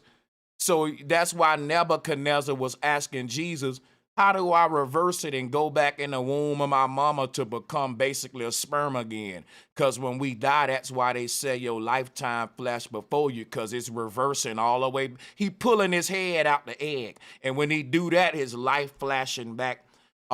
And then all the way back to when you was a baby, all the way back then you was a sperm. And guess what? When you turn into a sperm again to pull your head out this egg, the moment your life is rewinding back to you turn into a sperm again, that's when you gonna remember what you did to get in this world as a sperm being, as a Nagini.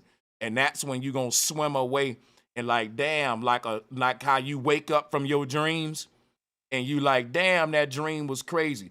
This streak of green light is what the ancestors call a Nagini, or an awakened soul, or a genie that's leaving the lamp now. It don't gotta fulfill the wishes of the one that called him no more. Because this earth is a big genie lamp, and it's really using the humans here for its own will. We don't know how much of our will is ours and versus the simulation. That's what Neo was trying to say. So the more we pull out or come out of her, not come out of him. See what I'm saying? That's what the Bible. See, that's what I'm saying. So, but the crazy thing is, a lot of folks is like when they said a mama is the first teacher.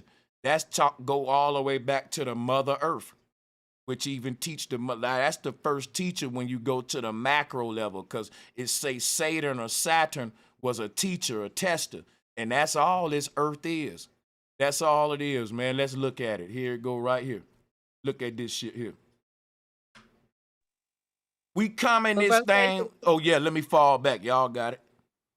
Oh, I was just gonna say, when they say that the mother is the first teacher, because I believe that, either the man or the woman can be the teacher. But I think that when they say the first teacher, it's because when the mother breastfeed, like, it's something in the colostrum fluid that nurtures the brain, that helps to, put that intelligence, that it builds something for it, like the memory. Yeah, It's like it triggers memory. And you know what? That's facts. And also, who taught the sperm how to swim to the egg? See, that the sperm knew some knowledge before it entered the mother. And that's what I'm talking about this whole concept of a Nagini. Now, all of us was a sperm cell. None of us, some of you can't even swim right now, but you was a good swimmer at one point. That's like a fish that's born out of the mother, but it already know how to swim. That's kind of the sperm coming out of the father, already knowing how to swim to that. But what my question is, like, knowledge is something that supersedes the mama and dad. It seems to be the central driving force of the universe, or you know what I'm saying, if you will. Facts. And let me say one thing about that, Caduceus. I think I'm pronouncing it right. On the bottom right, right? Mhm. When we were talking about, the Christos, that sacred fluid that goes up and down, like the double helix. Literally, the bottom 5 vertebrae is solid and fused together.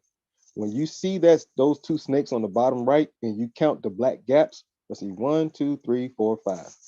I don't know if that's the official one, but literally that's what it is. And it is stored there in the sacral part, and we call it the sacred, whatever you want to call it, right? And it rises back out again, like those snakes are rising out, and you see the wings at the top. It flies all the way back up to the pineal gland, and this happens every single month for every human being. And But yeah, I got it. Just the whole thing about this whole knowledge is power shit, right? Power is what a caterpillar need to break out the cocoon, right? Now check how deep this is, right? Now the woman is like when you say like how the woman is the first teacher. Everybody get a teacher an apple on some Adam and Eve shit, but that's another story. But think about this, right? If knowledge is what allow a person to rebirth themselves and recreate themselves, it's doing what the woman would do. So it's kind of like this whole concept they had of sinking this mother goddess to the pineal gland as well, like I was showing y'all. So I kind of get why they say that too, but the sister definitely right. Like the father is a teacher because he's teaching you with, like, you're learning the masculine and the feminine. There's 2 sides to this shit. And you got to learn one from the masculine aspect, one from the feminine, the sun and moon. Yeah, it's a dichotomy. It's literally a division of the source. And that's another reason why I was bringing up the demiurge. The lion/serpent thing. It's a like demigods. It's not full.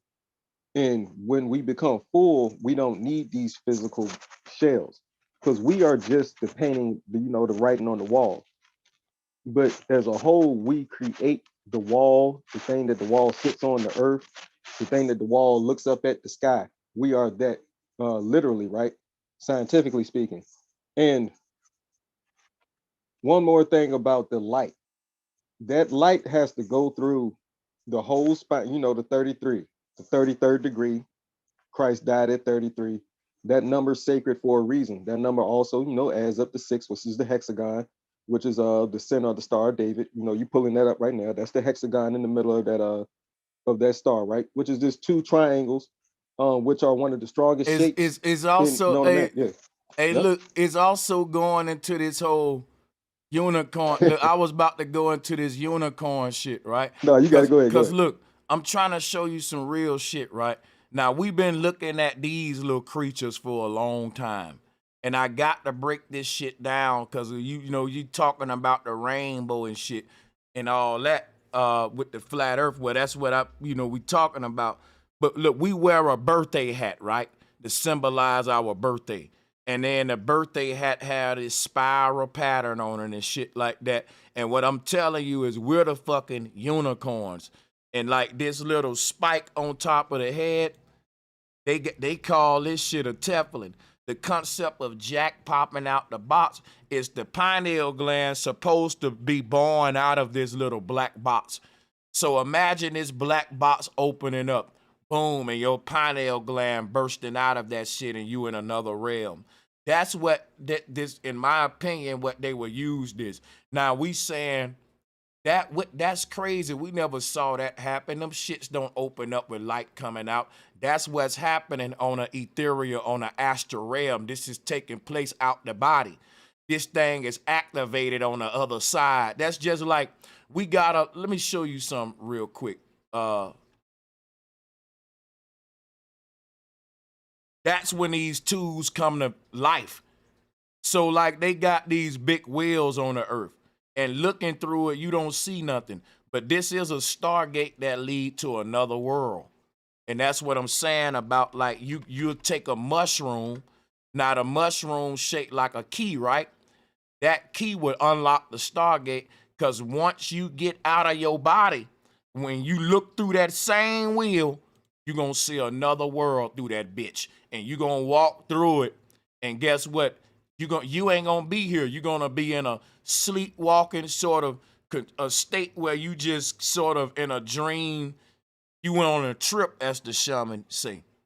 But this will literally be a portal out of here. But we may say, well, no, it's just for ritual purpose, because where it's the other side, they'll play dumb. But you gotta activate this shit on the other side out the body. A lot of these things they're activated by your own consciousness and are playing with it. So when you take the mushroom, then the other world is shown in the middle of this, and you can walk through it or not.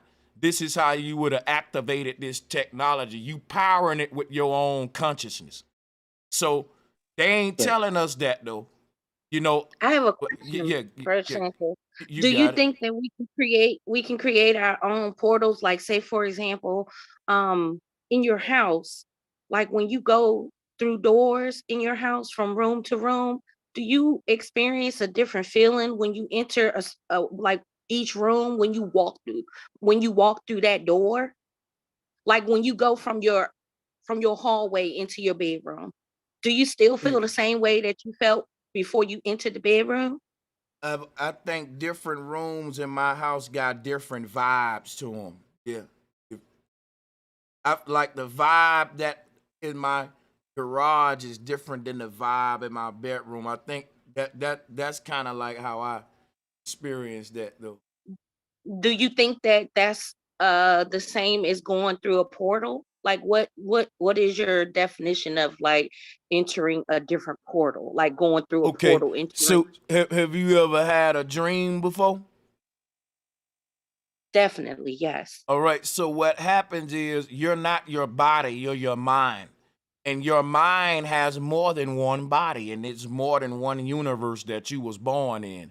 So when you're dreaming, we don't really have dreams from the point of birth. Like we don't born from a baby in our dream and grow up. The dream just start right in the middle, which you must have already was living out some kind of life. And like, think about it. In that dream, you got a whole nother history. If somebody come up to you in a dream and say, show me the house you grew up at, show me your birth certificate, tell me about your childhood memories, you got a whole nother set of memories in a whole nother parallel universe that's separate from the ones here.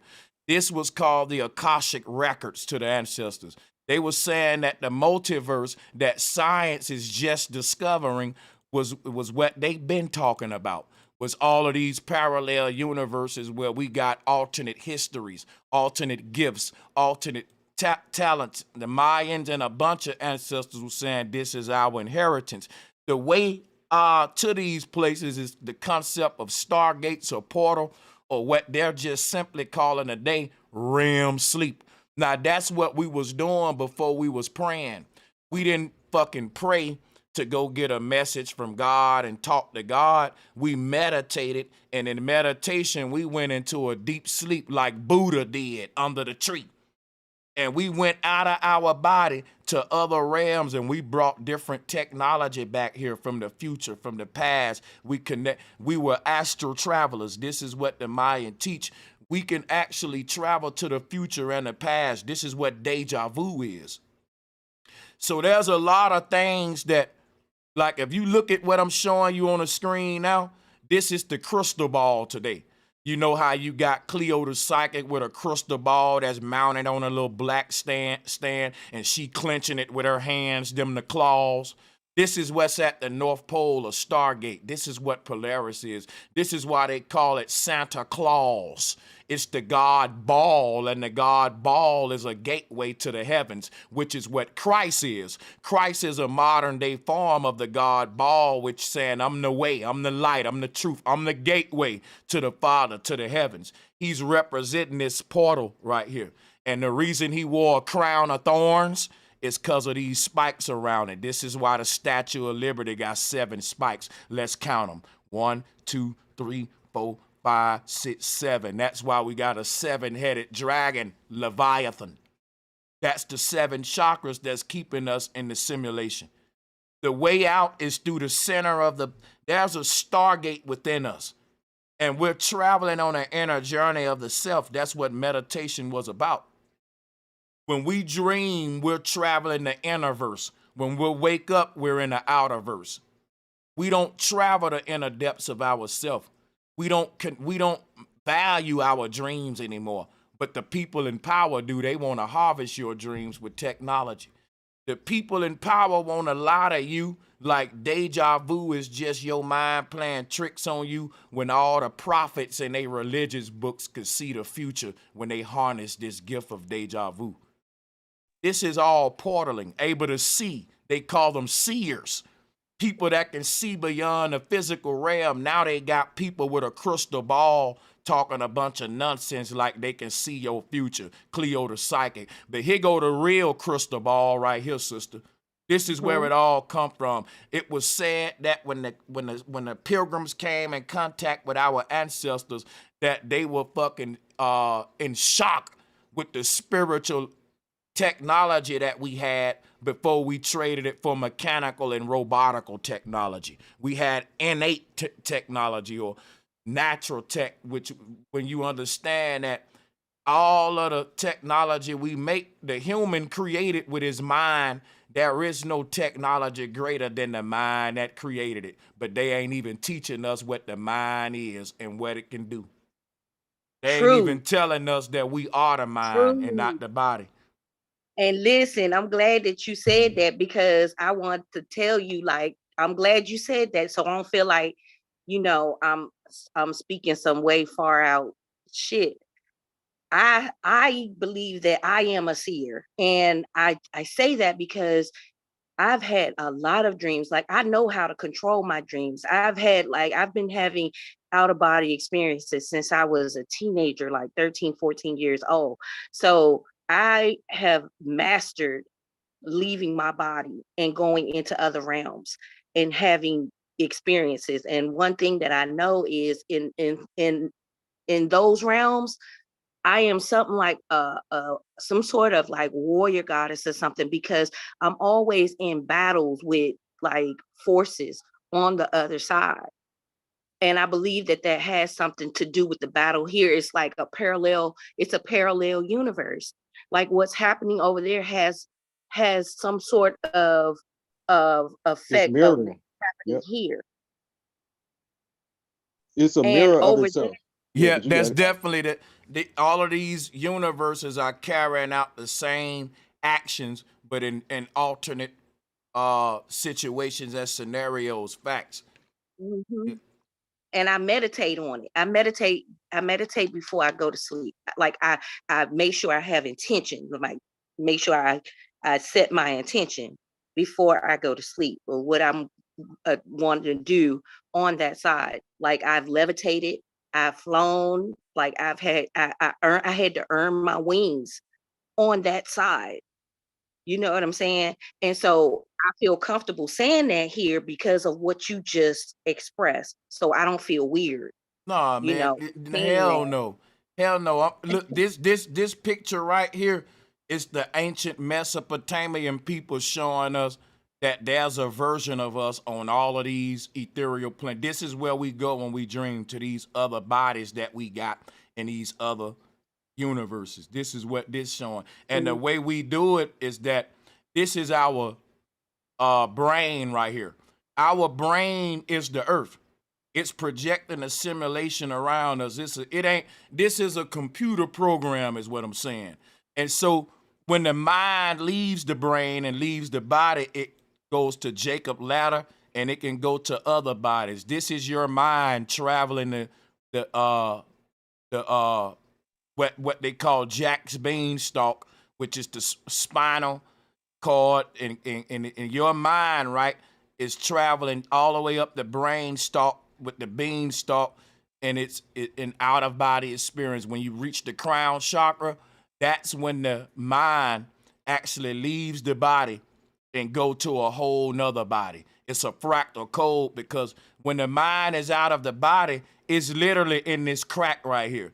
And then when it falls into, there's a game we play where we put the chips inside of a little slot, just like I'm showing. If you can think of your pineal gland going down this thing, and then once it get to a point where it loses all of its energy, like a rocket blast, it'll be on that'll be the realm you dreaming on. So you'll be, let's say you come up here, you'll say, man, I was in a universe where I was doing this and that. Then when you wake up, this portal open back up, and then you're sucked back out of that world, back down here into earth in your bed, telling us about your dream. But then when you dream again, you can go back to this world right here if you know how to, what you doing in the in-between. See, what's happening is we ain't conscious of the in-between part when we in the multiverse. But that's one of the gifts that we're gonna start. We're gonna start basically when you have a dream saying, man, I wish I could have that dream again. You basically saying, I wish I could remember how to get back to that place. Something has happened where we're not memorizing the map and the way back to these spots. But see, that's happening on a level to where that's what they call an awakening though. Like when we dream, we're literally ascending out of the body to these other realms. And when our consciousness land there, it finds itself in the body doing something else in another world, another history. And this can go on, y'all, for like, we don't know how big this is, how far this is going up. So we know there's a point where you make it out of this whole matrix and that you're no longer a human. You're like this, just a pure being of light. But this is what they call stripping through all the veils. And if you take the word lives and flip it around, it's veils.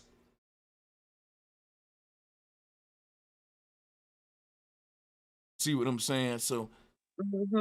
And then also, I wanted to say, I don't believe that, we can always go back to this, like the same dream that we were having, because just like here, we have a mission.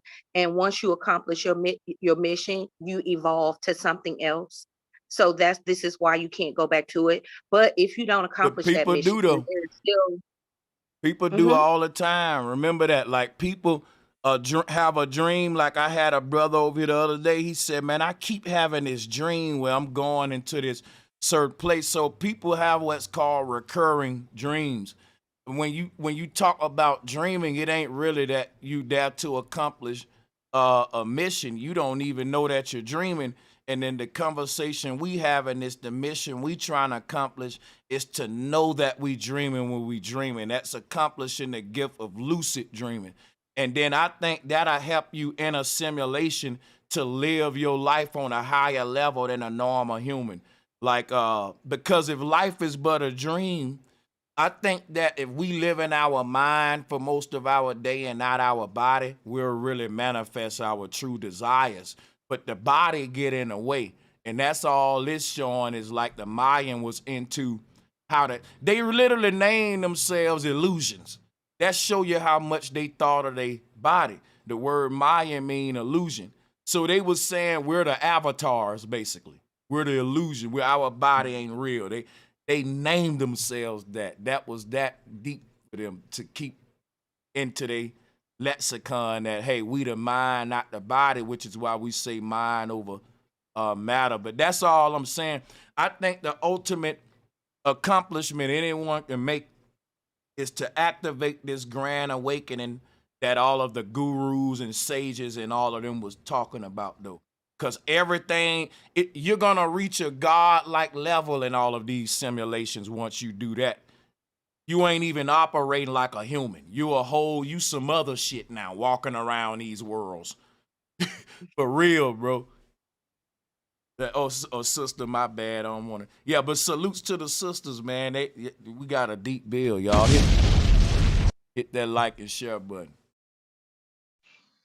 Oh, yeah, this is deep.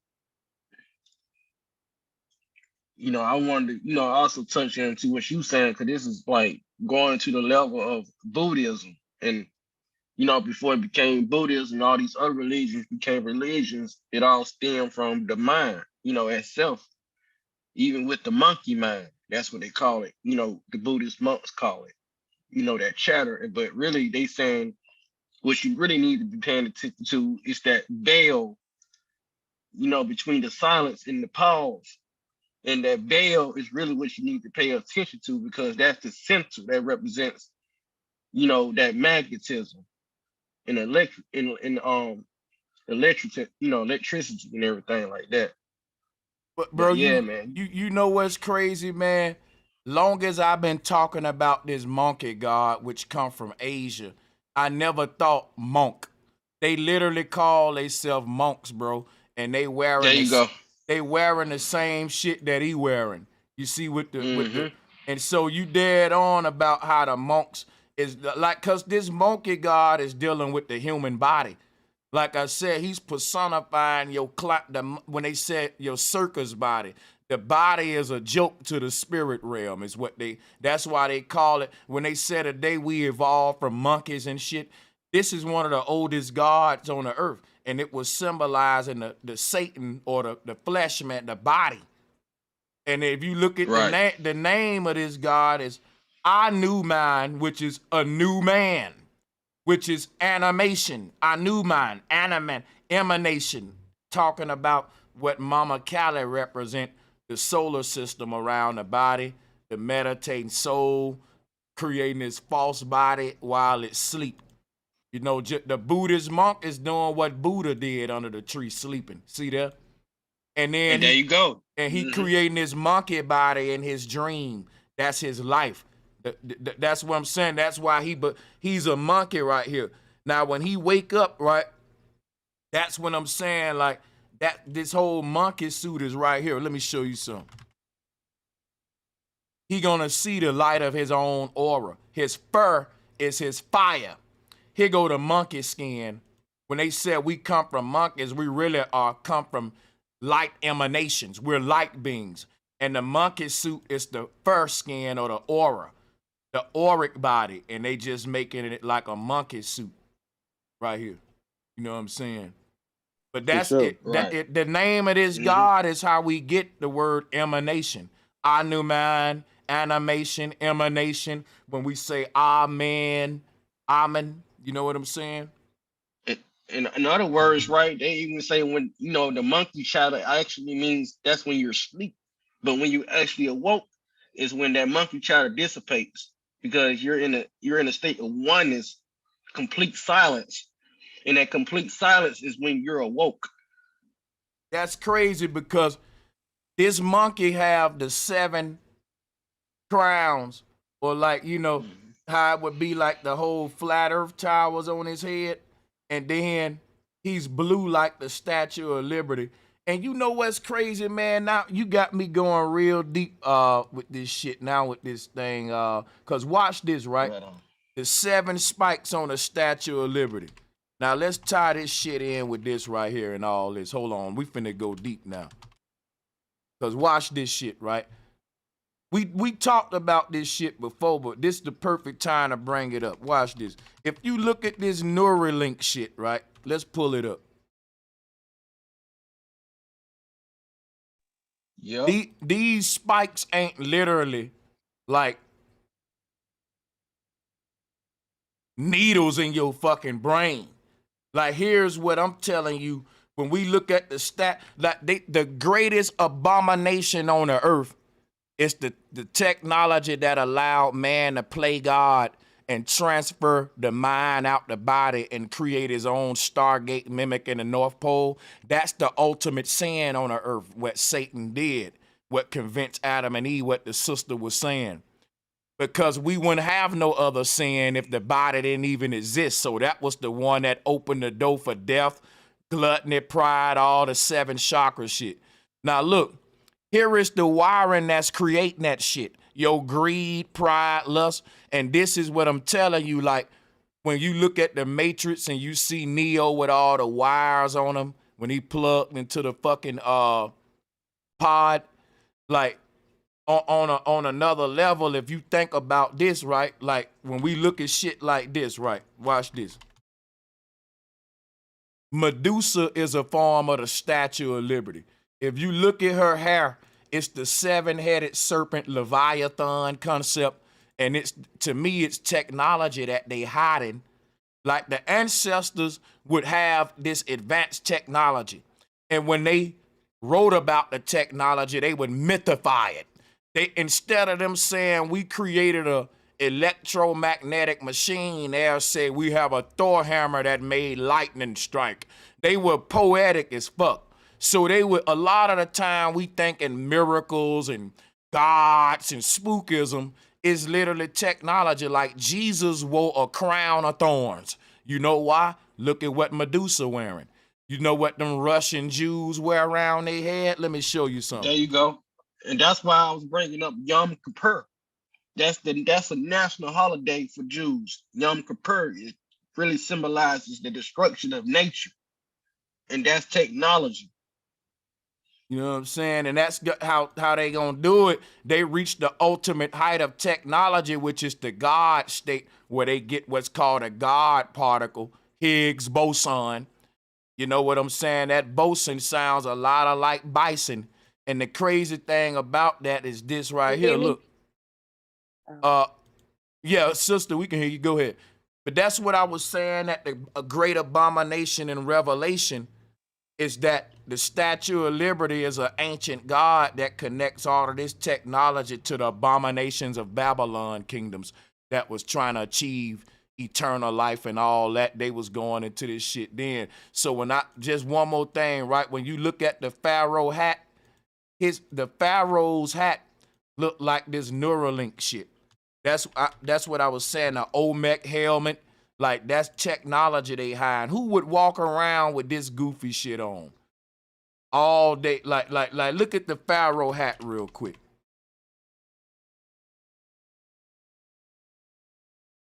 Now, he wore a hat. He had different styles, but the one you will see, the white long one that he wear, that's Aten. Matter of fact, Aten had the long one on. That's the Neuralink shit.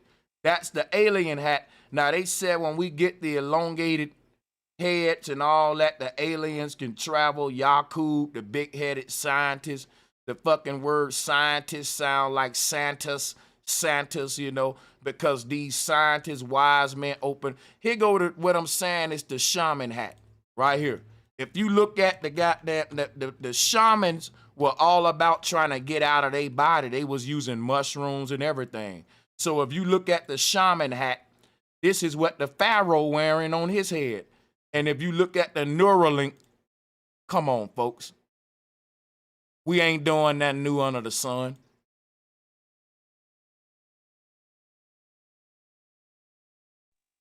So, Bro Sanchez, you know what this remind me of? These different hats or whatever, they kind of remind me of hairstyles. Like, for example, like the natives. Have you ever seen the natives? And they have the part down the middle and they have the two braids that come outside. And then also the Medusa picture that you showed, that remind me of a sister with sister locks. To me, that's see what I'm saying? See what I'm saying? See how all of these hairstyles even tied to the spiritual realm. See, they said whatever happened on a spiritual realm happens on a physical realm. So a lot of our hairstyles we do and every dress codes, like I said, the Russian Jews wear a ugly little ring around their head to symbolize the spiritual side. So yeah, once again, the sister cooking, yeah, all of these hairstyles come from the same symbolism. And these sisters, sisters don't even know why they doing that shit. Like, they braiding that hair and don't know that they making DNA. And it's like antennas, kind of like the old school buddy ear antennas on the TV, and you change the antennas, it picks up different frequencies, you know, and it's just like, you know, the hair, you know. Hey, bro, can you go back to that Peruvian, Tibetan little skull cap, the colorful one? Yeah, there you go. If you look up one of the any psychedelic type picture, it's going to be like hella colors coming from the top crown. Like, all psychedelic pictures got it on the top of their head. And so when you show them little dots, the little head scanner shit, then it would be like a bunch of colors and stuff. Like on the computer joint. But I have a I have a project for y'all to do. It's a fun project. I did this some years ago when my niece was like in, element like kindergarten, and she was asleep. She was balled up in a fetal position on the couch. And so I just decided to take my digital camera, because I read about this, that you can take a digital camera and you could take a picture of someone and you could see their aura in the picture, or their aura around them. And I took a digital picture of her and I could see like this orange, yellowish kind of glow around her body in the picture. I don't know if you can get the same effect with any type of camera, like your phone camera, but I know that you can get this effect if you use like a digital camera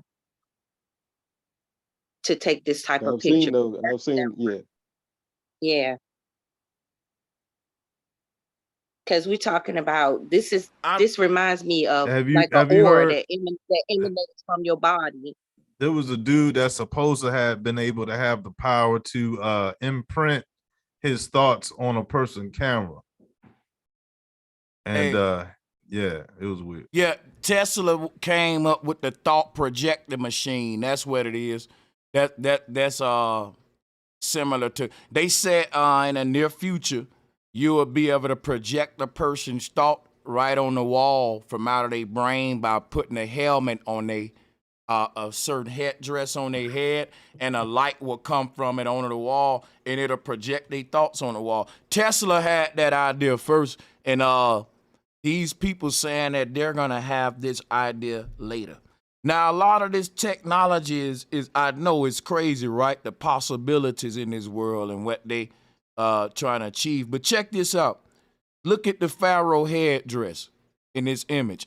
If you look at the pharaoh's two wings on the side, that's why they got that winged helmet of Mercury. You know, y'all all saw this before. This one here. Now watch this, y'all. What we gotta realize is that the reason they got wings on this shit is because it's talking about the Viking is a mythological creature that's representing a fucking out-of-body flight or rocket man. Like when we see shit like this. Like this headdress is directly related to what the pharaoh got on. Look at the pharaoh and look at the Viking helmet.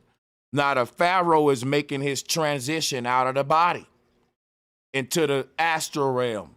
And look at the helmet that he making, that he wearing. You know why the pharaoh wearing that? Because the pharaoh don't die here sin. The pharaoh cheated death.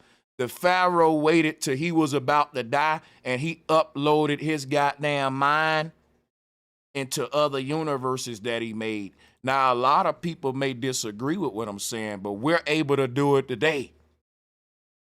We're able to do it in our near future. We tapping into this technology. Where did we learn it from? I think they reverse engineering the immortality technology of ancient Egypt, y'all. They've been copying off Egypt the whole time. They really rebuilt Egypt over here in America. Moses learned the knowledge of the Pharaoh and of the Egyptian, and he learned how to cheat death. These are ascendant gods that are still living among us, resurrecting that same technology every 7,000 years, resetting time, chronos. And a lot of people will tell you that the 7 Babylonian kings never died. They recreated their kingdoms in the heavens, like what Christ was saying. That's the cloud space, the metaverses. This ain't nothing new. If you flip the word meta around, you get Atum. Guess who is Atum? Atum is the pharaoh that was trying to cheat death. When you go back to ancient Egypt and look up who Aten is, let me show you who Aten is.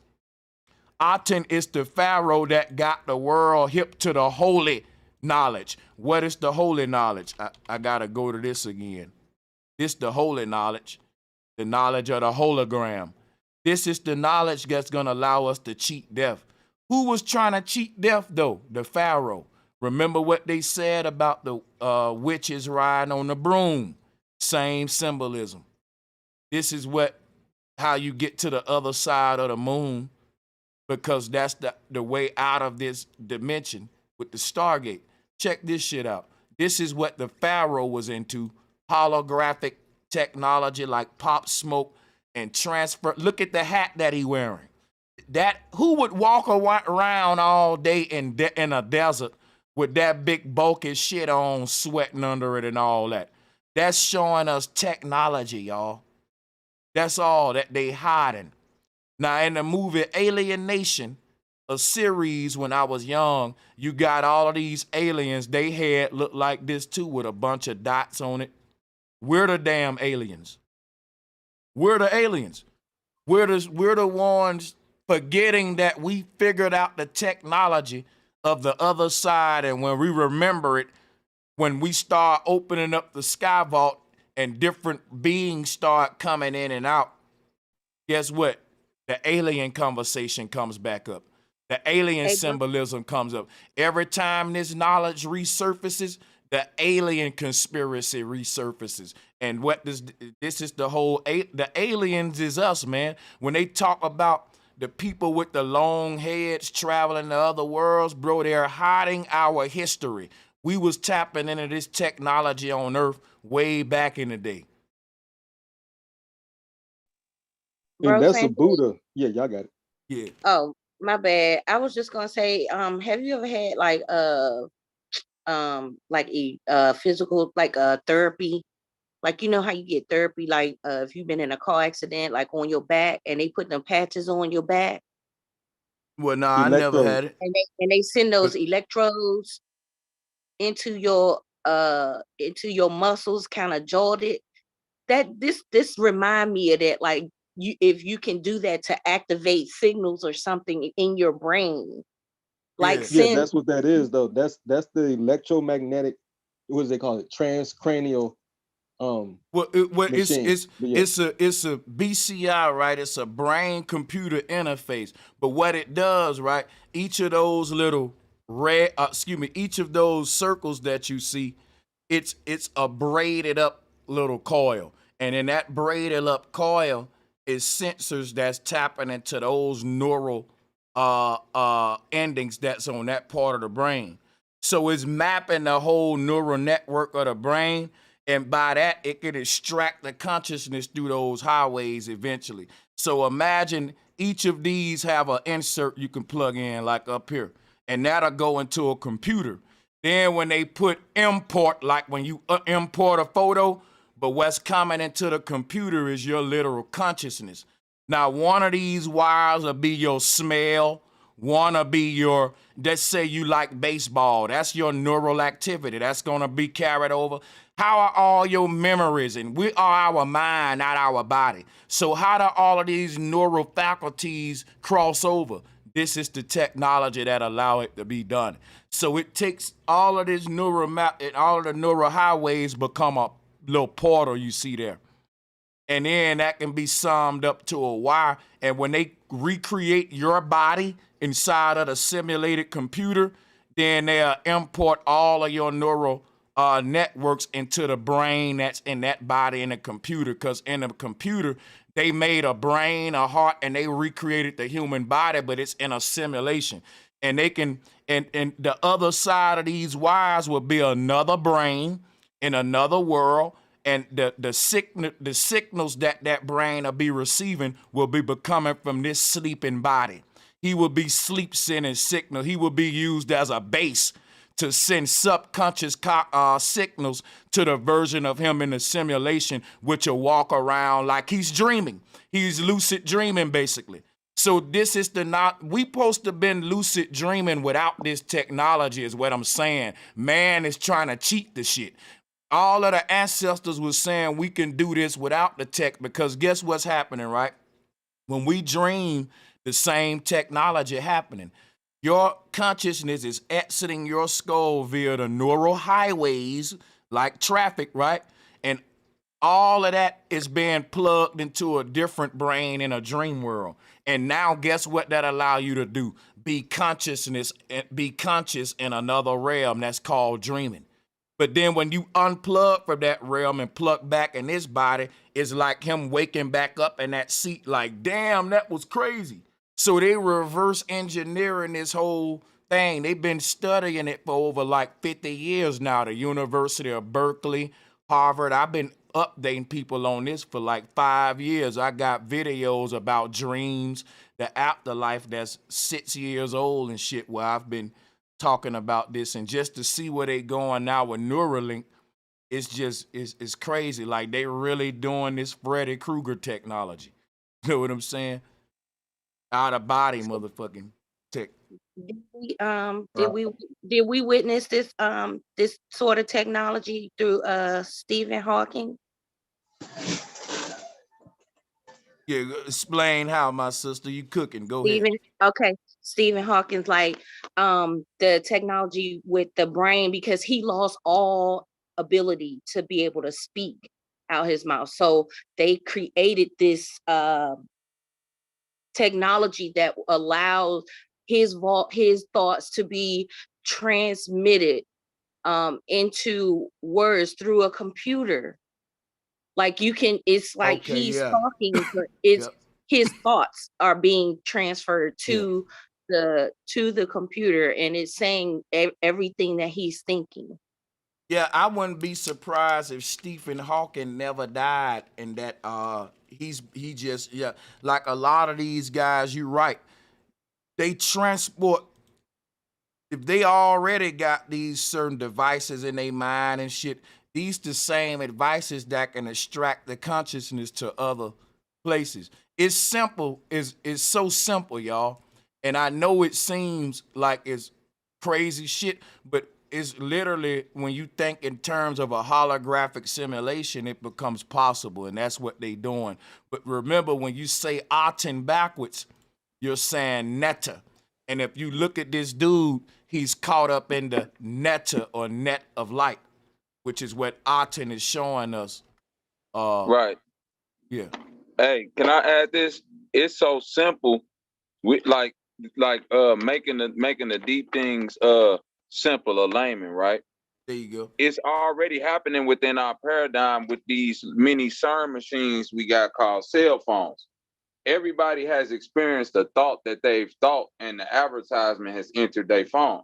You know what I'm saying? Everybody has experienced putting your phone across the room and you feel the ring in your pocket, but it's not nowhere on you. You see what I'm saying? So it's like they've already achieved that in real time, where they can map your mind and take what's in your conscious and project it into thought, because we've all thought thoughts that have popped up on these devices and, sat there in amazement like, wow, I was just thinking about that. Now they showing it to me. Yeah, nigga, because they showing you what they could do. Mm-hmm. You ever heard of somebody? Right. They have your whole playlist by now. You ever heard of somebody getting a brain scan, and they say, here is the map of his brain activity? That the kind of technology to be able to scan our neurons and create a map of it is something that's old. That's what I was saying. Yeah, I know. Yeah, and they can do it from long distance. Like you said, right? CERN ain't really can be compared to a cell phone per se. Like them controlling your actions and looking at what you type online and all that is called machine learning. And they're gonna get the machine to learn who you are. But what they want to be able to do is scan everyone's facial muscles, scan your brain activity. See, once these the scanning technology is the type of, as the laser technology improve, they can scan deeper and deeper into the layers of information. It's the information But that's war. what I was saying about So, the phone. That hold on 1 second. I'll let you go. I heard what you're saying. That's why I was telling you I wouldn't compare it to a CERN. CERN is them trying to open up a Stargate. Now the phone is them trying to get you to go buy the next pair of joints, and because they know you type something in. They want to learn what you are so AI can market to you better and keep you, the whole next thing of marketing ain't gonna be commercials and shit. We already at it. You right, it's on your phone. My phone, because I order off Amazon a lot, I'm now getting when they say, look, sign up and we're gonna tell you when a deal comes. That's gonna go into some totally, in the future, man, is that you think they helping you out with a deal. They learning what products you like, how often you buy them, teaching it to the computer. They got humans that study our consumer behavior and our purchases and actions, desires and wants to be able to market to us better. But the humans can't do that better than the AI. So everything finna be replaced by AI, even your fucking marketing campaign, everything, because the AI can learn us better. But when it come to CERN is the technology that's gonna allow them to basically open up the portal to create the technology that can get humans going in and out of their body. In order for us to go in and out of our body, a portal has to be open. That's what CERN is about doing when they said they try to pierce through the time to see the early history of the Big Bang, this Higgs boson. And also we can talk about this Higgs boson, Bobby, because I know you on that nerd shit. The Higgs boson particle, how it's not a particle for real. A lot of folks it's think a wavelength. It's a piece of light. Now, I think what I was saying about the cell phone. Now, I agree with you. Like, but I was saying like a miniature version of the CERN, like, you know, the electromagnetic, because like to open a portal, you need extreme electromagnetic energy. You know what I'm saying? And the cell phone is operating at low voltage electromagnetic energy. Now, we do type in things on a cell phone to program it, but it is times where we got unexplained phenomenon where a thought can enter your brain and then be projected on this thing, like something that you might have never typed before. You know what I'm saying? Yeah. And everybody has experienced these things. So, there you go. And it's like with the cell phone, it basically, you know, and it's just my theory. I believe it's like you know, they got facial recognition. It's doing all the things that we saying CERN is doing, but no, it's kind of like no. We're not saying CERN doing facial recognition and stuff at all. That's what I was saying. Well, I'm saying like the miniature thing, that like the small part that's feeding the whole. Yeah, CERN ain't doing facial recognition though. Nah. No, I get what you're saying. CERN is a electromagnetic that's looking to tear a hole, a portal through space-time fabric, or however that is. You know what I'm saying? Through extreme electromagnetism. You know what I'm saying? Charging up particles in order to, you know what I'm saying, see what that electromagnetic energy will do to the space in between it. And what I'm saying on a miniature level, that's happening with the phone, and it's shooting all this information, this data is being collected and going back to where? You see what I'm saying? We would like to think we know the you know what? I'm just struggling to connect the two, but eventually my slow butter catch up with you, Bobby. Yeah, I'm just saying that the cell phone is a data collector and for the CERN, because we saying we gonna get put in the CERN, right? Like people saying CERN is gonna be the new paradigm where CERN, they let me show you let me show you what CERN is. CERN is basically one of these right here. Now, when you go to stirring up this water right here, you make a hurricane in the middle. And if you keep stirring fast enough, right, you can pierce through the waters that's blocking our reality from the other reality. CERN is a wheel that they turning to create a ethereal hurricane, and the acceleration in that circle that they got, that's the size of like 3 continents, right? It's what they trying to do is accelerate these things to what happens. They'll stop powering CERN for like 10 years. Then they'll say we powering back up the collider, because guess what? They got a chart. They got, like, your cell phone may take a few hours to charge. The longer they charge this thing, when they power it up and accelerate it, the stronger it'll be. But the problem that they got, in order for them to pierce through the other side, they will have to pause this thing for infinity. And that's a damn, like a conundrum, a paradox that works, because the energy to get from our realm to the other side, the energy of breaking the ether is the knowledge of infinity. And this is how they gonna crack through. But are they gonna crack the infinity code? They're trying in our time. It's 7 layers. The Bible said they're gonna pierce through 7 layers, and every time they break through one, it's gonna be cataclysms on the earth, the 7 seals in Revelation. Now, guess what, y'all? This is a big witch pot, and they stirring up the brew. Who doing it? The Hebrews, the dudes in the pilgrim hats.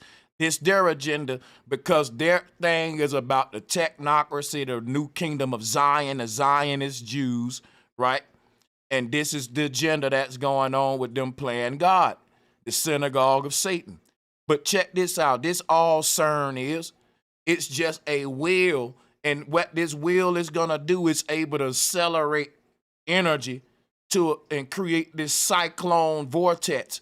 And the stronger the acceleration, the deeper the tail of the tornado, the further we're piercing through to the other side. So that's what they trying to, that's all CERN is, man. It ain't nothing really. Folks, it ain't complicated. Yeah, that's it. Facts. And you know, Yeah. No, you got it, Queen. You got it. oh, you know how I believe that that's true, and I don't know if this is, you know, in relation to that, but or has anything to do with that. But have you ever heard like a really high pitched sound in your ears? Yup. Like a dog whistle.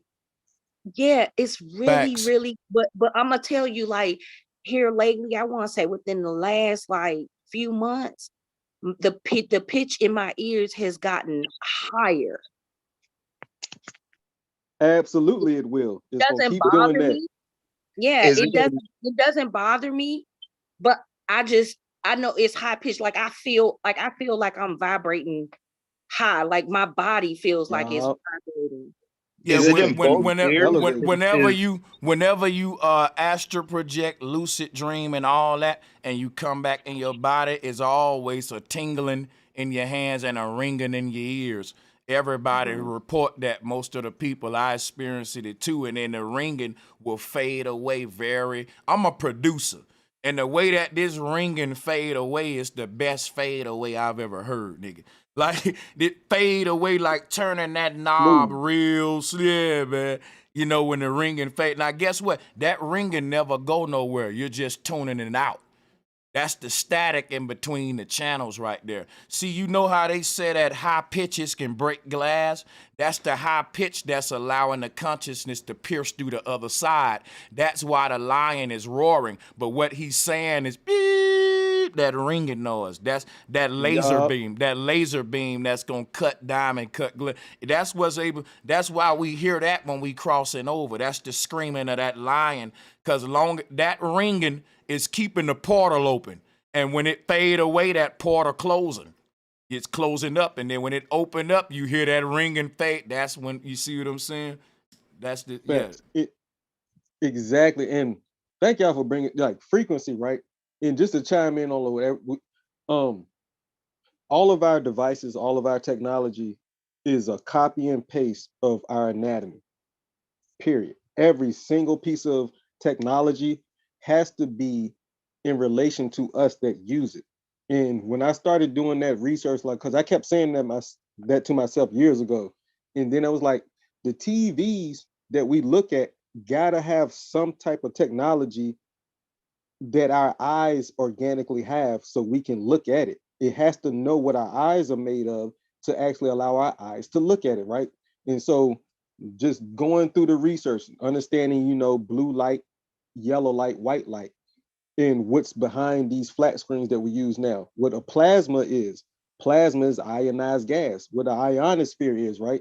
Everything solidified light. But what light is the collective information, the imagination of us all. But it's really not, because it was said that let there be light. So the thought is really this, like, thought, our imagination turns into light, which turns into the flesh. As I understand that and I apply it to everything that I've ever heard and everything we're going to continue to talk about, I see now how this holy gram that we're in is a projection that we all have a say in. You know what I'm saying? So we all get a say on this realm.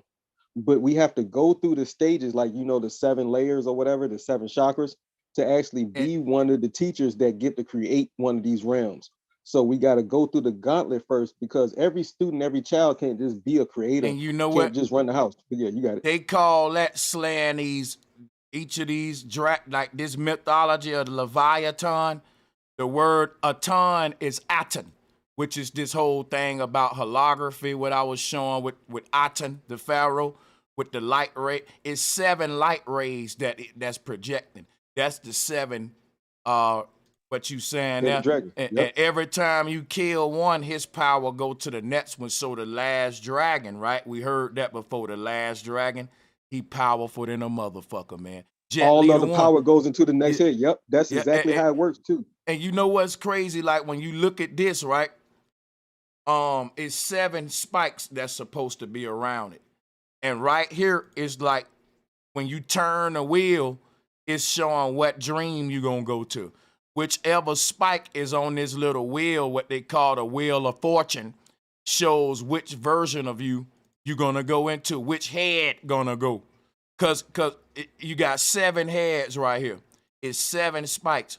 And your consciousness rotate through each of these versions when the wheel turn. Cause each head get its chance to be Santa or the center one, which is where the consciousness gonna be, which is this particular body right here at this time. But when this life is over, the wheel gonna turn, boop, turn, and then this head that's another you. Now your mind is in that version. And that's what the life is, this wheel of fortune as they call it. But I gotta shut down. I can't thank y'all enough, especially the sisters, man. I ain't think we was gonna go this deep. Appreciate you, bro, Sanchez. Yeah. Yeah, I The goddesses appreciate for sure. y'all. I hope Went y'all deep, bro. come back, man. This was a fire panel right here. Peace and Salute, salutes, bro, peace and salutes, Sanchez. man. Be Peace, safe. peace and love. I'll definitely be For back. sure. Peace. Salute, bro. Most Yeah, have a definitely. good Peace and evening. love. Y'all be safe for sure. Hey, I really appreciate y'all. Listen, I had stopped calling out donations, people names like that, because a lot of people was like wanting to be anonymous. Plus, folks be pocket watching. No bullshit. Every time you call a name, they saying 1, 2, 3. So I just be like, thank you everybody for the donations. Like I read the names, I know who y'all are, and I appreciate y'all. Shout out to all of my Patreons. And for all of my PayPal donors and Cash App donors, I really appreciate y'all's support. This is why I go long and strong. And yeah, continue to support. I'm gonna keep the content coming. Couldn't do it without y'all support. And I want to give back by doing long, strong streams.